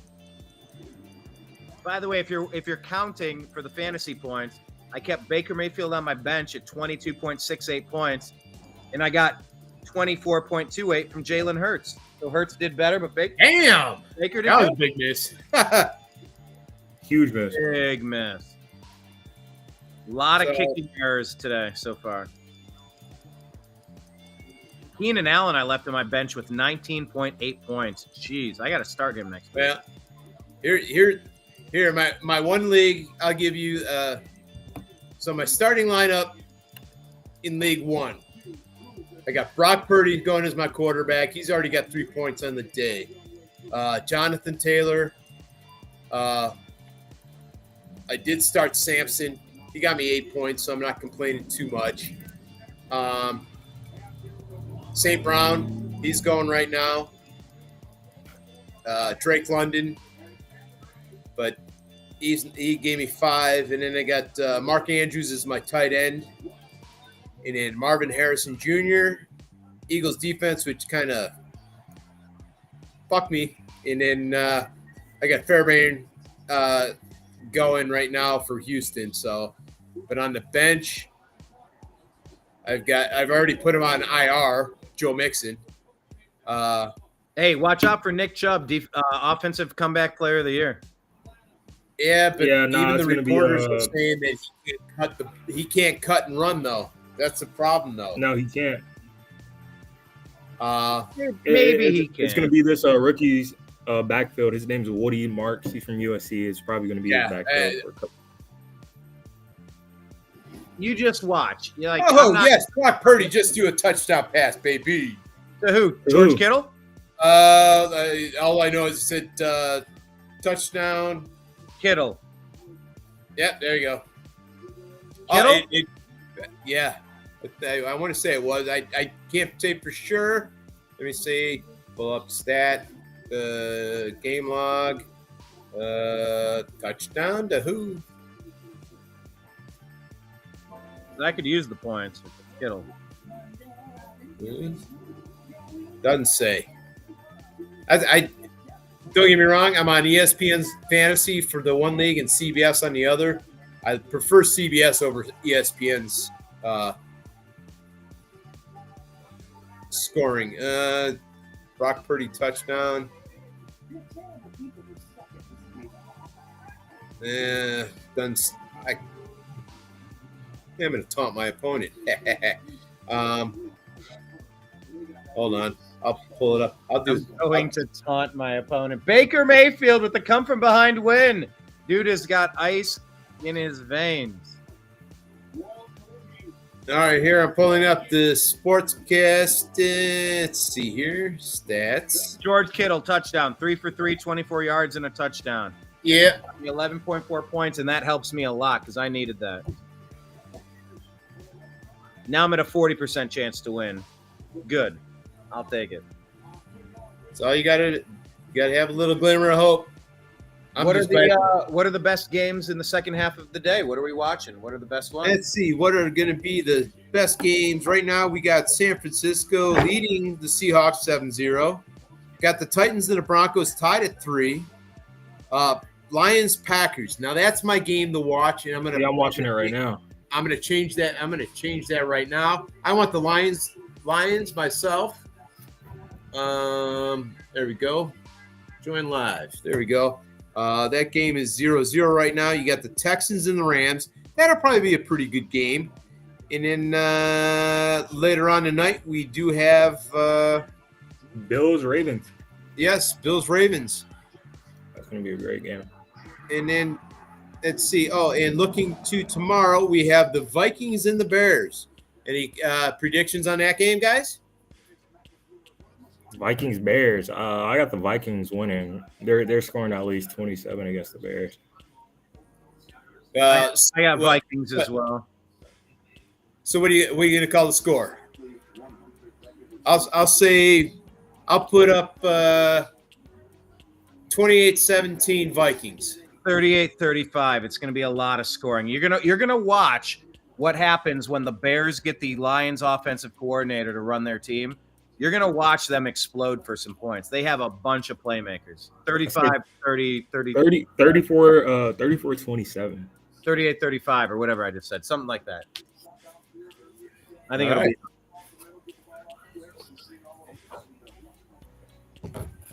All right, what game am I switching it to? What's on right now? I've got Green Bay and Detroit right now. Green Bay's got the ball at the 42. Love throws, completes it down to the 30-yard line. First down, Green Bay in Detroit territory.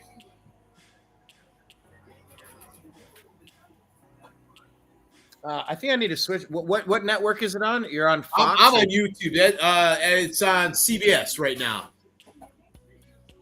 Let me switch here.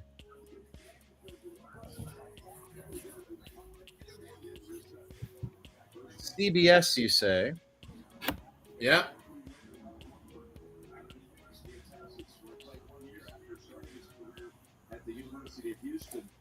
Oh, there we go. Lions, Packers. All right.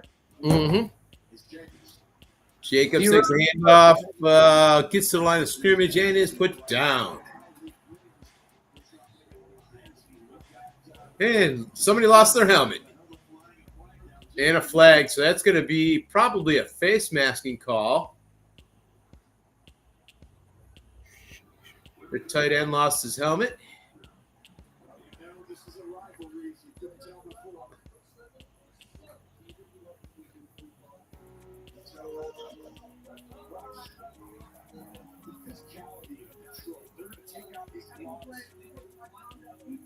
Oh, damn. Ripped his helmet off and threw it out of bounds. Who?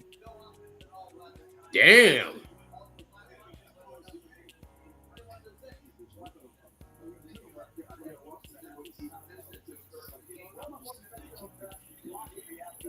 Wow. You guys see that one or no? No, I haven't. Dude, the defensive tackle ripped off the tight end's helmet off and it chucked it out of bounds. Got called for the personal foul, 15 yards. Yeah, you can't do that. No, he would have been fine if he would have just handed the helmet back, but he might have got the face masking call, but he did not. He did not help his case any. There's a whole series of TikTok and YouTube videos where they're like, "You can't do that." Oh, they're like property inspection videos where they're looking at, "Well, you can't do that." Well, it ain't. yeah, I just seen a play. The helmet just went flying across the field. Yeah, you can't do that. That's the Myles Garrett rule. You can't do that. No, But no, the Myles Garrett rule is you can't play the groundhog game.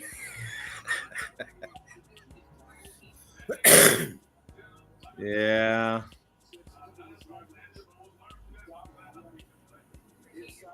Gotta love it. Oh man, it's so bright on this screen. Look at all the sunlight. Touchdown, Jordan Love across the middle. Is that Luke Musgrave? God damn it, you're still 30 seconds ahead of me.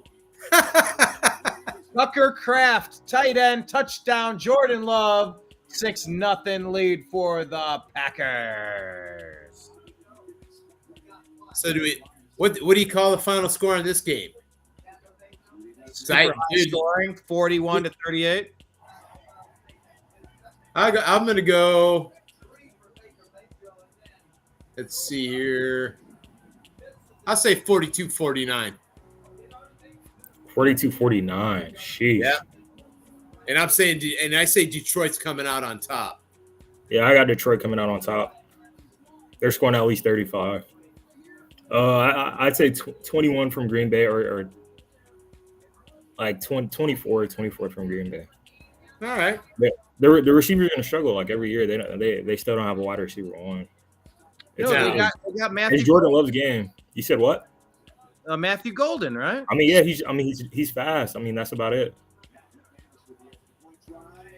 Oh, look at that. McManus knows how to kick an extra point.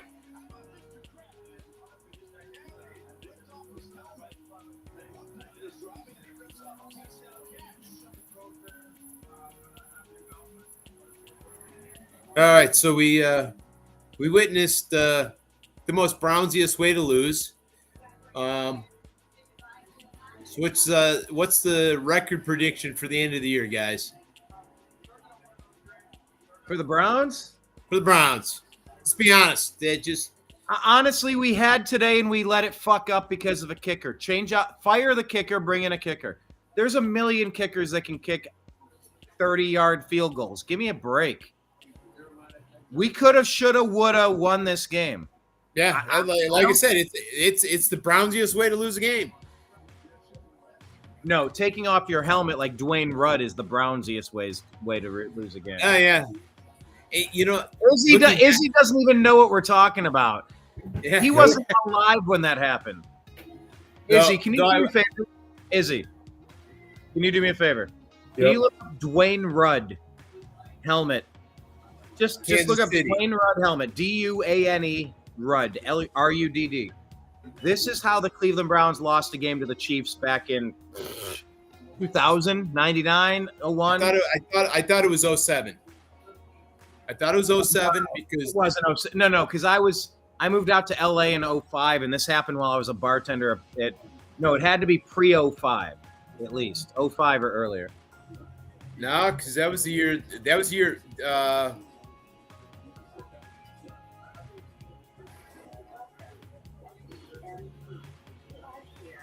Dwayne Rudd helmet toss. More.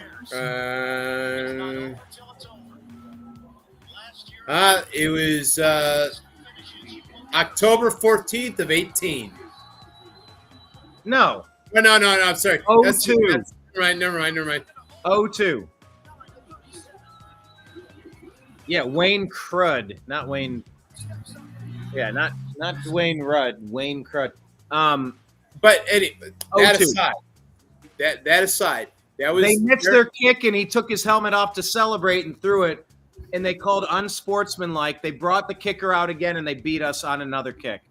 That's what happened to the Browns. And the worst part about that season is Derek Alexander had a phenomenal year. He had that one hit wonder year. Phenomenal game. Phenomenal season for him. The worst part is the Browns finished 10-6 that year. The worst part about that is half the AFC finished at 10-6, and we didn't make the playoffs.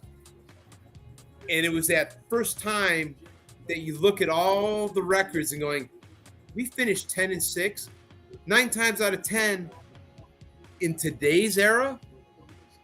That makes the playoffs. I know. Almost guaranteed. But there were so many teams at 10-6, 11-5, 12-4 that we just missed the playoffs. And that game would have been that game was literally the make or break of that season, because if we won that game, we were in the playoffs. But didn't happen.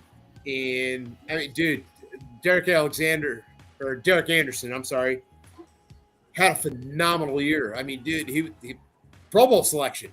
I mean, he put up massive yards, massive touchdowns. Yeah. Minimal interceptions. I mean, he had that one season that every quarterback. You're talking about 2007 when we were there. But it's like, God damn, it hurts so bad. Oh man, is that Derek Stingley? I think that's Derek Stingley. Yeah. Oh, he's out.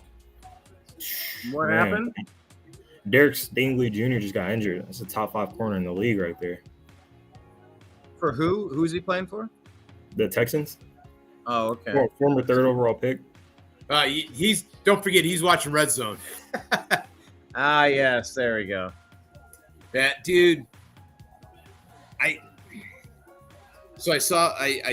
Red Zone. I would love to have it right now, but my problem is and this is across the board. Doesn't matter what platform you're watching. If you're paying for a premium service like Red Zone, you should not have to deal with commercial interruptions and stuff like that, or advertisements. If you're paying for a premium service, you should get that premium service without any interruptions. Welcome to my Netflix experience. I'm not a fan. Dude, I watched a movie the other night on Prime, and it says, commercials this, commercials that. It's like, wait a minute, I'm paying for Prime. I should not have to deal with commercials. 100%. Like midway through the movie, it's like, here you go, commercials. Like, what the fuck? I can't stand what television's turned into these days. Yeah, I mean, for me, I've got YouTube TV, and every year it seems like, hey, we're gonna charge you $2 more. Hey, we're gonna do this a little bit more. We're gonna do this a little bit more. It's like, you gotta be kidding me, man. Question for Izzy. Izzy, wouldn't you rather be a pilot? Asks Kenneth. Yeah, I mean, that's the plan.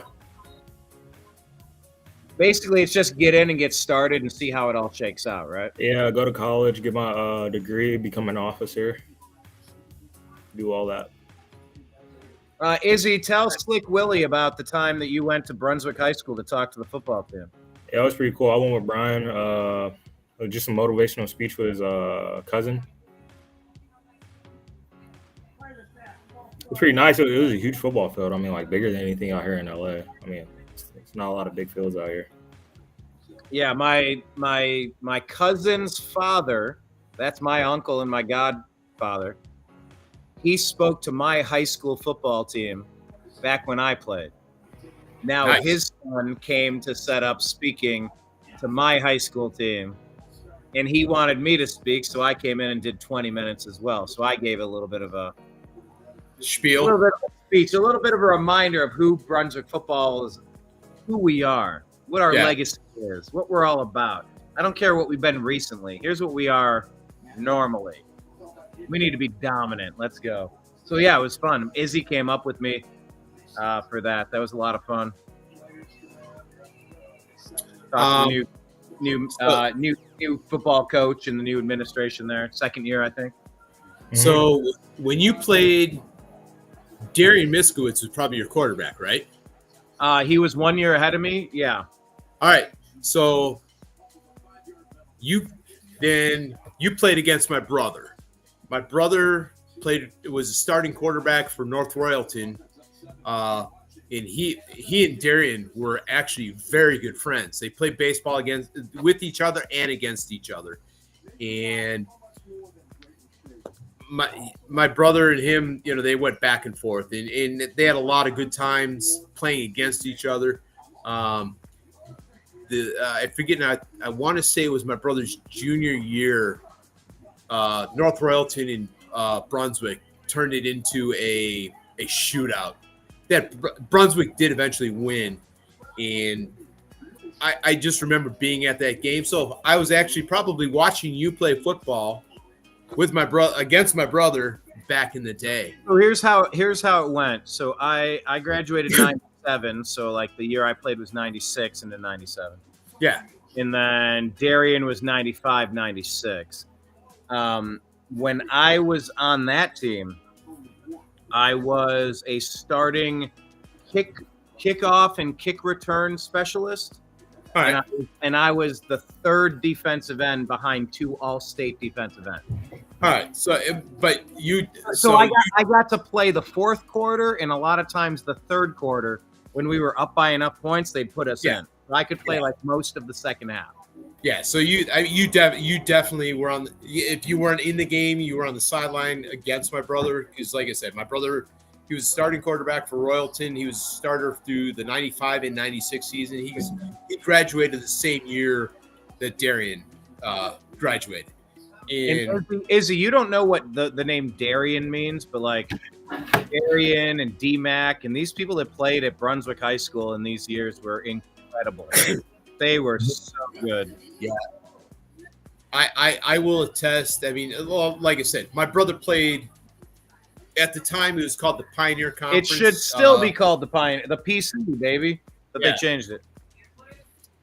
And the big schools in the conference at the time were Bryan School, Brunswick, the city of Strongsville, Berea, and Mid Park. They were the top four teams in that division. Occasionally, you would have Brecksville kind of claw its way in, sometimes make some noise. But the 4 big ones were Berea Mid Park, Berea Strongsville. And that being said, one of the things I can say in reference to that is my brother playing at one of the schools in the conference. One of the big things that North Royalton referred to with Berea, Mid Park, Strongsville, and Brunswick, that they referred to that as the Valley of Death, because when they went in to play those teams were so ferocious. You know, at the end of the season, Brunswick, Strongsville, Mid Park, Berea, they were 8-2, 9-1, 10-0. And it came down to those 4. And the funny part is 3, if not all 4 of the teams would make the state playoffs. And that's how it was. And they were just so dominant.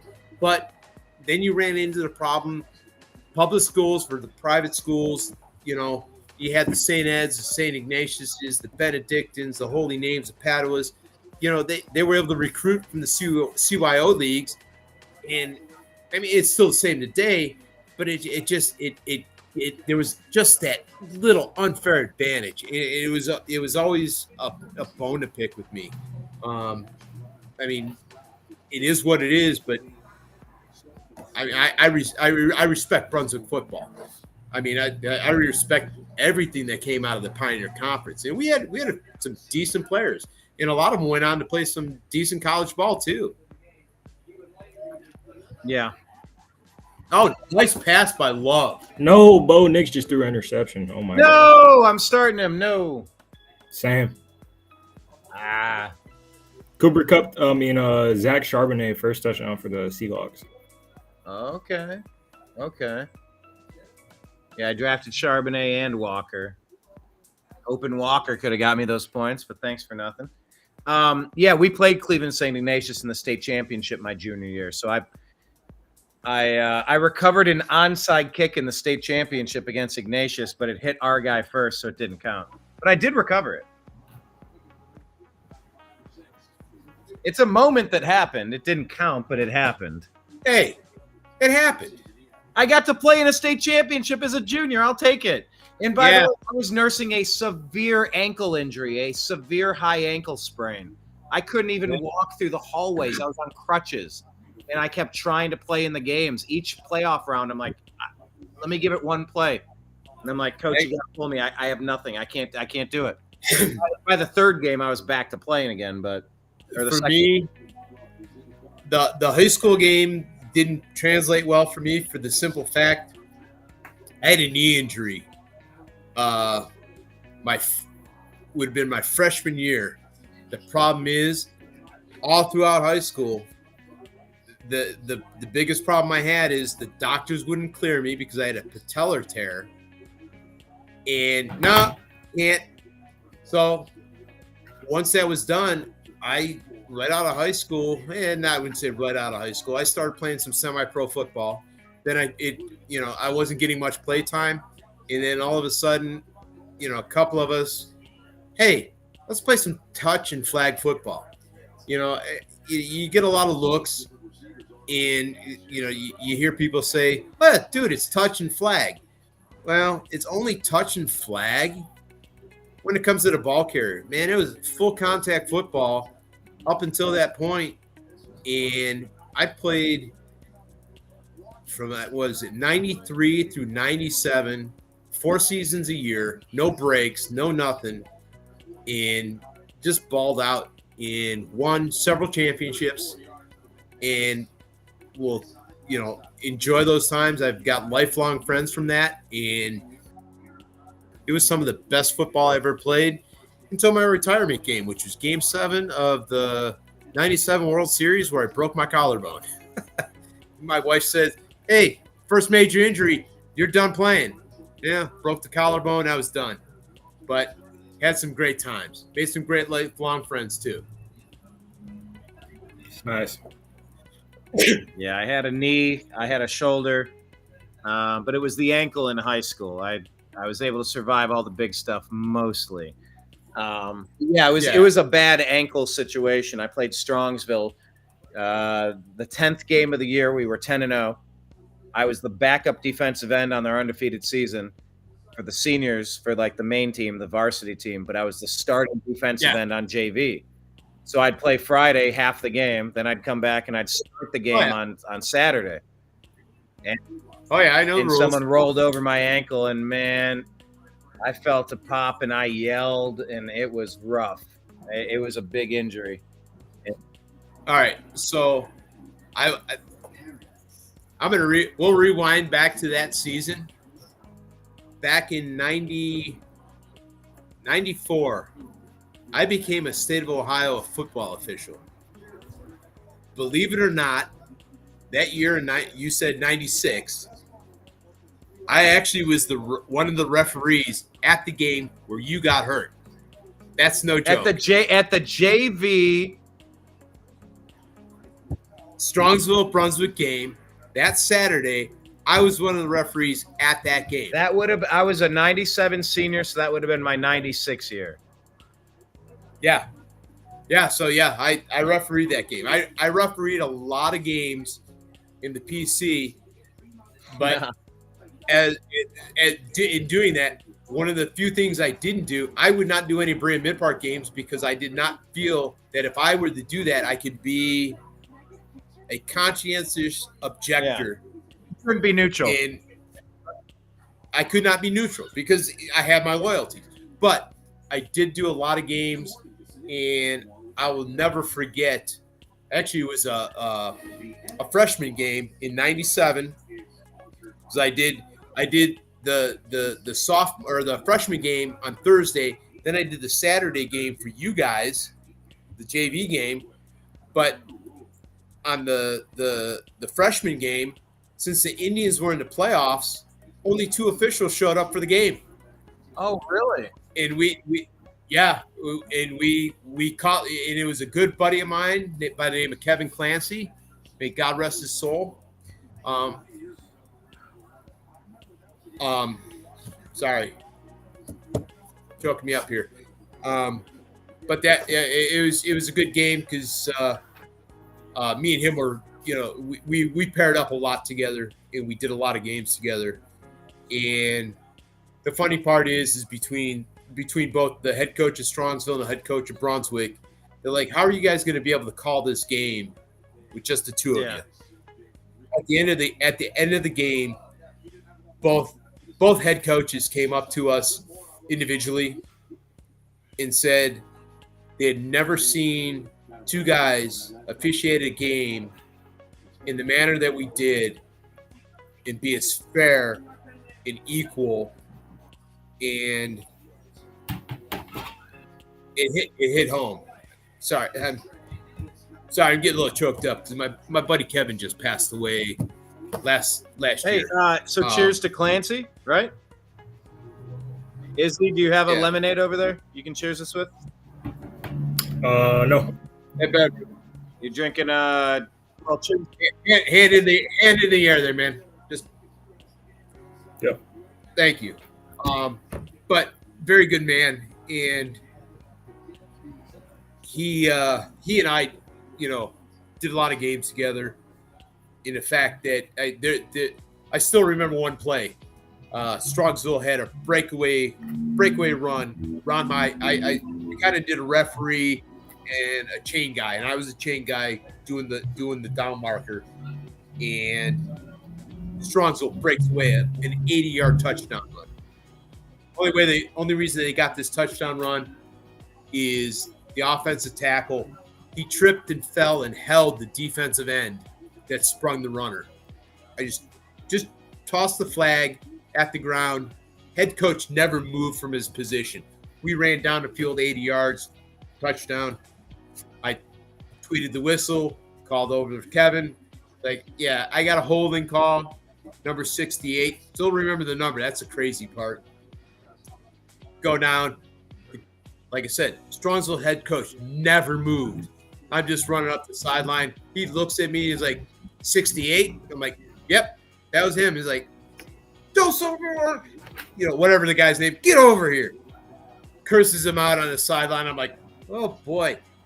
But in retrospect, about 15 years later, I work construction. I'm a union electrician working on a job site. I have this random guy walk up to me, go, "Hey, did you used to referee high school football?" I was like, "Yeah." At the time, I still did. I'm like, "Yeah, I still do." It's like, "Do you remember a game against Strongsville and Brunswick?" It's like, "Yeah." "You remember a holding call you had against a number 68? That was me."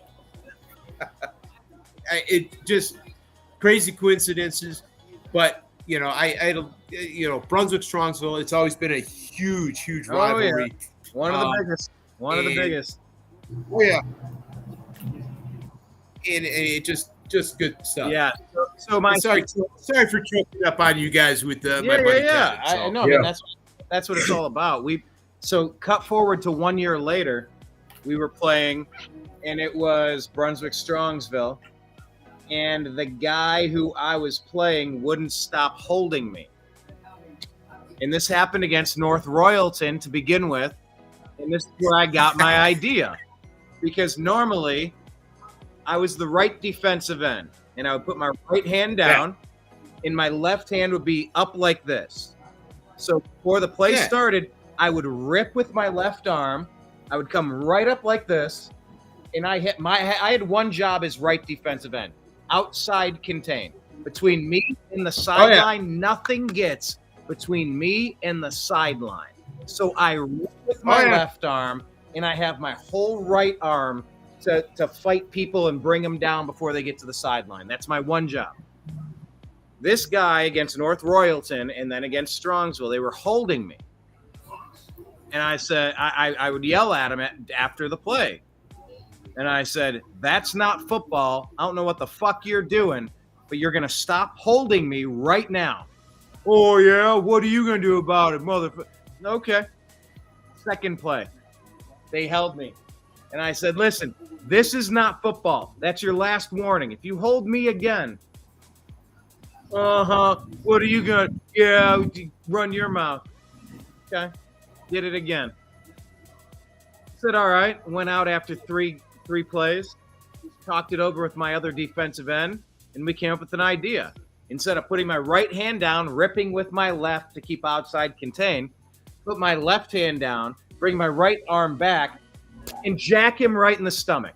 When you come up to start the play, you punch him in the gut and remind him that you're not supposed to hold in the game of football. And if you want to, I'm going to fuck you up. I taught them that against North Royalton, and I did it against Strongsville. And at Strongsville, my senior year, I came up and I jacked this guy in the stomach. I warned him 3 times. "I don't know what you think you're doing, but this isn't football, and I'm not tolerating it for the full game." "Oh, yeah? What are you going to do?" "I'll show you what I'm going to do." So I put my left hand down, and I jacked him in the stomach, and this guy went, crumpled to his knees. Jacked him in his belly. Now, Ref comes running over, blowing the whistle. "I saw that 69. I saw that 69. One more time, and you're out of here." I go, I don't know what you're talking about." "Yes, sir. Yes, sir." "Okay, sir." Now, "Yes, sir." I have to ask. He didn't hold me the rest of the game, but you have to draw your line in the sand and say, "I'm not tolerating this shit. I'm not going to be abused by you this whole game. I am setting the tone and the tempo. You're violating the rules. I don't care if they missed it 3 times in a row. I will fuck you up if you don't start playing this game properly." And I did it twice that season. I punched people in the stomach, and they fucking around immediately. Both times. Actually, so I do have to ask one quick question. I want to say it was your JV year. Was it a rainy game at Brunswick? If you could draw that, if you could think back. I'll say this: most of my games, my senior year, were rainy. I'm in Louisville, Kentucky now. I took Izzy. You went to Churchill Downs, right? You got this. Yeah. No, actually, no. You're right. So the horses when it's raining, they call the horses that do well in the rain. They call them mudders. Yeah, you guys played on a turf. No. I was grass. I was grass when we were there. They changed that after I left. I was grass. So then it would. No, might have been. I I no, don't know. I can tell you why, because against Strongsville, my tight end released. We were winning by 6 points or 5 points. They were at their 20 or 25. They had a chance to go and kick a field goal, one play, and they could have done it. I checked my tight end as he went out. I got in, I grabbed the quarterback, and as I took him down, he chucked the ball out. Chris Hawkins caught it for an interception, and he took it in for a touchdown. And when I was down, I went, yes, and I pounded the ground. After the game was over, I went to where I pounded the ground, and I ripped out that piece of grass, and I took it to my house, and I planted it in the backyard. There you go. I took that chunk, I ripped it out, and I brought it back home, and I put it in my backyard to grow there. I claimed that piece of grass. I love the warrior mentality of the game of football. I fucking love it. So you're talking about how you dealt with the guys that were holding. I warned them once, twice, 3 times, my lady, and then I fucked them up. You can get a warning, a second warning, and this is it. After that, if you get pushed around a third time, you're a cuck. You need to do something to draw your line in the sand and stop yourself from getting abused by people who are cheating. That's just. I think it's fair. I didn't come out punching people or throating. No, I get it. They're grabbing me, and the refs are ignoring it like they do to Myles Garrett, and I'm like, do it a third time at your peril, sir.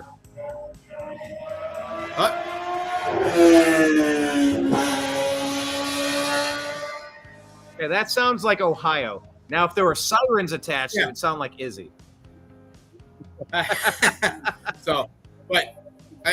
Quick timeout. I want to throw a shout out to Kenneth B2.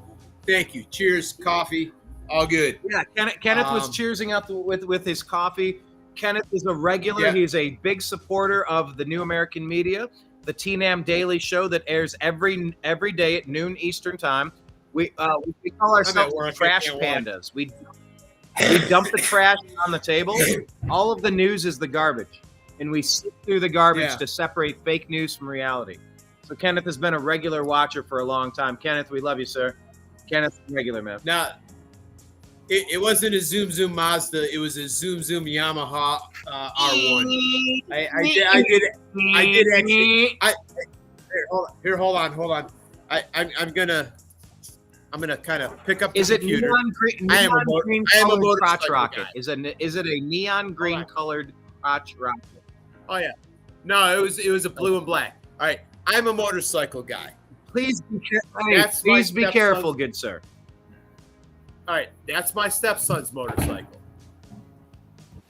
That's mine. All right.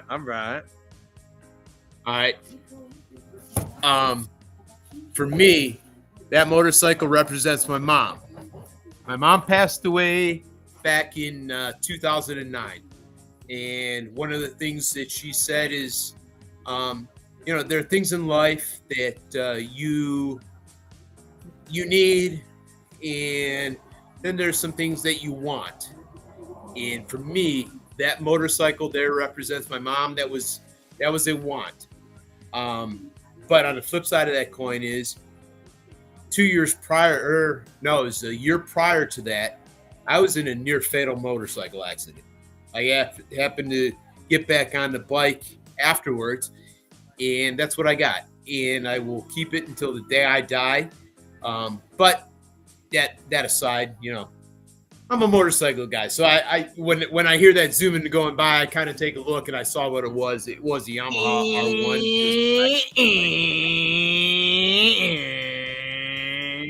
Oh yeah. Oh, get it. I'm grabbing the power cord off my computer here. Shout out to Sean Flynn.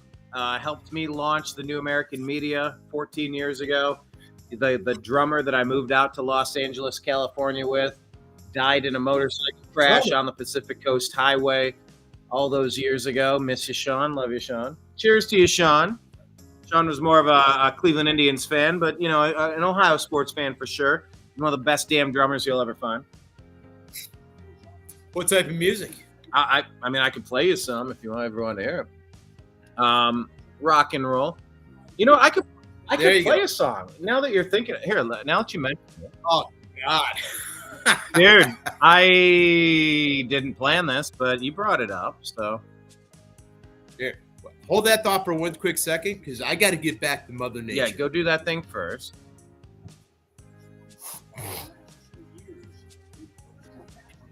See if I can find a song to play.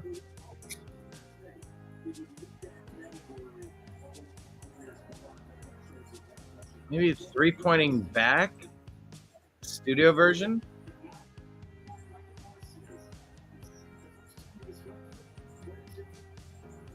Oh, I could show here. I could play a Sean Flynn clip. Oh, except I don't know if it would let me because of copyright. I can't play Sean Flynn's. Darn it, I want to, but he's covering Avenged Sevenfold.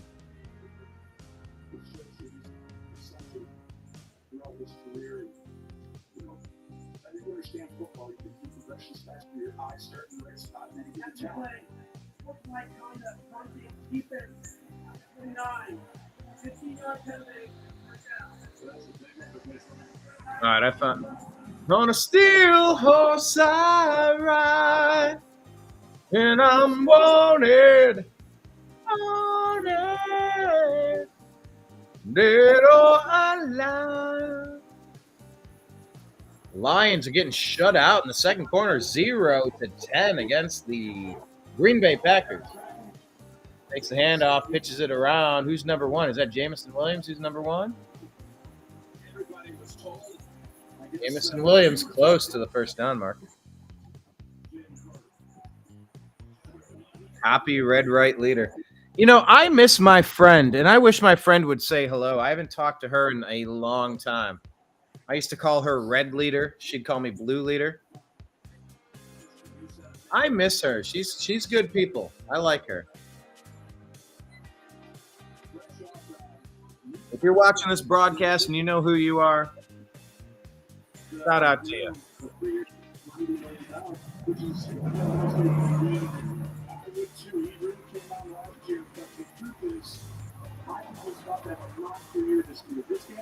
Go ahead and check on the scores, shall we?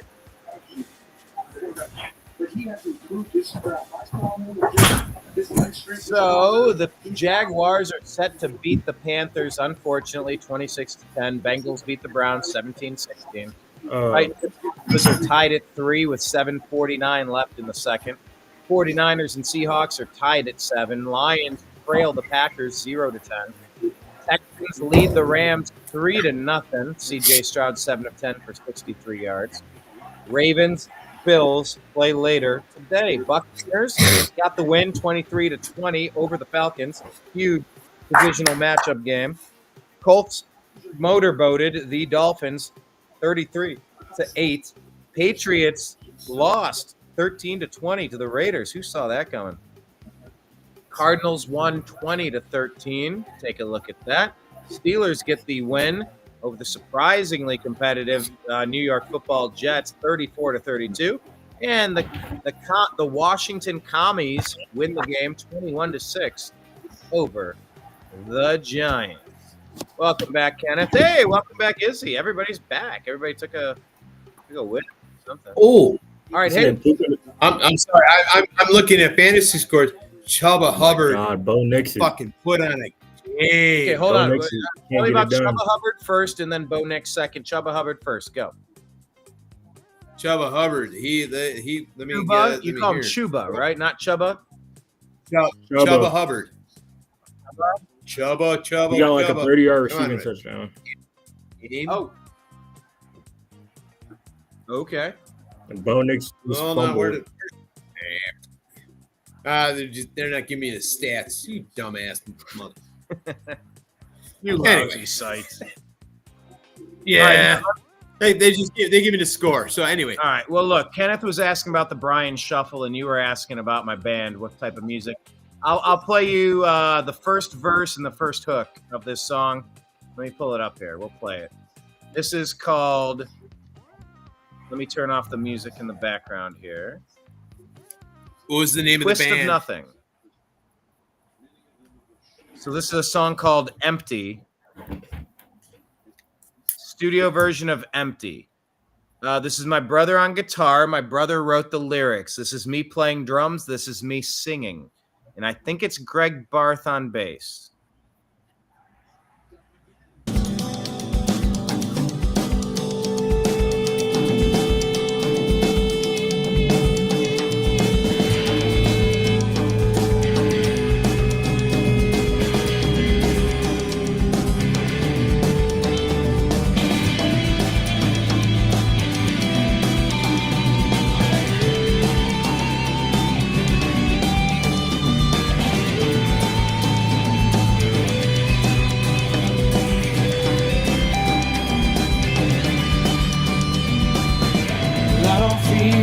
Sounds like something I listened to back in the day. What seemed right then only ruined now. Try to wash it all away, but this memory sustained. Never dreamt I'd wake up hollow. All these years, this empty space, finally it's been filled. But now you're gone, and here I am. This emptiness only seems to fail. That's why you moved to Los Angeles? Yes, sir. Yeah, the West Now Coast you're is neat with me. here and nothing's changed. This bottle's empty and so is my soul. So now I set myself up again. Who knows where I'll sleep or if I will. All these years, this empty space, finally it's been filled. But now Gotta ask Brian, you gotta look at the comments. this emptiness only seems to fail.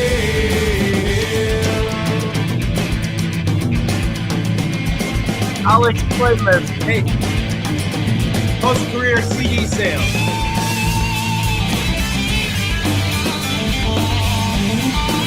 Good guitar solo here.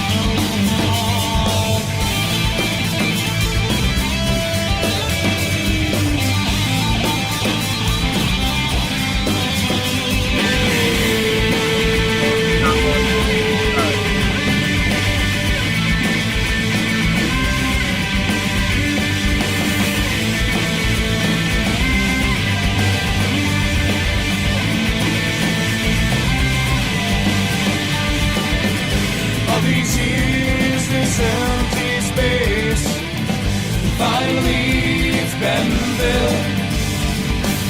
But now you're gone and here I am. This emptiness only seems to fail.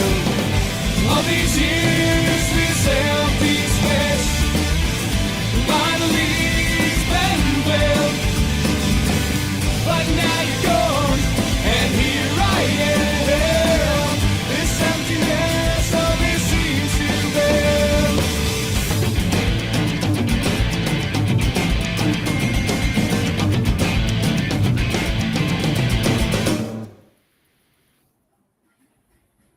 There you go.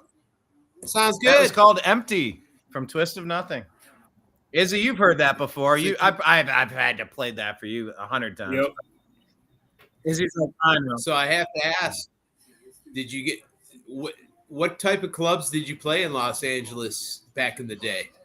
Well, let me backtrack before I forward track.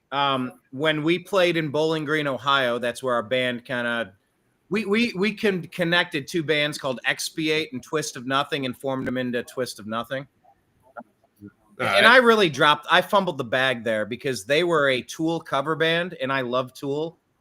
And we only covered a Tool song once with these guys. Like, my favorite band of all time is Tool, and I should have been covering them. I screwed up by not doing that. But I forget the question. What did you ask me? Where? All right, our band in Bowling Green played everywhere in Bowling Green. Everywhere within 30 miles of Bowling Green. We played in Cleveland. We played in Miami, Ohio. We played in Columbus. We played in Dayton. We played up in Central Michigan. We played in Ann Arbor. We played in St. Louis. We played in Akron. We were everywhere that anyone would let us play. We played. When we moved to Los Angeles, we played one show at a club in Santa Monica called 14 Below. And then we kind of went our separate ways. We played one show in LA, and I worked at a talent agency. My brother worked at a recording studio. Dave is still performing. He's in a cover band. He does like 80s, like Van Halen, kind of like rock. There you go. Right. That you hit Van Halen. That's, to me, Van Halen is my go. Well, you heard the guitar solo in there. It was a lot of hammer-ons and a lot of Eddie Van Halen. A lot of tap. It was a lot of tapping, yeah, because that's what he does. And it didn't really fit our style for Twist of Nothing, but when we combined in that version, that was our new version. Of course, it made sense because that's who we had. Those were the players on our team, so we played to our strengths. So we played one show out in LA, 14 Below in Santa Monica. We played one show once we moved out there. Touchdown, Packers! I just saw the Adams catch down to the 20, so it's going to be what, a 20-yard touchdown pass? Or that's going to be 10-3 now. Packers take the lead. Izzy, you want to walk us through the league? What else is going on? Tell us what we missed earlier in the day, all the finals and any of the top performers, and what's going on in the early game. I guess the early games are almost about halftime. We're almost 2/3 of the way done. Yeah. Crazy. Hey, considering we're hitting 6 hours on the podcast. But what else are we're going to be sitting? Look, I'd be sitting here mulling life over right now. I'm distracting you from the important things and such. Thank you, sir. Hey, let's hit a reset before we go to Izzy real quick. You're watching the Unhappy Hour, and Izzy doesn't even know how good Eric Metcalf was. Hi, this is Eric Metcalf, and you're watching the Unhappy Hour.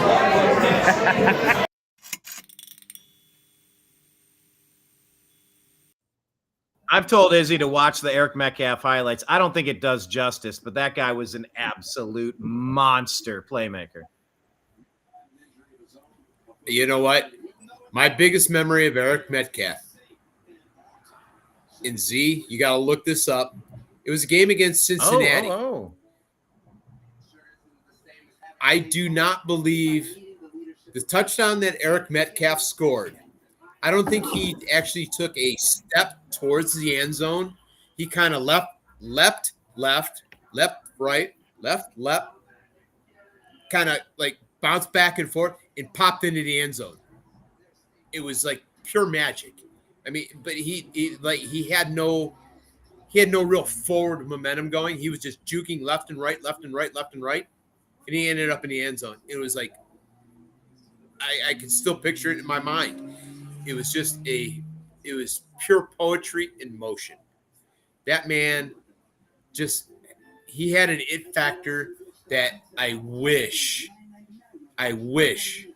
we had here in Cleveland. Right now. Or is this the play right here that you were thinking about by chance? He's a pop against Cincinnati? Yeah, because that was the one he kind of boom, and popped in. He jumped right over that first guy into the second guy. I mean, literally. I mean, if you watch, that first move is sick. Right. That first jump over that guy is insane to then juke out the second guy. But those two moves, left, right, and he's in. And yes, he's got, like, at the end, he's got forward momentum going. But jump right, jump left, moves, jump right. You summed it up pretty well. Jump left, jump right, jump. Woo! That's pure magic. I mean, I have not seen a running back do something like that in the NFL for quite some time. Yeah. I mean, we've had, beast mode where he shoves people down and stuff like that and goes in, but nothing like that. That was just one of those magical moments. Here's what I always said. Eric Metcalf had Barry Sanders moves. They both came out in 1989. They were in the same draft. Yeah. He had Barry Sanders moves. But he didn't. His problem is he didn't have Barry Sanders' size. Barry to wasn't me, big. Barry, but I mean, hats off to Barry, because Barry, to me, I don't get me wrong, Jim Brown is kind of like the gold standard, followed by Walter Payton.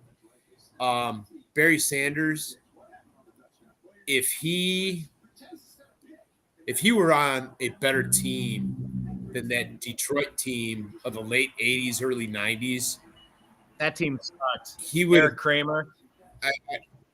he would have been his yardage would have been tenfold if he was on a team that had a decent offensive line. I mean, he made most of his yardage. Did Izzy just get lunch? 49ers kicker Yeah, Jake Moody he's just missed getting the lunch field now. goal. Hold on, who missed what? Jake Moody just Who? missed the Who? field goal for the 49ers. Moody? No, I started Moody. He needs to make his field goals. Yeah, Bo Nix has -1 fantasy points right now. I guess I got to stop playing fantasy. I don't know what I'm doing. What a frustration. Yeah, the nine here. I'll give you a current scoring update in the NFL. The Niners and the Seahawks are tied up at 7 apiece. The Titans are up 6-3 against the Broncos. Hold on, wait. Packers Titans are up against the Broncos? How the fuck? Because Cam Ward's one of the best 6-3. quarterbacks in the league. You should be watching the game. Hey, man. I don't have that option. I got one game I can watch right now. Cam Ward's swinging it. All right. Continuing on. The Packers obviously are up 17-3 against the Lions, which we just had a prediction that we thought it was going to be a higher price game or a higher scoring game. The Texans are up 3-0 on the Rams. Bo Nix And the almost threw another finals. pick. Oh, my gosh. All right. Finals for the early games 23-20. Falcons lose to the Buccaneers.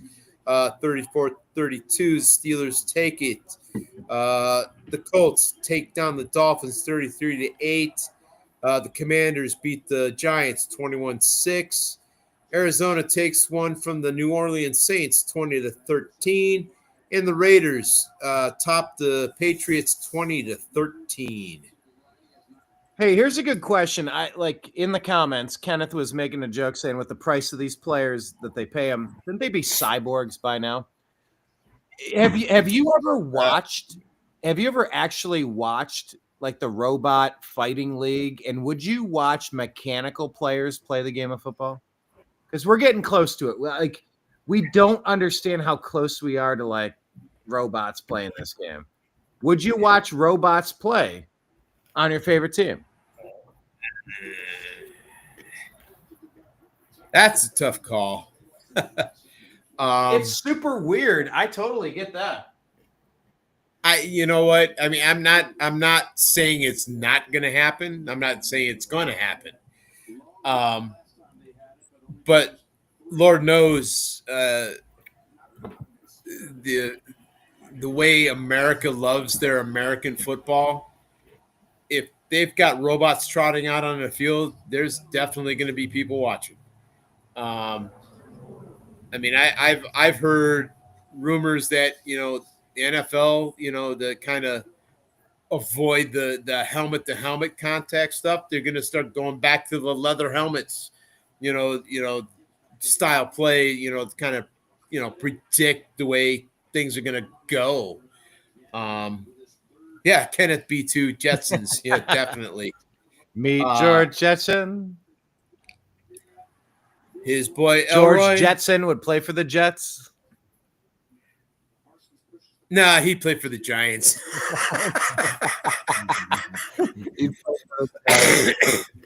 Yeah. I don't know. I like watching those battle bots things. Izzy, do you ever watch like robot versus robot competition battles and stuff online? Yeah, when I was like in elementary. Yeah, he's now dating himself. I know it doesn't really define too much. Yeah. By the way, but Izzy, thank you for doing what you're doing and serving for Yeah, our no country. problem. My hat's off to you. I tried my damnedest to not talk Izzy out of doing what he wanted. I mentioned earlier. No, I'm not. I'm not talking him out of it. One of my things is Oh no, I wanted to. I had the instinct to talk him out of it, but I also had the instinct to say, let this young man figure out what he wants to do, and don't try to poison his mind with your ideas of how you would play your video game based on who you are today compared to who he is in his circumstance today. So I tried to just be fair and honest, and I didn't want to be too heavy-handed. No. For myself, I mentioned earlier about football patellar tendon injury. I tried to get into all 5 branches of the service. Mhm. My problem is all 5 branches. They at the time were able to be very selective as to who they would take and who they wouldn't take. They are now because the recruitment is through the roof. Yeah, and I couldn't get in. I wanted to serve. I would love to have been. My primary goal. I wanted, of all things, I wanted to get into the Coast Guard because they had a phenomenal firefighter paramedic program that I wanted to get into, but I couldn't. But that being said, is any person that serves in our United States military, my hat's off to them. I applaud them 100%. I will thank you to the day I die because you are the ones that protect our freedoms, protect our liberties, and all that. So, Izzy, thank you very much, man. Yeah, no problem. Thank you. Not a problem, man. Yeah, thanks a lot. And man, go to, like you said, you're going to go to school, man. Go in there, become an officer, man. I'm already proud of you just for doing what you're doing, man. Yeah, thank you.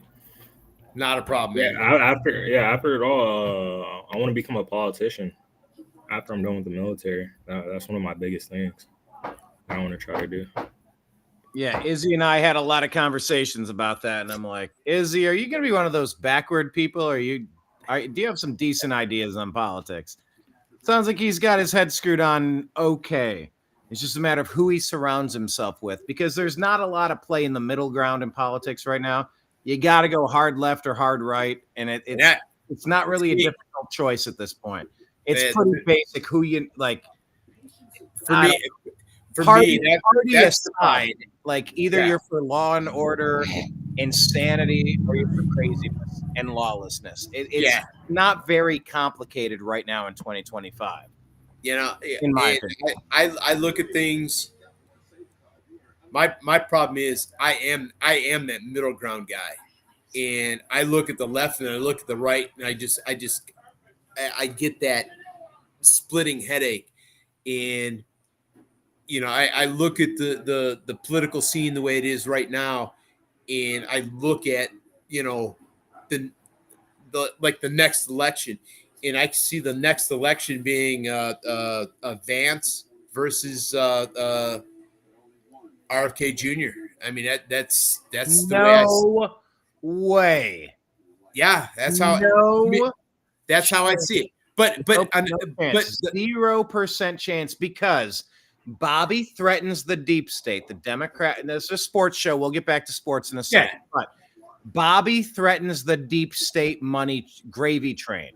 The Democrats hate Bobby Kennedy. They hate Tulsi Gabbard. They called her a Russian asset. They hate Trump. They hate everybody that's not crazy deep state Democrat. They would never let Bobby Kennedy near their party because he would change their party. So normal people need not apply to that party. They are completely out to lunch. I see RFK Jr. going independent. That's how I see it. Before he goes independent, he would never. He would never do anything independent. He could as a Republican, because MAGA is different than the GOP. MAGA is like common sense shit. I don't love everything. But my thought, my thoughts in where I am, if Bobby Jr. decides to go, I'll back Bobby Jr. 110%. And I'll tell you where he went. He went to MAGA. So back MAGA. That's where my head goes to. And by the way, I filmed Bobby Kennedy in January. Last year at the Libertarian Convention in Washington, D.C. And I filmed Bobby Kennedy, President Trump, Vivek Ramaswamy, a whole bunch of people there. And Bobby Kennedy, I've been doing 14 years of shows, and I've never had death threats. I had 2 of them back to back because I typed Bobby Kennedy's name in the show description. Yeah. And they unleashed their demons on me to threaten me. Back to sports for 1 second. You're sports update. Tell me. Just maul someone in the end zone for a touchdown. What game? What game? Broncos and Titans. Cortland Sutton, baby. And came down with it. Sutton, receiver mine. All I got to pull up the fantasy. I mean, 90 points from Bo Nix, but yeah, first touchdown of the day for that game. Yeah, my Bo Nix points are like really struggling right now. Denver takes the 10-6 lead. Thank you, Izzy. Yep. Hold on, I got to pull it up. Bo Nix finally on the right side of history here. 13 of 22, 106 yards, a touchdown and an interception. The Will Lutz extra point is good. Cortland Sutton, 22-yard touchdown. They take the lead over the Tennessee Titans, 10-6. And RJ Harvey, one of the fantasy football darlings, has 3 carries for 13 yards. Not so much right now. Oh, this is turning out to be a bloodbath. Which one? Oh, yeah. For me, fantasy wise, I'm not doing well myself. Oh, my big game. The biggest problem is I still have him. He has Josh Allen going tonight, and I got Andrews going tonight. But I was down 32-39, and all of a sudden it went 39-39, and I'm now 58-43 above this gentleman that I'm playing, and it's just getting better and better. Fairbane's got 9 points. Harrison Jr. 13. I got Drake London. St. Brown, he's got 3, and they got a lot of game left. But Purdy is fucking rocking it right now. I can't believe it. They still got a lot of game left there. Uh-oh, what happened here? Which game? Hold on. I'm surfing through here.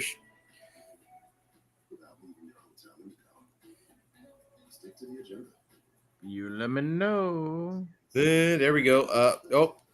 You know what? I didn't realize I got Brock Purdy going. And Jared Goff interception. Jared Goff just threw an interception? Yeah, in the red zone. Oh, damn. No. Some bitch. Puka Nakua is having a game right now. What's he up to? No good. He's up to no good. Receiving. Puka, 5 receptions, 66 yards. Here, would you like me to do a fantasy football players scoring here? All right. Yeah. Right. Okay. Hold on, Willie. Are you able to pull up? Can you share a link? Can you share the screen and I can pull up your screen? All right. Hold on. You can show us if you're watching. Hold on. It'll be the third button, I think. Share screen. And scoring leaders for the Fantasy Football League, PPR scoring. Share. Boom. There we go. Let me pull it up. Give me a second here. Switch on this. That'll kind of give you that kind of gives you the top scorers in fantasy football currently. All right, so walk us through the top 4 at the positions: quarterback, running back, wide receiver, tight end, defense, kicker. All right, quarterback top right 4 now. All right, Justin Fields tops the quarterbacks at 29.5 points. Wow. Daniel Jones is 29.48. Hold on, gentlemen, pause. Justin Fields and Daniel Jones are leading the pack. Can we just understand what that means? Craziness. I had them on fantasy last year. Both of them. That's just craziness. All right. Number 3 quarterback is Justin Herbert. He did good. 27.9. Number 4 is Patrick Mahomes at 26.02. Our number 1 wide receiver is Quentin Johnston at 24.9. Number 2 receiver, Emeka Buka. Yeah, buddy. Go Emeka. 23.6. Number 3 is Deebo Samuel at 22.6. Number 4 is Garrett Wilson. Hold on, wait. Hold on. Deebo Samuel on the Redskins. That game's over. He had 22.6. Okay. I was like, wait a minute. I thought he just started on the I'm having a hard time forgetting that he's on the 49ers. Okay. Yeah. And all right. So our number 4 receiver is Garrett Wilson for the Jets at a 22.5. All right. Since they don't break it down per position, our number 1 running back is Bijan Robinson at a 24.4. Oh, wow. On the Falcons. Okay. Yeah. Javonte Williams for Dallas is our 2nd running back at 20.4. I kept him on the bench in my fantasy league. I wish I could have started him. I wish fantasy football leagues would just let you play the players that get the most points at the most positions, at the positions you need. Yeah. I don't need to start someone. Just play the player with the highest score. I hate leaving a badass on the bench because I picked the wrong player. I really dislike that. I wish we could play like best ball. Yeah, hey, this isn't golf, so you just gotta take what you get. I'm saying I'd like to see that change. I think it would improve society. All righty. All right, so our number 3 running back will be Travis Etienne Jr. at 18.6, and our number 4 running back for the day is Saquon Barkley at an 18.4. This is the current updates right now. We still have a lot of game to go on our second half, and things could change. So, would you like me to break down the top 4 tight ends? Tight ends and wide receivers, yes, please. Tight ends, number 1 is Juwan Johnson for New Orleans. He's got 15.6. Juwan Johnson, wow. Yeah. Brock Bowers is number 2. He's at a 15.3. Wow, I did not see this one coming. Tyler Warren from Indianapolis at a 14.9. Izzy, pause. Hold on. Izzy, we saw Tyler Warren coming, right? Is Izzy still there? Where'd Izzy go? Izzy's gone. We talked about Tyler Warren, and I drafted him in a couple of leagues. I saw this coming, but please continue. All right, and number 4. You want to fathom a guess?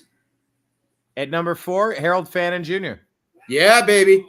He was a target all game long. Yeah, the funny thing is I'm so focused on David Njoku. I look at Fannin Jr.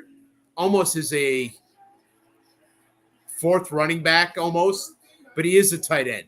And, I kind of lose that in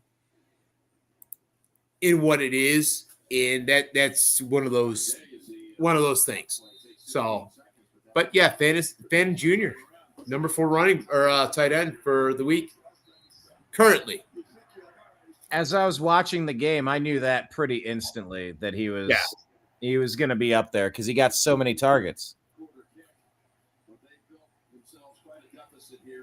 He's going to make an impact this season. The Browns were not shy about going to him. No. So, by the way, hey, Kenneth B2, who's your running back pick? Since he's got a runny nose. I gotta ask, man. You're bringing it up. He's got a runny nose. So I think his nose is running and his back is running. So it's running and running. Well, but does his back have a runny nose because he's got a little case of the booger sugar? You mean does he play for the Dallas Cowboys in the mid '90s? Yeah. No, I'm not gonna say that about Emmitt Smith. I'm just saying it was like that. You It know was what? the Michael Irvin thing. I don't think that Emmitt Smith would have been doing something like that, but the Cowboys of the 80s and 90s had a reputation, or 90s had a reputation. Damn right they did. Kenneth, you just kidding? At least give us who your starting running backs for your fantasy teams are this year or this week. Now I'm trying to remember. I don't know if Kenneth plays any fantasy football. In all honesty, I don't think he plays. How many leagues are you in? Did you say, Willie? I'm in 2. I'm in 4. I forget how many Izzy is in. I gotta ask Izzy when it comes back. Yeah, I'm. I don't get me wrong. I'm in 2. I don't think it's too many. At one point I peaked at 7 teams, and it was a nose powder. I topped off in 7 leagues, and I started getting Tourette's because trying to keep track of 7 different teams kind of really screwed me up. But I've narrowed it down to 2. I'd consider a third, but I'm not. I'm not going to jump into that anytime soon. Yeah. I asked you earlier, Brian. Yeah. When are you planning a vacation up north? I'm just saying vacation, not permanent residency. Well, what's the difference? I was considering coming up for Oktoberfest, which is this weekend and last weekend. I missed it. No, it was last weekend. Well, it was 2 weekends. The big reason I know that is, yes, I told you I am a union electrician. I work Monday through Friday doing my job. But on the part-time gig, I do Uber. And last week was Oktoberfest. Cuyahoga County Fairgrounds were rocking, and like my beer. Here we go. Great Lakes Oktoberfest. The Oktoberfest was pumping. Cheers. I had a great time when I was there a year or 2 ago. Had a great time. So, but yeah, Oktoberfest was last weekend. We're rolling into the Oktoberfest season. We're entering into my favorite beer season, Oktoberfest. Obviously, I'm not a pumpkin beer guy because I know a lot of guys that do pumpkin beers. All right, pause. Hold on. You're skimming over this. What are you shitting on pumpkin beer for? Pumpkin beer is about the equivalent of pumpkin spice coffees from Starbucks. Nothing wrong with that. Nothing wrong. Like, look. Brian, hold on a second. Hold on. I got an itch. Pumpkin beers. Mm-hmm. I'll Uber for the O beer because Kenneth, I Uber because of the O beer because it makes me money, lots and lots of money. Do you give the O beer face? Oh, beer face. Name the movie. Are you saying you do well doing Uber? It does well for you? For a part-time gig, I average, like I said, I average usually about 400 a week. This week was a little bit different. I got to do some maintenance on my vehicle. Tomorrow, per week is a weird thing. I don't know what that means. How much per hour? If you divide it by the hour, roughly an hour, I make about $30 an hour, roughly. That factors in wear and tear on the vehicle, the oil changes, the gasoline. Do you factor in do you deduct the expenses or? Actually, I found that if I take the standard deduction of mileage, it outdoes fuel, maintenance, and stuff like that. And I had an accountant that was good enough to say, hey, if you do this for this and this, if I use the standard breakdown of the mileage, and I keep track of every mile I do, I break even, and it works out well on my taxes, and it works out well. Man, the Steelers kicked an absolute bomb of a field goal to win this game with 1:03 left. Over the They're Jets. doing the highlights of the Tennessee Broncos game. They're showing Cleveland Bengals now. No offense. Hey, but I like this one. Baker Mayfield at the 25-yard line, looking, throwing across the middle, touchdown, second of the day, Emeka Egbuka, game winner. Baker gets it done. The come from behind win. People told me Baker couldn't come from behind. Oh, he's not a real quarterback. He can't come from behind. He can't win you a game in the last minute. I'm like, what the fuck are you talking about? Of course he can. Me and you have had this. Me and you are on the same page. Me and you have had this discussion. I don't know how many times. I know. Listen, William. I have never changed my opinion on Baker. Same here. And I'm not to imply that you have. I'm just saying. I have taken more in the unhappy hour. More than 2,000 members in this private group. Yeah, I have taken more shit over the past 4 years on Baker Mayfield than anybody's taken about almost anything. And I have never backed down, and I have been proven correct this whole pathway. I continue to improve because he's improving. He's a first year, second year, third year, fourth year, fifth year. Yeah, I'm getting better because he's getting better. Oh, yeah, he is. I mean, dude. Don't fail on a franchise QB because he had an injury and he tried to fight. Right. 500. Adult in the room. I mean, my thing is this, is when you have a quarterback that, all right, seems a bit immature, you know what you do with him? You mold him, you work him, you become a mentor, you develop that quarterback to be the person you want to be.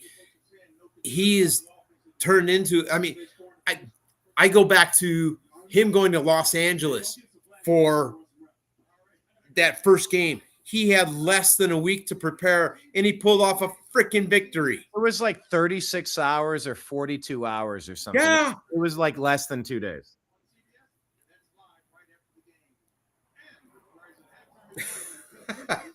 Kenneth B. Really? Yeah, pumpkin is when you make it with your cousin. I know. He's used that joke before. Wait. Hey, Kenneth, here, I got a joke for you. In West Virginia, what do you do on Halloween? Pumpkin.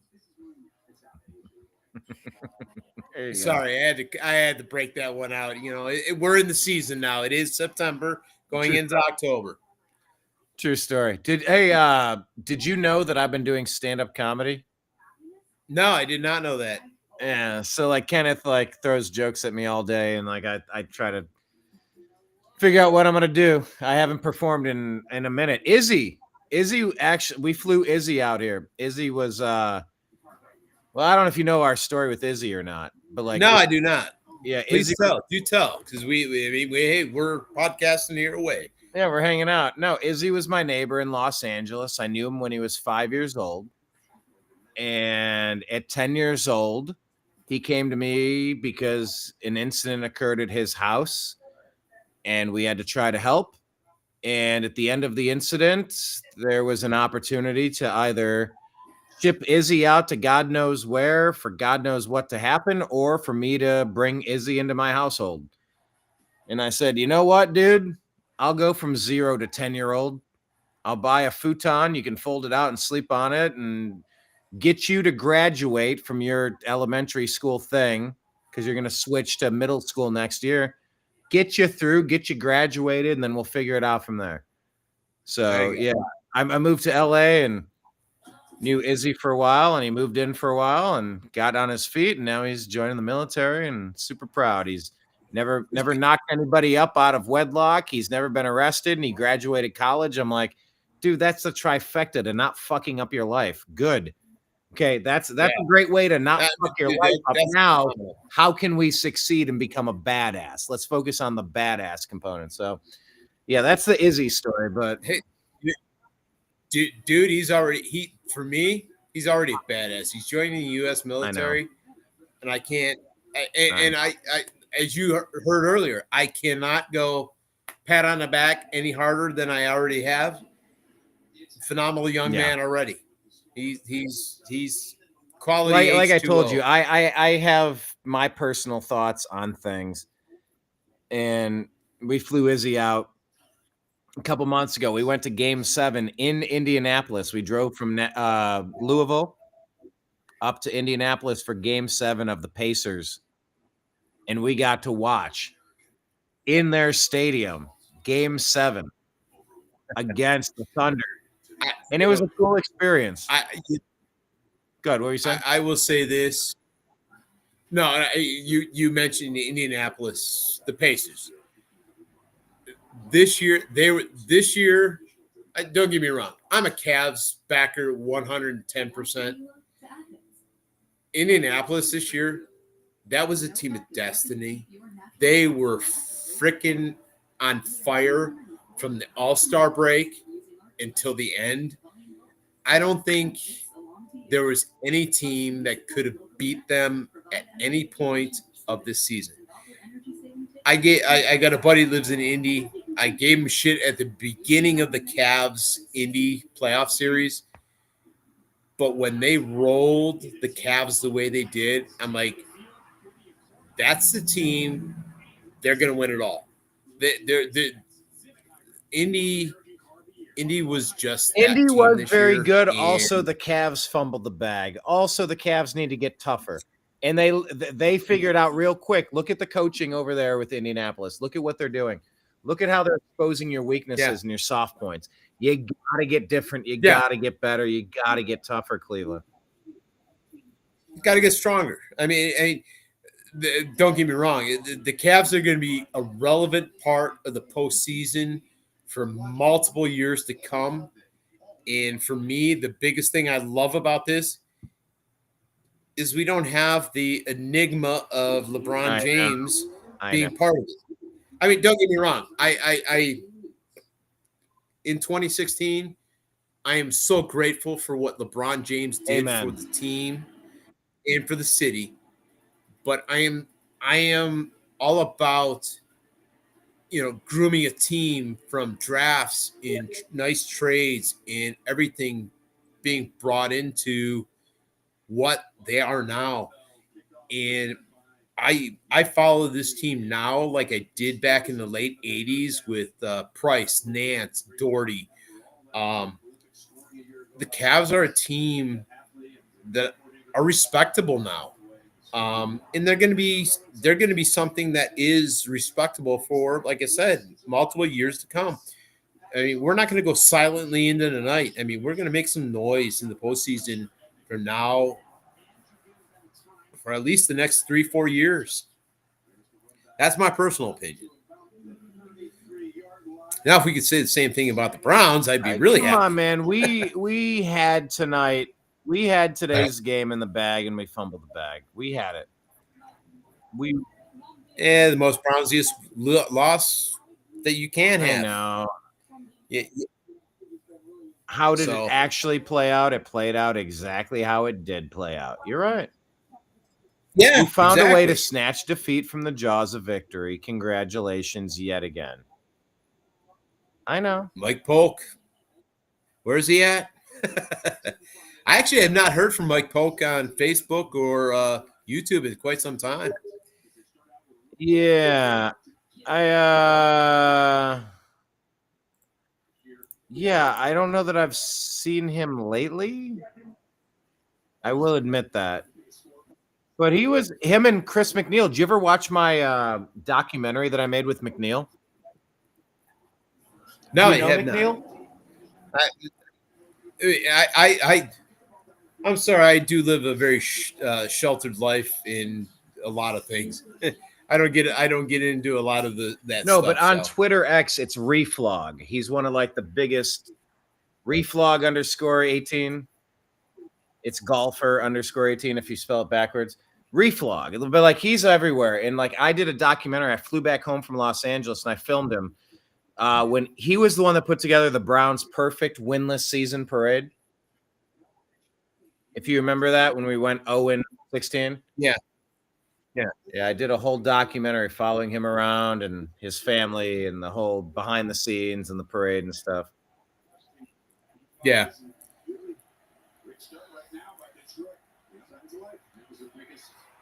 All right, that's we're a couple minutes into the third quarter of the Detroit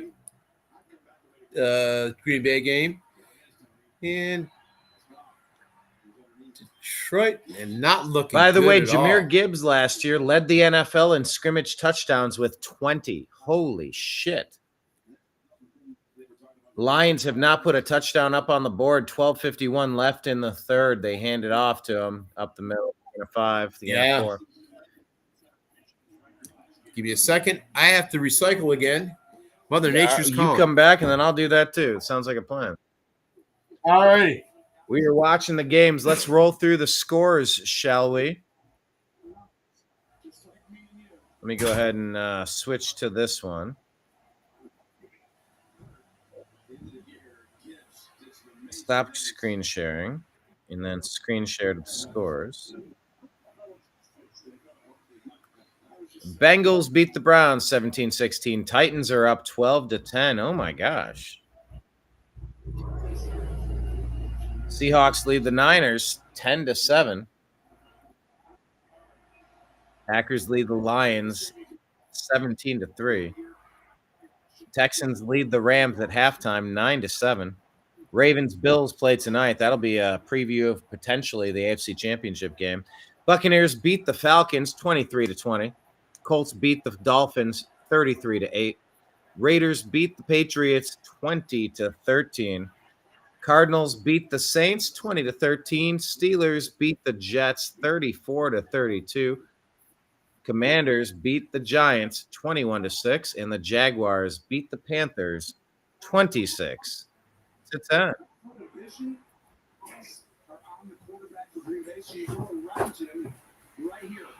I just bet them.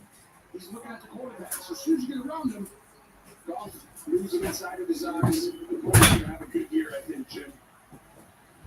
2 catches on this drive alone. All right, you have the Green Bay Packers playing some defense here, trying to stop the Lions from getting into the end zone. Is that Amon-Ra St. Brown? No, they went to Laporte. Who did they throw to? They were all kind of covered, I guess.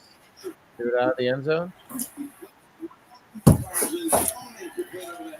Out of the end zone. All right, tag team. I'll be right back. At the 10-yard line, 2nd and goal, 11 minutes left in the third quarter. Handoff. Jahmyr Gibbs, he's bottled up. He goes backwards, loses several yards. All right, so I will pick up where Brian left off, and I'm going to see the same play that he just saw. And Gibbs is going to be bottled up.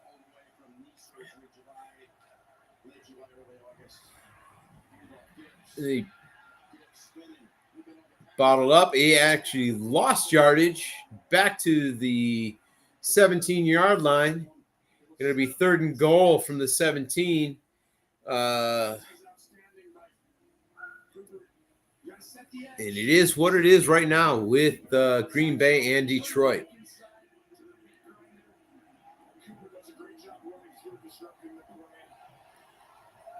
All right, they're lining up, coming to the line of scrimmage.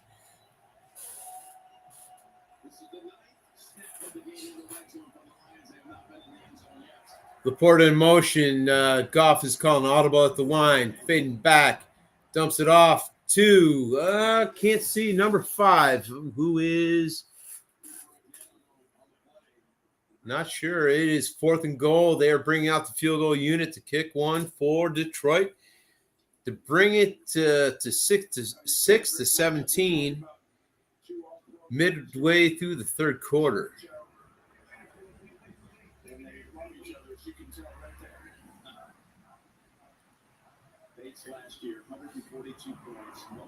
Bates is getting ready for the kick here.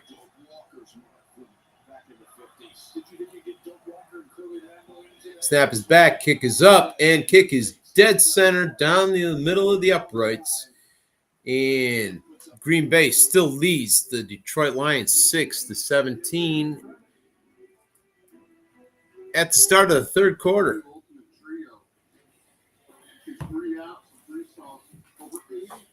Don't know if Brian went through this at all with you guys, so we will do a rundown of the scores here. Currently in the second half of the NFL schedule, we've got the Seahawks up on the 49ers 10-7. The Titans are on top of the Broncos 12-10. And as I just said, the Packers are up 17-6 over the Lions. The Texans are leading the Rams 9-7 with 14:07 in the third quarter. And tonight, the Ravens will take on the Bills. From earlier action, we have the Buccaneers over the Falcons 23-20. The Steelers over the Jets 34-32. The Colts over the Dolphins 33-8. The Commanders over the Giants 21-6. The Cardinals over the Saints 20-13. The Raiders over the Patriots 20-13. And what happened? I don't have the Kansas City game here. Don't know what happened there.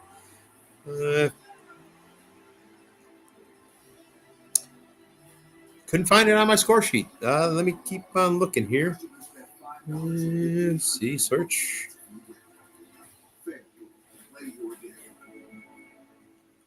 The Chiefs. Here we go. The Chiefs took it in the gut from the Chargers, 27-21 as your final score.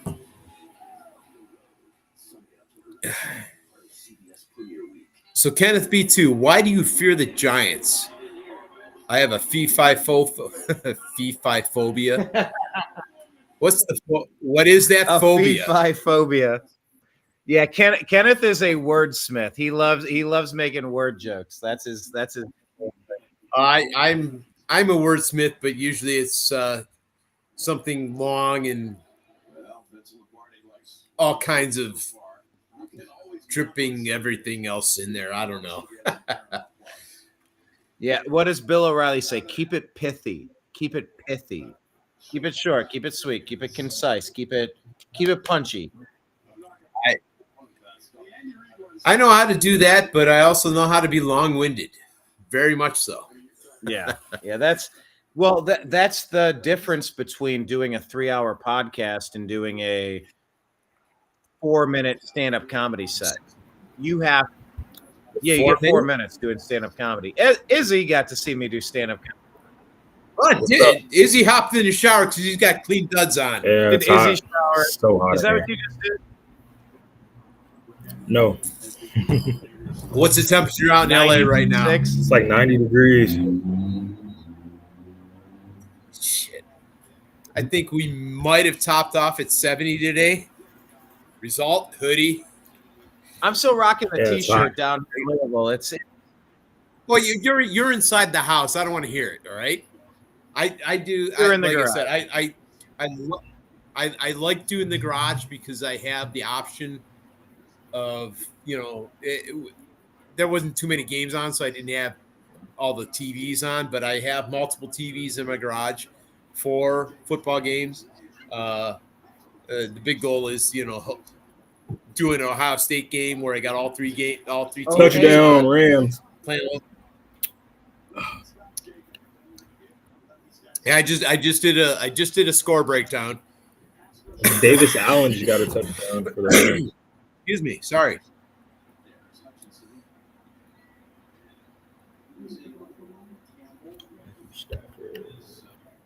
Oh, so the Rams took the lead from the Texans. They were just up. The Texans were just up 9-7.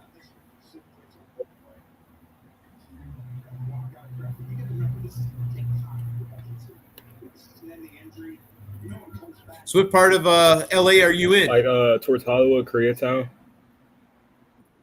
All right. Yeah, my brother, before he passed, he lived a lot of his life in Venice. Venice, okay, yeah. Yeah, right on the beach and stuff like that. God rest his soul. He got in with a bad crowd, along with had an injury where got into, doctor prescribed, Percocet, Vicodin, and stuff like that. He got hooked. It is what it is. I get it. But in general, my brother, like I said, he lived in Venice for a lot of years. He was right on the Venice used to beach. be nice, and then it got really sketchy. Yeah, he was right on that borderline of sketchy and nice. He literally had an efficiency apartment. So my garage, I will say, my garage here is 25 by 30. My brother's apartment was probably a few feet smaller than that. I mean, they had like a bedroom, uh, a minimized kitchen and bathroom, and a little space where you could set a couch and maybe a TV. Less than I want to say less than 800 square feet, but I mean he made a go of it. But he was an aspiring actor. He did a few things. He was on Boy Meets World a lot. He did a lot of behind the scenes, and he was a big part of that TV show Nip Tuck, if you remember that.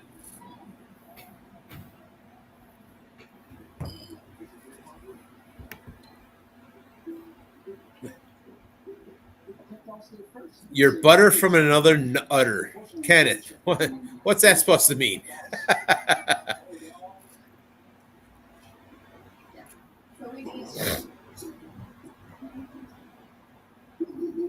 And Kenneth B, too, if you break winded, you really need to listen to the album by Spinal Tap called Break Like the Wind.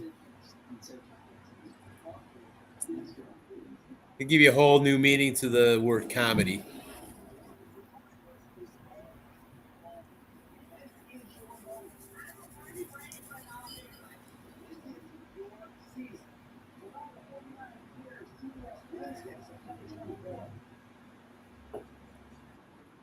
The NFL on CBS is sponsored by Lowe's.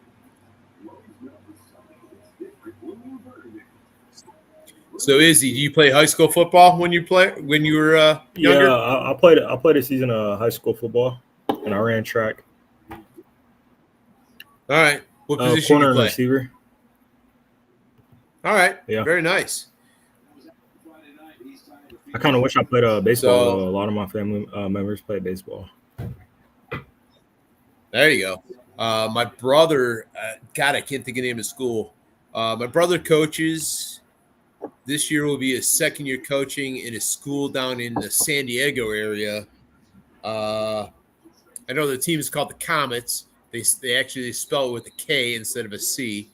But he's been coached, like I said, this year will be his second year. He's the assistant head coach of a baseball team down in San Diego. Yeah, that's nice. Is his team good? Is he getting the kids right? They just missed the state playoffs by 2 games this year. Okay. But he's extremely happy about doing what he's doing. It's a good team. My brother, he ironically he was in the Marine Corps, and he pitched in the Mexican League, and on weekends he'd go from Anaheim Station, roll down to Tijuana, play in the Mexican Baseball League. And I'll never forget, I'll let you look it up if you ever heard of Mark Whitten. He was he played in the MLB for quite a few years. He was a heavy hitter, and my brother struck him out on 4 pitches. And the day he did that, my brother it was pre-smartphone days. It was old school cell phones where it took you an hour and a half to send a 5-second Yeah. text message. But all of a sudden, I'm starting to get all these text messages from my brother saying, I just struck out Mark Whitten. If you look up Mark Whitten, he hit a ton. My brother said, and mind you, my brother, he had a hell of an arm on him. Yeah. He can throw a 97-mile-an-hour fastball without blinking an eye. The problem is my brother had no break on his ball. And when he was playing, he got Mark Whitten. He threw 2 balls by him. The third ball, Whitten fouled off. And then my brother on his 4th pitch, 101 miles an hour past him and struck him out. And my brother was just ecstatic, sending me all kinds of text messages going, you'll never believe this. I struck out Mark Whitten. I can't believe it myself. But it was great. I mean, and I'll take that memory to my grave because my brother was so excited. It was one of those moments where you don't hear a lot of stuff like that. I mean, it's minor league baseball and stuff like that. The fact that my brother threw 101 miles an hour down the center of the plate to strike out a guy that was hitting bombs in the MLB on a consistent basis back in the day was phenomenal. And I every once in a while I mention it to him, he'll just get that little smirk grin on his face, like, yeah, I did strike him out, didn't I? But yeah, my brother, and then so being out in California, Mesa State Junior College. Mm-hmm. Are you aware of that? Oh, no, I haven't. All right, it's I want to say it's just north of San Diego. I'm not positive, but it's they're kind of like the best way I could describe it is they're JUCO that is a feeder school for San Diego State. My brother was a backup quarterback there, but he was also Pacific. He was also their field goal kicker. And my brother played 2 years there, and I forget the coach's name, but he was an NFL quarterback, and he told my brother, "Is like, man, you got a cannon for an arm, but you got the footwork of a fucking Midwesterner. You can't move the ball." And my brother was their like 4th string backup quarterback if they needed him, but primarily he was their field goal kicker, and he wore my number 19 in the games. Yeah. He even told me, he's like, "Hey, I wore that number because of you, because I always wore 19 when I played." But he was a good field goal kicker, actually. He kicked a couple of game winners and stuff like that, so it was all good. Damn, I still can't believe that Green Bay is beating up on Detroit 17-6 right now. I thought this was going to be a high-scoring game. I mean, all 3 of us thought it was.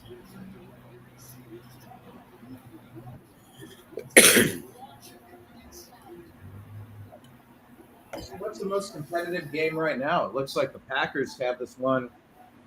Not that it's on lockdown. Anything can change, but, I mean, you know, other than Green Bay Lions, what's the game worth watching at this stage of the second half? If I had it, I would say – actually, I'd probably say the Seahawks-Niners game. Yeah, that's a pretty good game going on right now. 10-7 into the third. Gosh, damn, I didn't even say Broncos-Titans, 13-12, 4-12 in the third quarter. Talk about Cam Ward, buddy. You think he's one of the best, right? Is he? Yeah, he's really accurate. I mean, I like him a lot. Oh my gosh. CJ Stroud just threw an interception. Oh no. The Rams defense is really good. Yeah, Cam Ward. It's mainly on the Texans and Rams game. I haven't seen a lot of them since the first quarter, but yeah, Cam Ward's pretty good. Yeah, the receiver had it in his hands, then the DB just came down with it, like he took it from him. I think it's gonna get called back. I think it's very unfair to Joe Flacco to blame him for either of those two tournaments.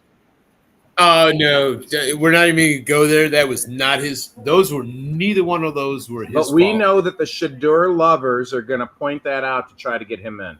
You know the Shador crazy heads are going to try to blame Flacco for it. You know what? I want Gilbert over Shador. Gabriel? Yeah, I want Gabriel over Sanders. I mean, didn't he play 5 years in college? He looks like polished. I'd rather have Gabriel over Sanders. I mean, Gabriel has experience. He's got big game. He's got big game experience compared to Sanders. Name a big school that Sanders played against. At Colorado, name a big game that they played against. Fair point. I mean, don't get me wrong. I mean, neither one of them are going to be the absolute answer to the quarterback problem here in Cleveland. I mean, if I were to say anything, I want to see Flacco play out the season. I mean, until he gets hurt, I said the same thing. He can't play. Tell us, what do you mean, Izzy? I said this the other day that, like, if they want to have a shot at winning, then they should just play Flacco the whole season and not switch out quarterbacks. I can't argue your thoughts, man. I mean, it's the truth. By the way, Izzy joined us on Strictly Football. Take a look, everybody. We had Season 2, Episode 1. Brian Engelman, Mike Barra, Jim Mitchell, and Ezrael Robinson. Season 2, Episode 1, our NFL season preview. Still worth checking out. It's a good show, Strictly Football. What did you do to Strictly Football show? Did you say, where do I do it? When? Tuesday at 6 p.m. Eastern. Also on Thursday, because now we're doing – I think we might need to do 2 shows to keep it fast enough. Because there's so much information to get through. Yeah, I got you. We run out of time on Tuesday, so it's like, all right, let's do it on so we'll see. Will it just be a 1 day a week or 2 days a week? I'm not entirely certain, but is it formatted? Insofar as what you guys talk about, now how you talk about it. Yeah, of course. Mike and I are professionals. You might have seen Mike Barra on the Ancient Aliens series or all sorts of History Channel shows. He's been doing this for 20, 30 years.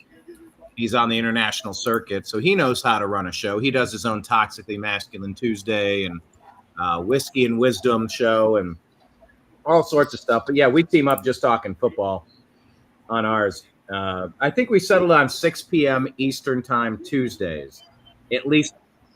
Mike Barra. See a blonde-haired guy, mustache, beard? Dark hair. That's right, because I just looked up Mike Barra on the internet. And I got a blonde-haired guy with a mustache and beard. May not be the same guy. Is it B-R-R-A or B-R-A? B-A-R-A. Yeah, he looks like this. No, flipping back. That's his profile right there. Oh, yeah, same guy.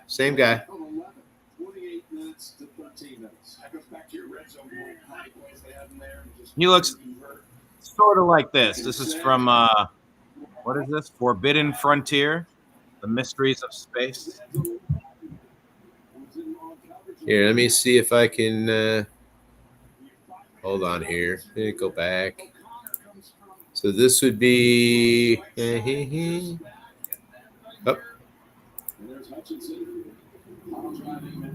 this gentleman here. Let me see your screen. Hold on. Slick Willie. Open this up. Yeah, that's the guy. All right. So, yeah, okay. By the way, Lions look like they got in the end zone, but there's a flag on the play. What occurred here? What is this all about? This would be pick 6. If it goes. Jordan Flag. Love hanging out on the sidelines. Some lady talking to the Lions coach. It was a pick 6, but there's a flag on the play. Injury for the Packers. Okay. Jordan Love's. They showed Jordan Love. He's kind of going there to the flag. He's hanging out on the field. They're discussing it. Mind you, I'm a few seconds behind you. Referees have conferred.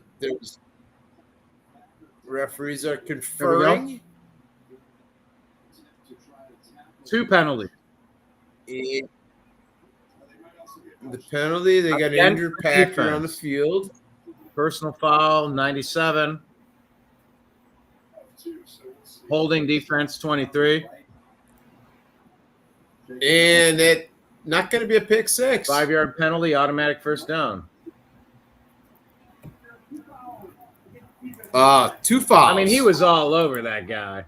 Dobbs. Watching the replay, it was pretty blatant. They earned it. Yeah. Damn it.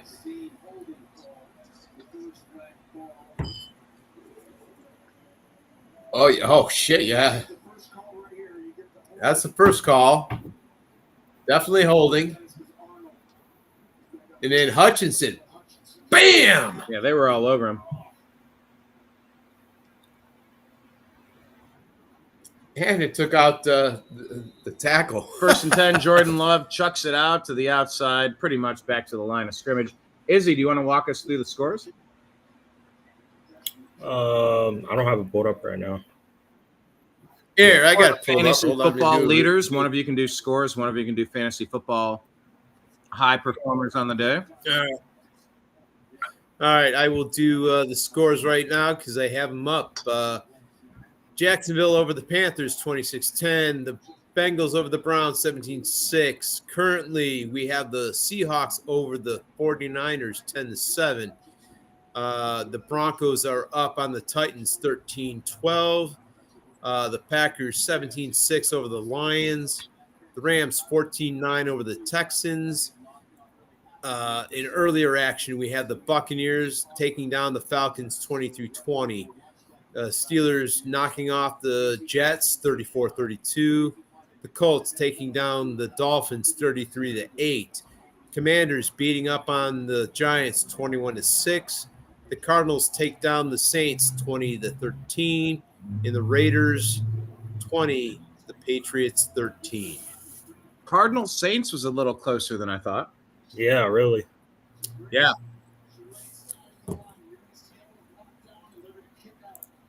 Maybe the Cardinals aren't that good, or maybe the Saints aren't that bad. I don't know.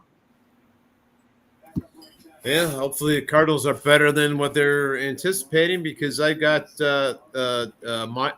Murray and Harrison as my double-edged sword on that one. Yeah, you're pot committed there. Yeah, I am. Well, I am. As I was talking to Z earlier, I said that I am a big proponent of the double-edged sword. Yeah. Just go all in on one team and see how it goes. All right. I just updated the fantasy points for players. Do you have the screen? Let me switch it. Let me switch to yours. I did share it. There we go. Currently, the top 4 quarterbacks are Justin Fields with a 29.5. That's crazy.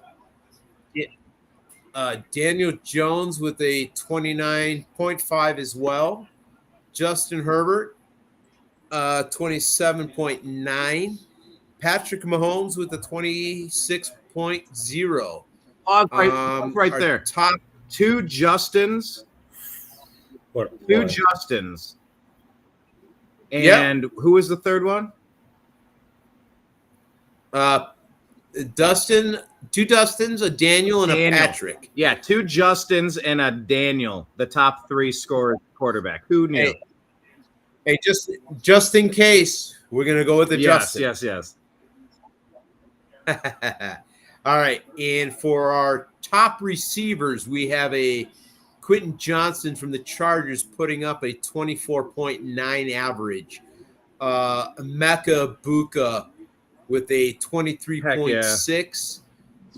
Deebo Samuels is at a 22.6. And gosh darn it, I keep on forgetting he is now with the Redskins, I was going to say, but it's the Commanders. And Garrett Wilson is number 3 with a 22.5. And our fourth receiver is Michael Pittman Jr.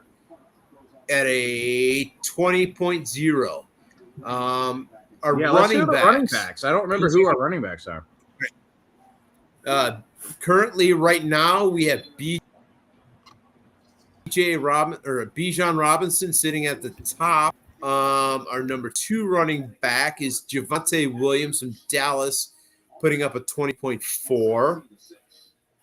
What a surprise and bravo to him for coming back after his injuries, by the way. He's been on my dynasty team for years. Yep. Bravo to him. And then rounding out our top 4, we have Travis Etienne Jr. at an 18.6 and Saquon Barkley with an 18.4.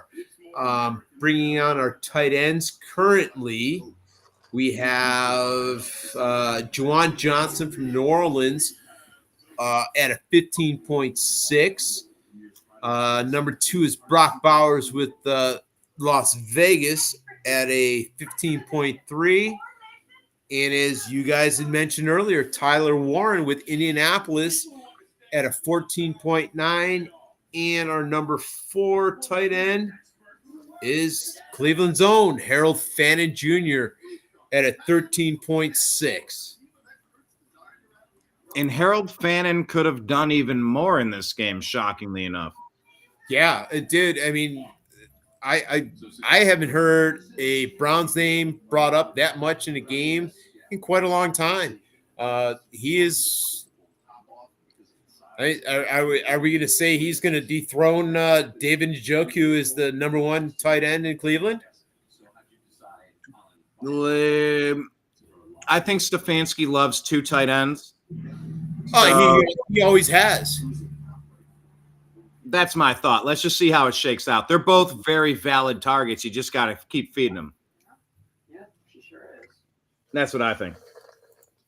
Yeah, it's a good question. Who will be the tight end 1 by the end of the season? Will it be Fannin or Njoku? I don't know. That is a good question. I mean, I look at the 2 of them.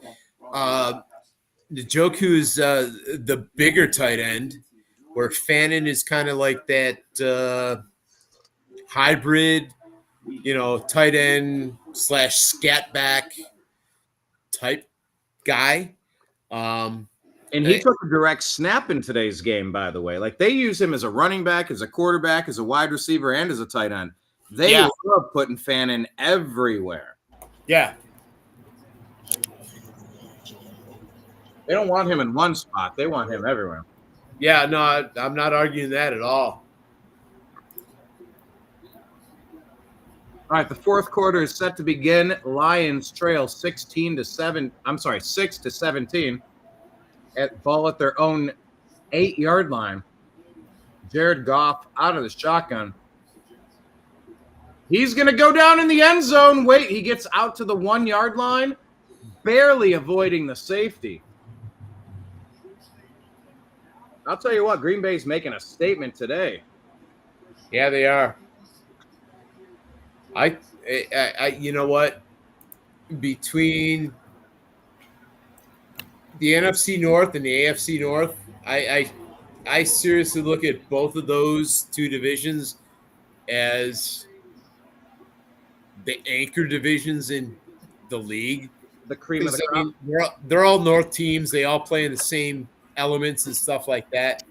But I will say this is the NFC North is probably the truest sense of football in the NFL. For me personally, you got the Lions, the Bears, the Packers, and the Vikings. I mean, it doesn't get any better than that. I mean, Baltimore, Pittsburgh, Cincinnati, Cleveland, like that's a tough division. Like, Oh yeah, three of our teams 2 years ago were in the playoff hunt. Like,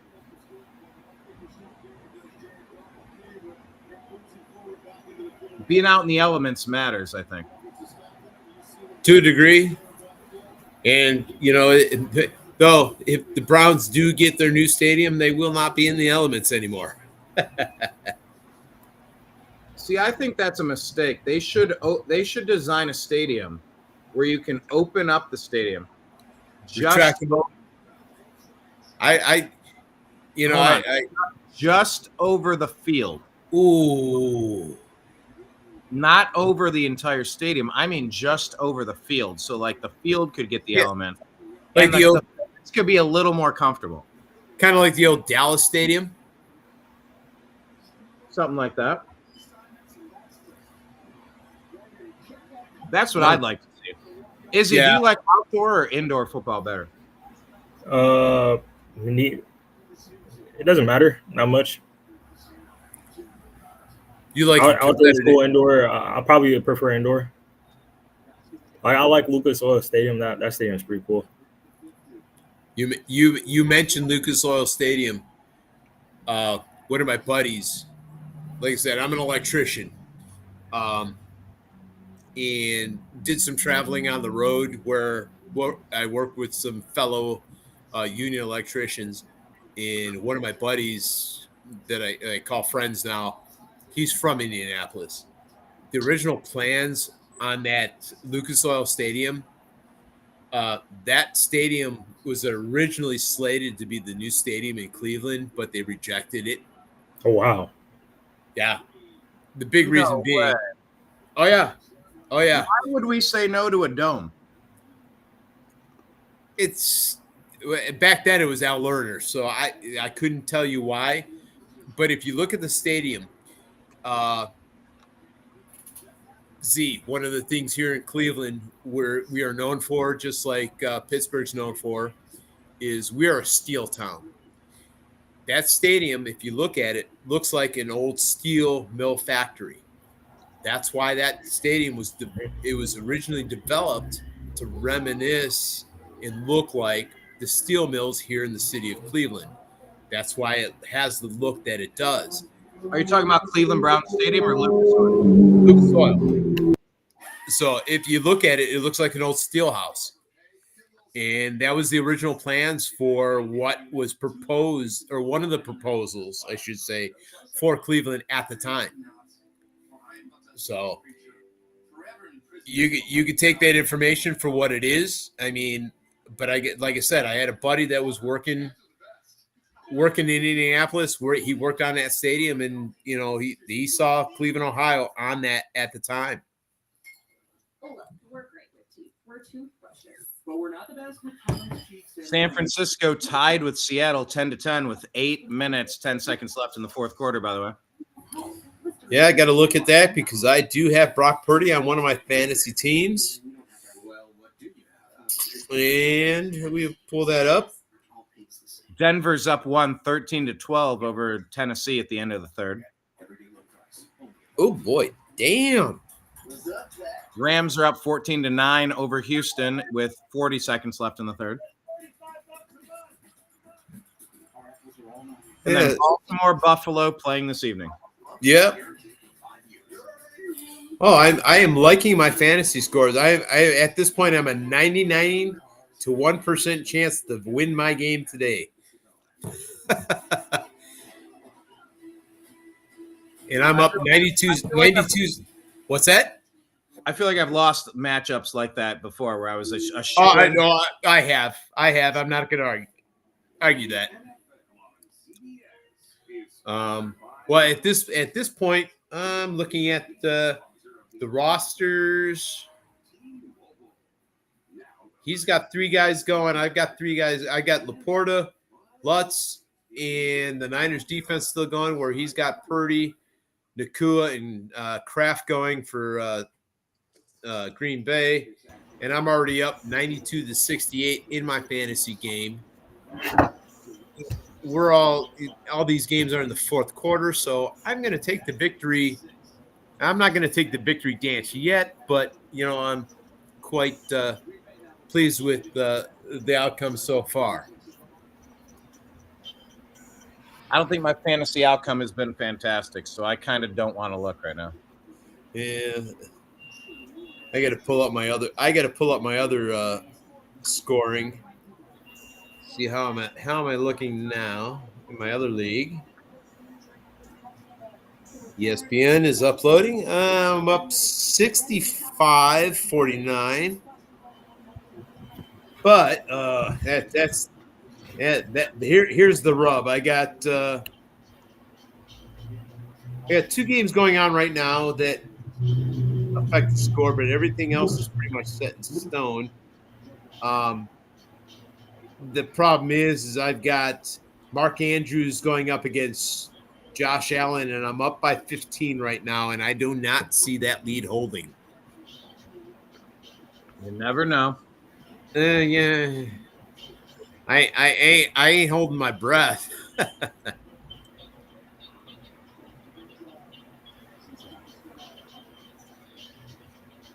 So on a Sunday, what's the longest podcast you've had run? I mean, this has got to be it, probably. And we're at 7 hours and 22 minutes right now. We're just sitting hanging out watching football like we'd be doing anyway, right? Except we're talking to somebody while we watch. Like, I'd be watching this anyway. Oh, yeah. That's how I view it. Like, it's not an investment. It's just more like I'd be watching the games, talking about the games anyway. Oh, yeah. Izzy, how are your teams looking? How are you feeling right now? About what? About your bets? About your favorite teams? About all of it? Week 1? My God, Cam Ward just made a crazy throw. So you think he should have been drafted number 1? He was the clear guy. Oh, 100%. He's what people think Caleb Williams is. I'll put it that way. He's already what people wish Cam Williams. What did you say, Cam? Who? Caleb Williams. Caleb Williams is. Okay. Yeah. Bears. All right, Packers at their 10-yard line, 3rd and 1. Handoff. Oh, he stood up. Good job, defense. Good job, defense. Yeah, for real. But the Packers still lead. It looks like they might be going for it.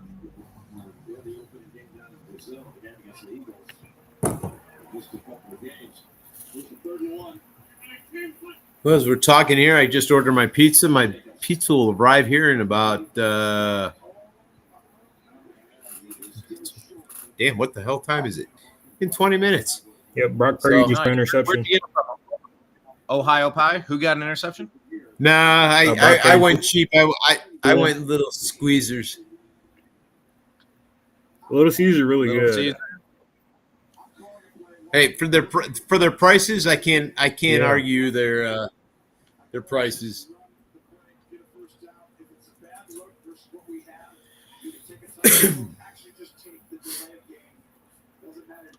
Well, they go for it here. Jordan Love falling forward. Might have gotten it. We'll see how they spot it. They give him first down, 1st and goal. Packers trying to put the nail in this coffin. What time do you got on the game? I got 8:55, 54, 53, 8:27. All right, so you're 30 seconds in front of me.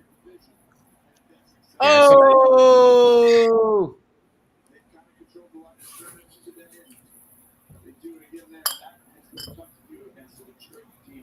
Just kidding. Run up the middle, gain of 3.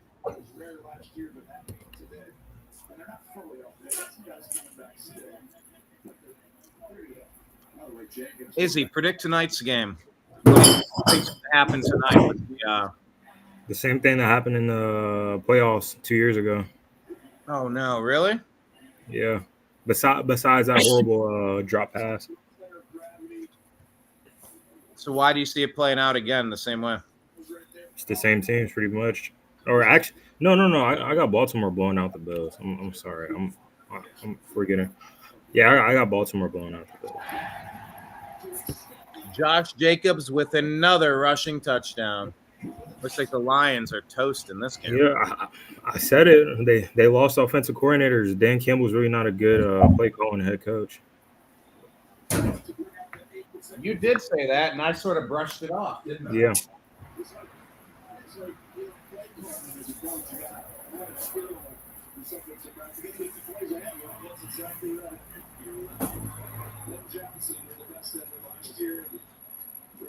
Matthew Stafford is slinging it still.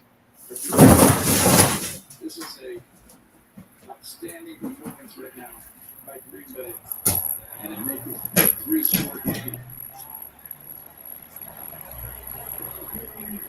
24-6. The former Raider.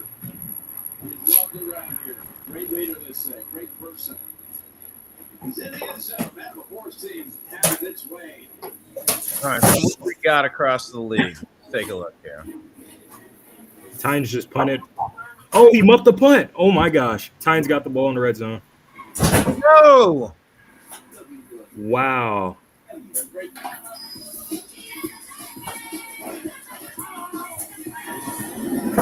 He's trying to catch it with his whole body.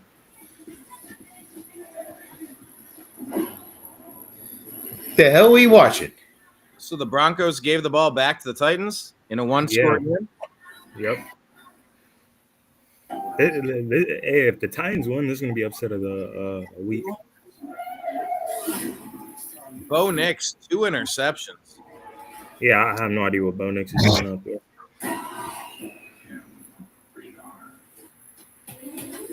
Niners and Seahawks still tied with 5:44 left in the fourth.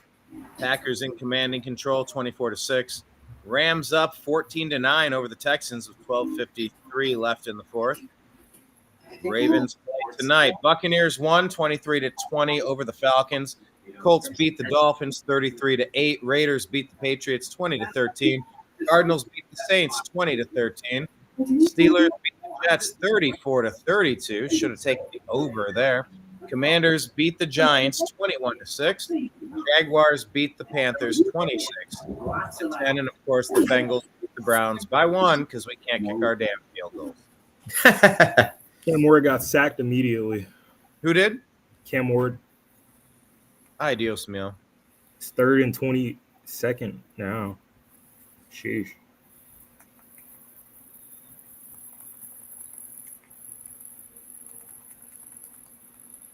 They called a timeout. So what do you have over there, Slick Willie? You got a garage fridge full of Bud Light bottles, and you order pizzas. Bud Light. I thought you had a Bud Light bottle. Great Lakes. Oh, I don't know what that is. What kind is that? Great Lakes Oktoberfest. I'm a Great Lakes guy. If it's not Oktoberfest, it's Dortmunder year round. If I go cheap beer, my cheap beer is Labatt Blue. Okay. Yeah. Okay. You did mention that, right? Yeah. I like Great Lakes too. It's just it can be a little heavy sometimes. It's an Oktoberfest. Yeah, I anticipate Oktoberfest beers are heavier in general. So, but I think all of Great Lakes beers are heavier in general, is what I'm saying. They're good, but they're very heavy. Man, it depends if you go. My thing is this: if you go a lager beer or a Marzen, which is the a Marzen is more of a Christmas type ale, but Oktoberfests are they are a heavier beer. In the fall, I prefer a heavier beer. That's why during the summer months, I'll drink Labatt, which is a light pilsner, and I'll drink some of the summer shanties, because they're a lighter beer. You prefer the light Canadians, kind of like Justin Trudeau. Kind of, sorta. The light beer, I prefer the light beers during the summer months. During the winter months, I am, or I should say something more robust. Something more robust through the fall months and winter months. But in general, it's it's kind of that, this is my favorite time of the year because of the Oktoberfest. And what do you call it? The Christmas ales and stuff like that. I do love those beers. They are very good. And the Lions are going to airmail that one, bringing up 4th and 2, trailing 6-24 with 6:42 left in the game. Izzy, you were say something.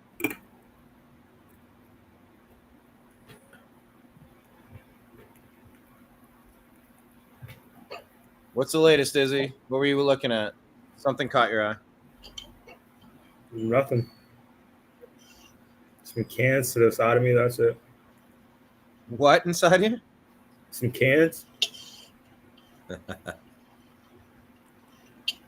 Here we go. 4th and 2. Lions at their own 35-yard line. Need to make 2 yards. Keep this going. Jared Goff out of shotgun. Gets it. He's got pressure. He's going down. That's over, man. Game over. The Green Bay Packers have taken out the Detroit Lions. It's over, baby. They are done. Yeah, 24-6. Yeah, they would be. 100%. It's still a close game with San Francisco and the Seahawks. It's 10-10. Seahawks kickers going for a field goal to go up 13-10. And he makes it. Who took the lead just now? The Seahawks.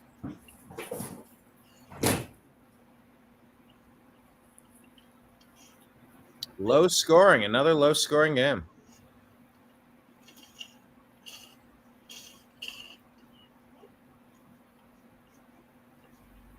Yeah, Jared Goff just threw a duck. God damn. I'm not doing that. Sorry, I'm kind of scrolling through to find out red zone and stuff like that on my We're all scrolling. I'm scrolling through my remote on my TV, looking at plan details just for red zone. Plan details $79.99 for the first year, $99 annually after that. It's not that bad. I mean, I'm using a website, but like it doesn't seem to be a lot of ads. I mean, like the ads are like they pop up with the game still on, whatever game's there. So yeah, but if you're paying for premium, man, you shouldn't have to deal with ads. Yeah. So I'm back watching whatever channel this is here. CBS. The Green Bay Packers and the Detroit Lions.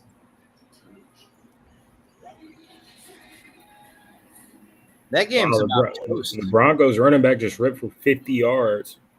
RJ, PJ, who? Which one? RJ Harvey. Oh, he ripped off 50. Yeah. So the game cast over here. Yeah, and Cam Ward sold that all game he's looked pretty good, but he sold that possession where they got down in field goal range. I don't know what it is with the young quarterbacks, but they just hold the ball. They feel like it's almost like they don't see people coming towards them. Or even like they see them, but they just hold on to it. Like it's not a big urgency to get the ball away. Every quarter second gets more urgent, and in college you can get away with holding it a little bit longer sometimes. People have to learn. You got to let it rip. Yeah. All right. After watching the kickoff, which game? Brian, this one is just in general. This one is directed to you because you've been watching the NFL a little bit longer. The new kickoff procedure. What do you think of it? Oh my gosh! Tell me, Izzy. What do you got? Talk to me, Izzy. Brock Purdy just aired it out for Ricky Pearsall, and the corner just like what he stopped anticipating that he's gonna get the pick, but he just got outran. Like he was ahead of the pass, but he stopped thinking that he's gonna get the interception. So you're saying Pearsall got the completion? Yeah, it was like for like 30 yards. I don't know why he's stopping right there. through the fourth quarter against halfway in that Green Bay defense. I drafted Pearsall. I hope he turns out to be. Yeah, I'm going against him right now. 14 fantasy points. Oh, damn. He got smacked. What game? All right. So I go back to my original question, Brian. Yeah. What do you think of the new kickoff procedures? They're only in their third year now from the kickoffs. Okay, I will say I'm still trying to fully understand all of the nuances of it. So if you want to walk me through what the nuances of it are, I'm all game. Oh no, and there are new nuances. I mean, you have to kick it in between, like at the 1 yard line, so that then it can't touch back. But if you do touch there's two different types of touchbacks or something, and I don't even. I honestly have lost track of what they've tweaked it to be. That's what. Yeah, I'm not a big fan. For me, the aspect of returning a kickoff for a touchdown is it's happened a couple times, but I mean you don't have that big opportunity to have the big kickoff return for a touchdown anymore. And I'm not a big fan of the new system. I'm a Josh Cribbs and Eric Metcalf advocate. I want to see those returns for touchdowns. Oh yeah. I mean, hell, who's the Chicago Bear? God, I can't think of his name now. He took the record from Cribbs. Devin Hester, yeah. Yeah, Devin Hester. I knew I knew the initials were DH. I just couldn't put them together. But I mean, yeah, I mean, to me, it was one of those ones. I mean, I get it, I understand it. The safety and protection of the players, but I mean, it takes something away from the game. I know. I don't know why they're doing it like that. It was one of the most exciting plays of every game. Oh yeah. Okay.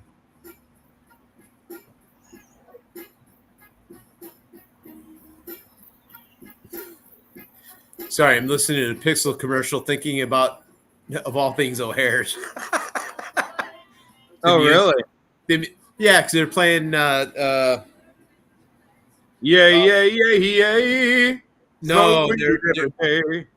No, they're playing Snoop Dogg. That's what I just said. Yeah. I'm sorry, a little slow. Yeah. Smoke weed every day.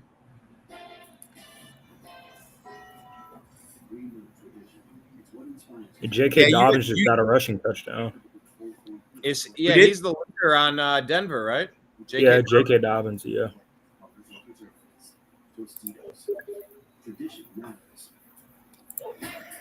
Yeah, Dobbins is legit. He was a really good. Oh yeah, the only problem that messed him up for his career to start off was like he got injured like the first 3 seasons of his career with the Ravens. That knee, but that was just bad. But on the flip side is when he was at San Diego, man, he ran the with the shit out of that. He was healthy, yeah. I mean, look who's the head coach, John Harbaugh. But I mean, that's a really good running back to have running the ball. I'm looking at some fantasy stats. There has been some minor changes in the tops. Oh my God, that hit the Detroit player right in the hands, and he dropped it. That could have been a monumental swing. I mean, it went right through the hands of number 7, and Raymond just missed it. Woo! Yeah, nothing's going right for the Lions right now. I'm sorry, what were you saying? Now, I noticed a slight change in the top numbers of who are on top in the fantasy stats. Give it to me, because now the late games are wrapping up, so now we have a full body of work from most teams. All right, so our top 4 quarterbacks in the fantasy leagues, PPR, is being the standard are still Fields, Jones, Herbert, and Mahomes. Just the our fact wide that Fields and Jones are 1 and 2, like that breaks my brain. But let's continue. Yeah, that is a hard one to get over. Fantasy football is such a complicated beast to try to make sense of. But the major change actually comes in, or our wide receivers have not changed. Now our running backs have changed. The number one running back on the day right now is Christian McCaffrey. No. I did share. You can pull it up. Christian McCaffrey is now at a 21.6. Wow. All righty. And Javonte Williams, he he was number 1. He is now down to number 2. Yeah, good for him sitting on my bench. Yeah, and That helps me. with McCaffrey taking over the number 1 spot, Williams dropped down a spot, NTN drops down a spot, and Barkley drops down a spot. So McCaffrey is now the number 1 running back this week in fantasy football currently. But we still have 2 more games to go with the Ravens tonight. And tell me. 49ers just scored a jump ball in the end zone. How? To who? Jake Tongues, tight end for the 49ers. What happened? Jump ball. A jump ball in the end zone. Oh, okay. So, but yeah, we still have the Ravens, Bills tonight, and tomorrow we still have the Monday Nighter with the Vikings and the Bears. So things can change. I'm not banking on that fact, but they are what they are. Yeah. I mean, Derrick Henry could easily be in the top 5 by the time the end of the game, you know? Yeah. And we're only giving the top 4 here, so. Yeah, he's got a chance to break that for sure. James Cook could have a chance. Yeah, he could. There's a lot of talented players. It's just a matter of how, how the cookie crumbles, as they would say. Man, they are out of time. Oh, sack, and the ball gets out for the Lions. Ball on the ground. Lions recover. But, yeah, 2 minutes, 43 seconds. I mean, you're going to need 3 touchdowns in 2 minutes, 2.5 minutes. That's not impossible. But, he's holding his collarbone a little bit after that play. Jared Goff looked a little uncomfortable. What if anything comes of that? Yeah, that was Michael Parsons. You guys must be massively in front of me because I just saw the field goal kick by McManus. They called Parsons offside, by the way. And he was lined up with his head over the ball.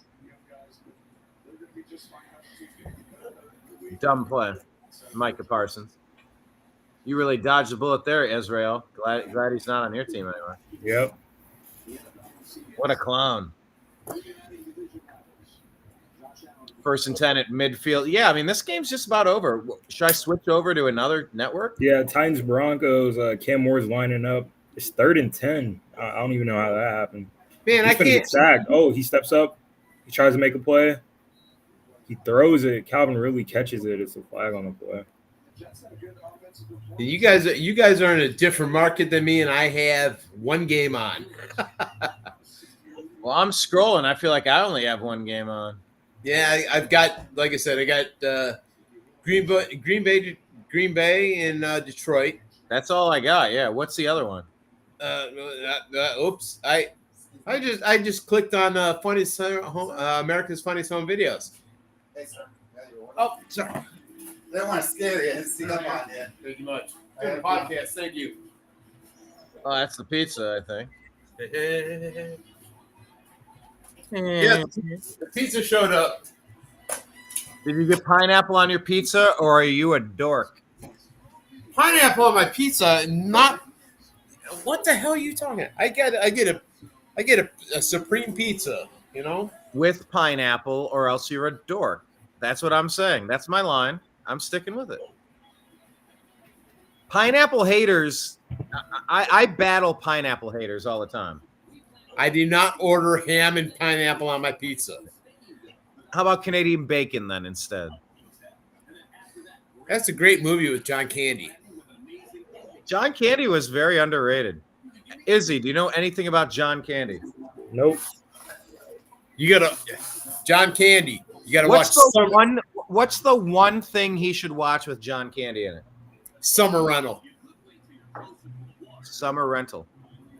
Okay. Summer Rental. Just stupid funny. It's stupid funny, good entertainment. You'll be entertained for an hour and a half, guaranteed.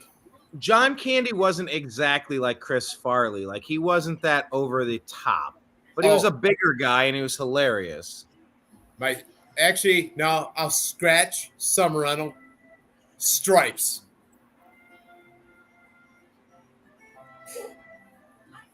Stripes. Especially since you are going into the military. Oh, Stripes. Izzy, listen here. Have you ever seen Stripes? Probably see what it looks like. Oh no, dude! Hold on. Bill Murray. Hold on. Let me pull this up. Bill Murray, John Candy. YouTube. Yeah, I've seen that movie. Oh, you've seen Stripes? Yeah, I've seen it. Oh, that's an absolute classic. You Just cannot beat the facts, Jack. Just the facts, Jack.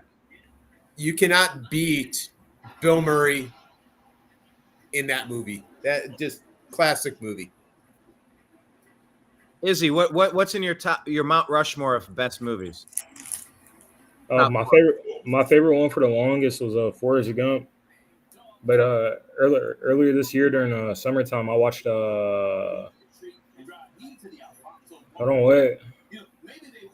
Oh wow, Sam Darnold fumbled in the red zone. It's 49ers turnover. They're gonna win the game. No, Sam Darnold fumbled it? Yeah, in the red zone, he got sacked. Oh, Mike is gonna be so pissed about that because he's a Seahawks fan. Oh, hey man, Tariq Woolen sold on that drive. I'm not even gonna lie. What happened? Tariq Woolen in the corner. He's like 6'4". He ran a 4.2 something. They got to come. Yeah. Oh, man. He threw the ball and it came out. Like when he didn't even get touched, the ball just slipped out of his hands. Dang, that's a bad beat. Holy shit. I'm sorry. I'm watching Football Night on America for the pregame for Sunday Night Football. Yeah.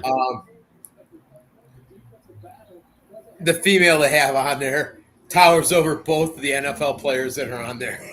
Oh yeah, what's that girl's name? She's there's like two girls that are doing sports now. One of them's anyway, and then the other's whatever. Like I was saying, my favorite one for the longest was Forrest Gump, but earlier this year I saw Donnie Darko. I think that was my favorite one by far.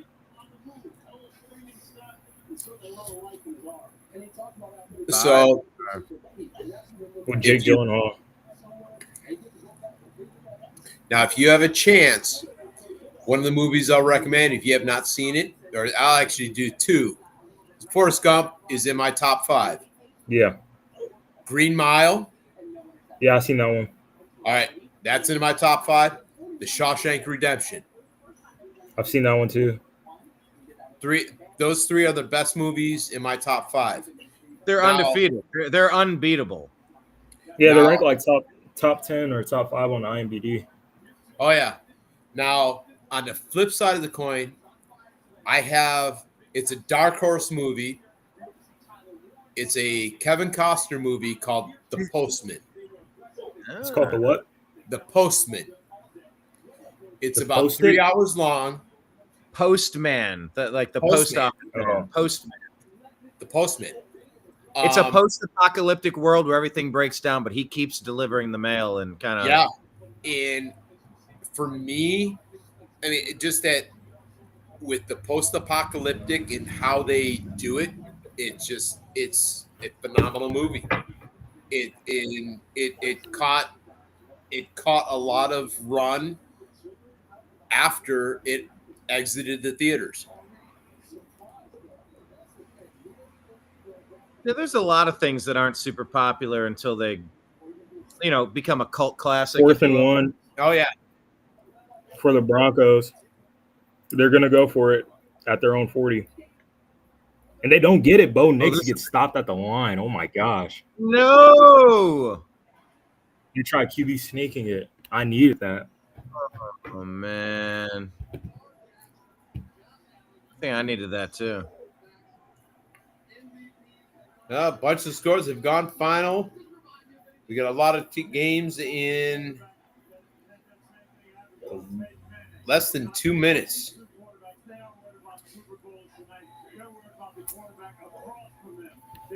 All right, here, a little stat with the Houston Texans, Los Angeles Rams games. Matthew Stafford becomes the 10th player or the 10th quarterback in NFL history to reach 60,000 career passing yards. Yeah, that's Matty. Matty Ice. Oh yeah. Is that Matt Ryan's name? Matty Ice? Oh wait, Matty Ice. Who am I talking about? Matthew Stafford. What's his nickname? I don't know what it is. Can I call him Matty Ice then? Yeah, if you want.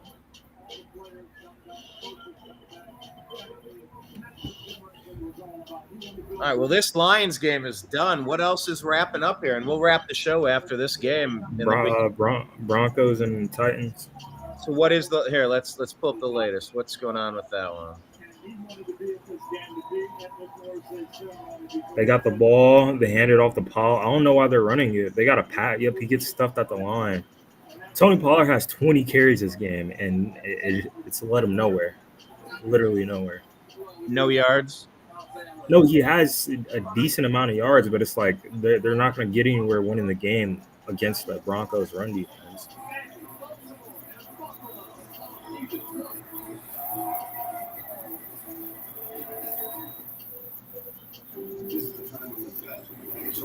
Oh my God! And CJ Stroud just threw another interception.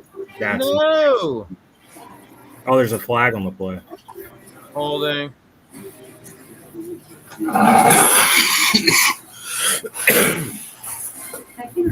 Cam Ward steps back, and it's incomplete. It's 3rd and 10 now. Hold on. Did the Lions just score a touchdown? What is it?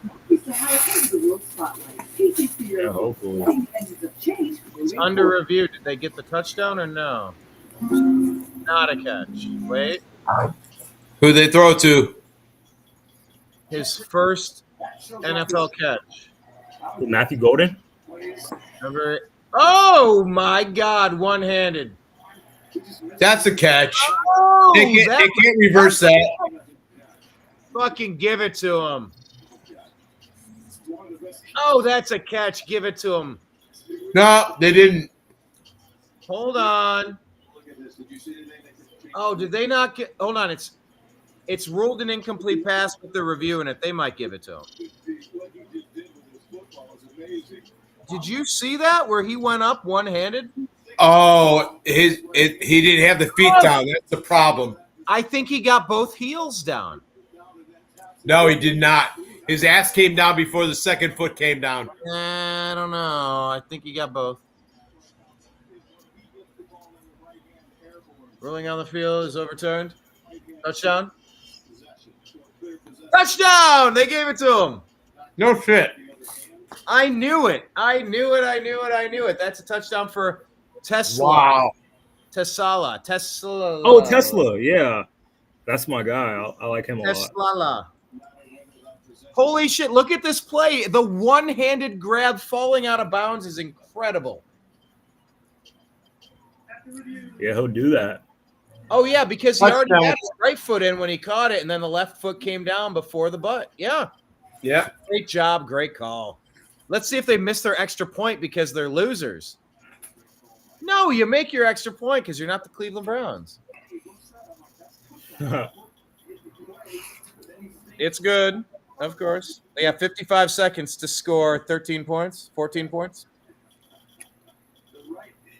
Now they're doing the slow motion. Yeah, his second foot did come down before his butt came down. Yeah, man. All right. Pretty happy about that. That's a cool move. What do we know about Tesla? He's 6'4", I think like 215, somewhere around there. He had an awesome preseason. He's really good. In my opinion, he should be starting. I mean, like, he's like really, really good. He came out of, I think, Wisconsin, I think. I'm not so sure about that one. Okay. Well, that was a great catch. There's no denying that.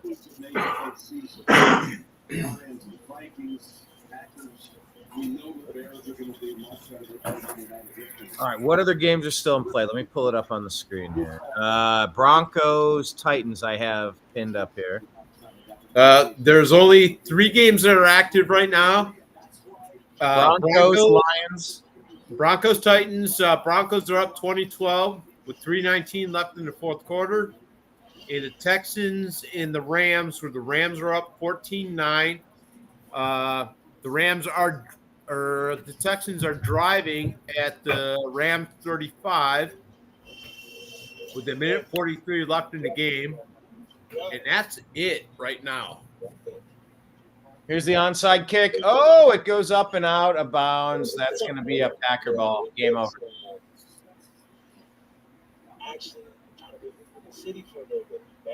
What network is the Broncos game on? I wonder if I can switch. I'm watching it on Red Zone. They don't even have it up on the screen right now. Do I? Have they might chew out the clock and win the game. For me, I don't even have that as an option. Yeah, I don't know if I even have Red Zone. Let me check sports or my favorites. Let me check.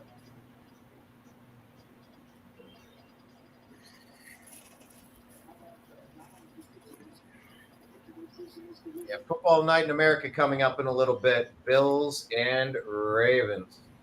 Yeah, I mean the only thing we can hope for right now is with the Detroit Green Bay game, with the 55 seconds left remaining, they might just jump us over to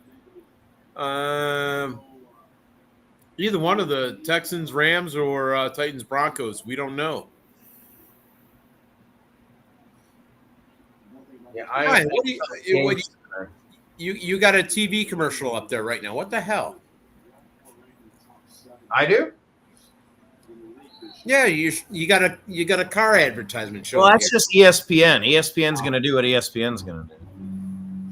There we go. I'll skip the ad. There we go. 20-12 still. Izzy, what did you bet on today, and how are your bets treating you? I only had one.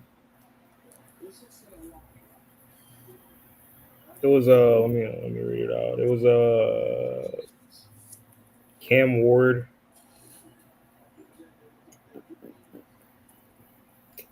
Cam Ward over 31.5 passing attempts. Graham Gano 5.5 kicking points. Brock Purdy under 18 fantasy, and Dante Thornton for a first half reception. So you did a 4-leg parlay? Yeah, and then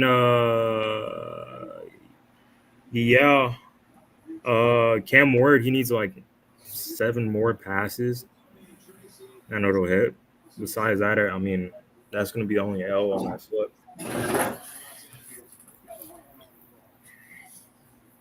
Yeah, end of the game, it's tough to get 7 passes on the list. Hey, they jumped to the Rams and the Texans here.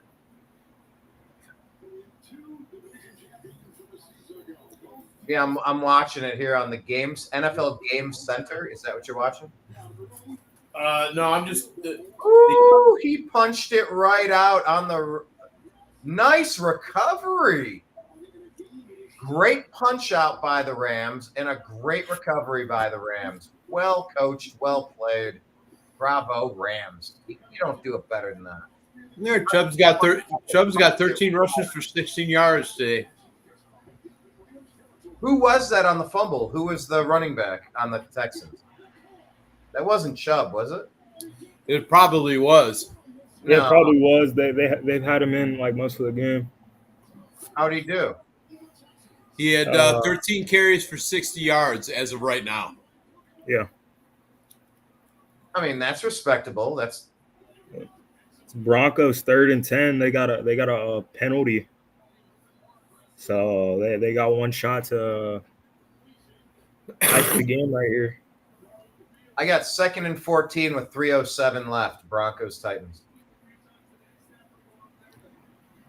I'm down to 258 in that game. Oh, you're faster than me? I'm going off of my sports app. Oh, okay. I will say this is if you want an up-to-date and the fastest and for me the best sports app you can have, the Score. Oh, you want to know a better one that I use? Yeah. It's called a Real. REAL, Real. All right. I'll take a look at that one. Yeah, that one's pretty good. And then there's comments and stuff under. It's kind of like it's like a live stream of game cast where like it shows you what happens live, and then there's like comments under each play. It'll show you the play, and people could comment under it. It's pretty funny. The score is about the same. All right, they basically just iced the game. Who did? The Rams. Rams just iced the game. It's 14-9. I guess the only thing worth watching then is to see if the Titans can come up with 8 points, huh? Yep. J.K. Dobbins, Bucky Irving, James Conner, Krosky Merritt, and Josh Jacobs. Top running backs here. 11, 12, 13, 14. Middle of the pack I'm looking at here. Quentin Johnson, Emeka Ibuka. Oh, snap. It's 4th down. Pittman.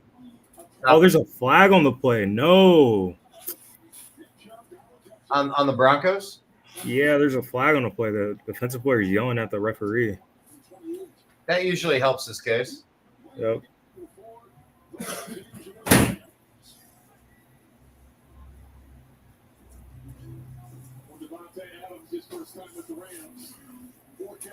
Personal foul.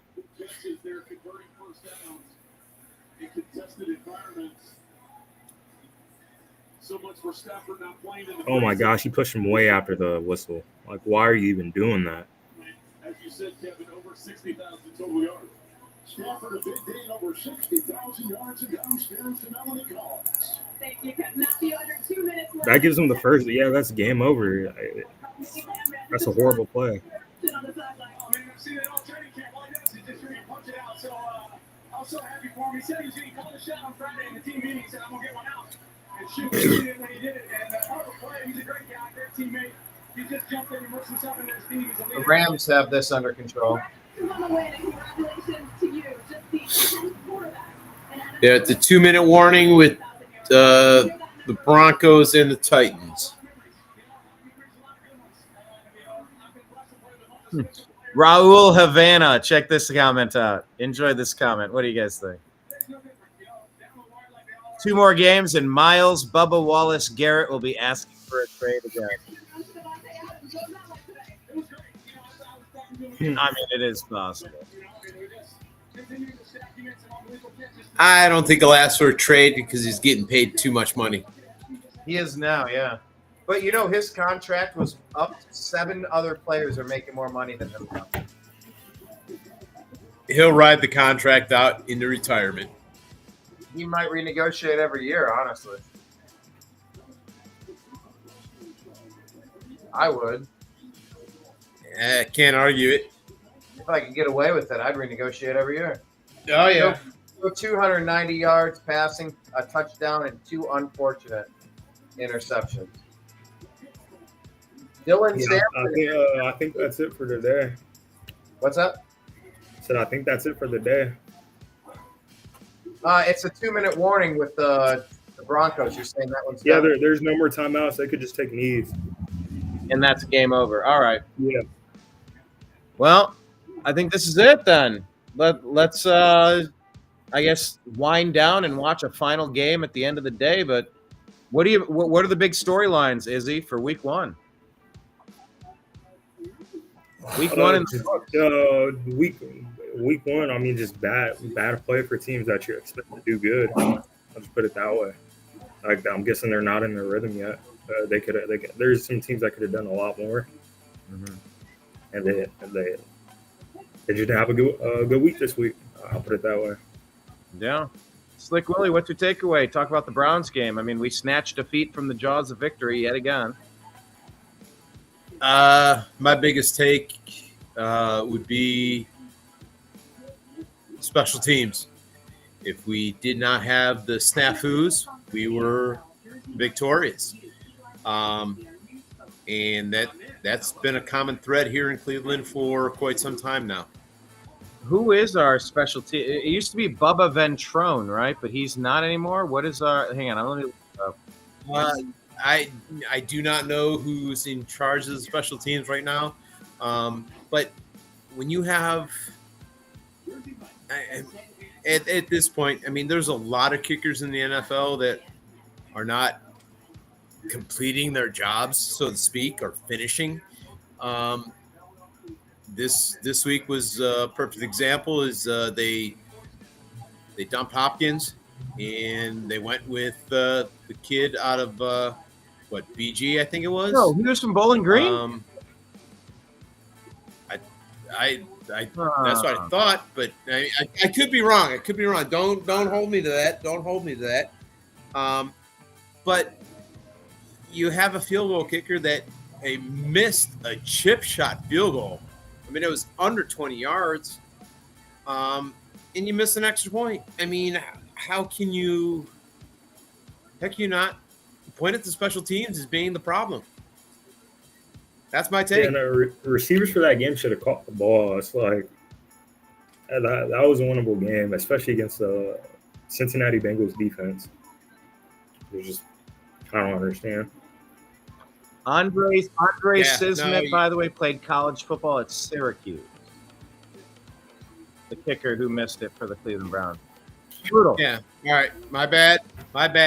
I just remember orange. That's all. No, that's true. And I have the same mental block with Clemson and Syracuse. I can't keep them separated in my head. I just see orange. I was listening to an interview with Chris Cornell from Soundgarden and Audioslave. And he said that he has synesthesia, where he sees music in colors. So, like, different chords are like blue or green or red or yellow. Like, he sees colors in the music. That's synesthesia. But yeah, I don't know. I don't know what we're supposed to do at kicker position. Do we get Dustin Hopkins back? Do we go with a brand new person? Do we let this dope continue on losing game? He lost a game for us today that we should have won with a division rival. A super important game. Kicker. Yep. The kicker. Yeah. I don't know. We'll see how it shakes out, but unfortunately, that is how the cookie's going to crumble today. Happy Baker and Emeka did well. Sad to see the Seahawks go down how they did. I'm sure Mike is going to be upset about that. Same with Jim Mitchell. He'll be not thrilled about that. But, the Browns are a young team, and I think they grew a little bit today, and there's plenty of room for improvement. We'll see how. Oh, yeah. What was that, Izzy? Some cans that I was stacking. Did your iguana fall down from the ceiling fan? You said what? Did your iguana fall down from the ceiling fan? No, I don't got an iguana. I saw something green falling off the side of the screen. I'm like, what happened? Yeah. All right. Well, then let's pause here. And gentlemen, opening week for football. My team didn't win. Slick Willie, your team didn't win. Izzy, your team didn't win. Your Cowboy. Nope. I'm not mad though. That was a good game against the Super Bowl champs. Yeah. Completely winnable. Same thing as your situation, but unfortunately we didn't win. So, but I'm not mad. We should beat a lot of good teams this year if we're doing that against the Super Bowl champions. Right. So. Well, I guess heading into week 2, we got a little bit to build upon, and now we've dug a hole for ourselves. Now, haven't we? What's a prediction for tonight's game? Give me a quick prediction, and we'll wrap this up. Bills or Ravens, gentlemen? Who do you 40 think? to 14. 40 to 14 Ravens. Whoa, that's an ass whooping. Yep. It's almost like you've never 20 watched the Bills play, but okay. Let's say I you. watched like a lot of Bills I'm games gonna last year. Yeah. I'm gonna say 24-21 Buffalo. Oh, all right. Wow. Who would we say has the edge on defense amongst these two teams? The Ravens by far. Oh my By gosh. By far. They even got better. They signed Jair Alexander from Green Bay and then drafted the best All right, safety in the draft. I'll go 20. I'll go 28-27 Ravens. Okay. A little bit of scoring. I'm the odd man out picking the All right, Bills. well, Actually, I'll do 39. 39-17 for who? for the Ravens. Yes. Okay. Yeah, 18 score. All right. Well, we will press pause for now, and we will watch the game on the side. Gentlemen, I appreciate you joining. It's opening weekend of football. It's such a great time. I'm happy we're back. And now we're in the midst of a playoff hunt. All of our teams are one game, plenty of games to go. Well said. Izzy, give us final thoughts on your way out the door, sir. Not a lot. Perfect. That's a great catchphrase. We'll have to work on your catchphrase. Izzy, thank you very much. To be continued, sir. Yeah, to be continued. Thank you. Absolutely. Thank you. There goes Ezrael Robinson. Slick Willie, give us your final thoughts, sir, on your way out the door. Longer days, better lays, 69 different ways. Yeah. Thank you so much. To be continued. We'll go get them next week. Deuces. All right. Take care. Thank you so much. And everybody, thank you for watching today's episode, this fun episode of the Unhappy Hour Sports Show. This is our 8-hour epic marathon show. Football's back, baby. I appreciate you. I love you. Raul Havana, Kenneth B2, and everybody else out there in the TNAM universe, including David Bann and everybody else, Trevor Sage and more. I appreciate you. I love you. And we will talk to you again soon. Take care, everyone. Peace. Hi, this is Eric Metcalf, and you're watching Unhappy Hour.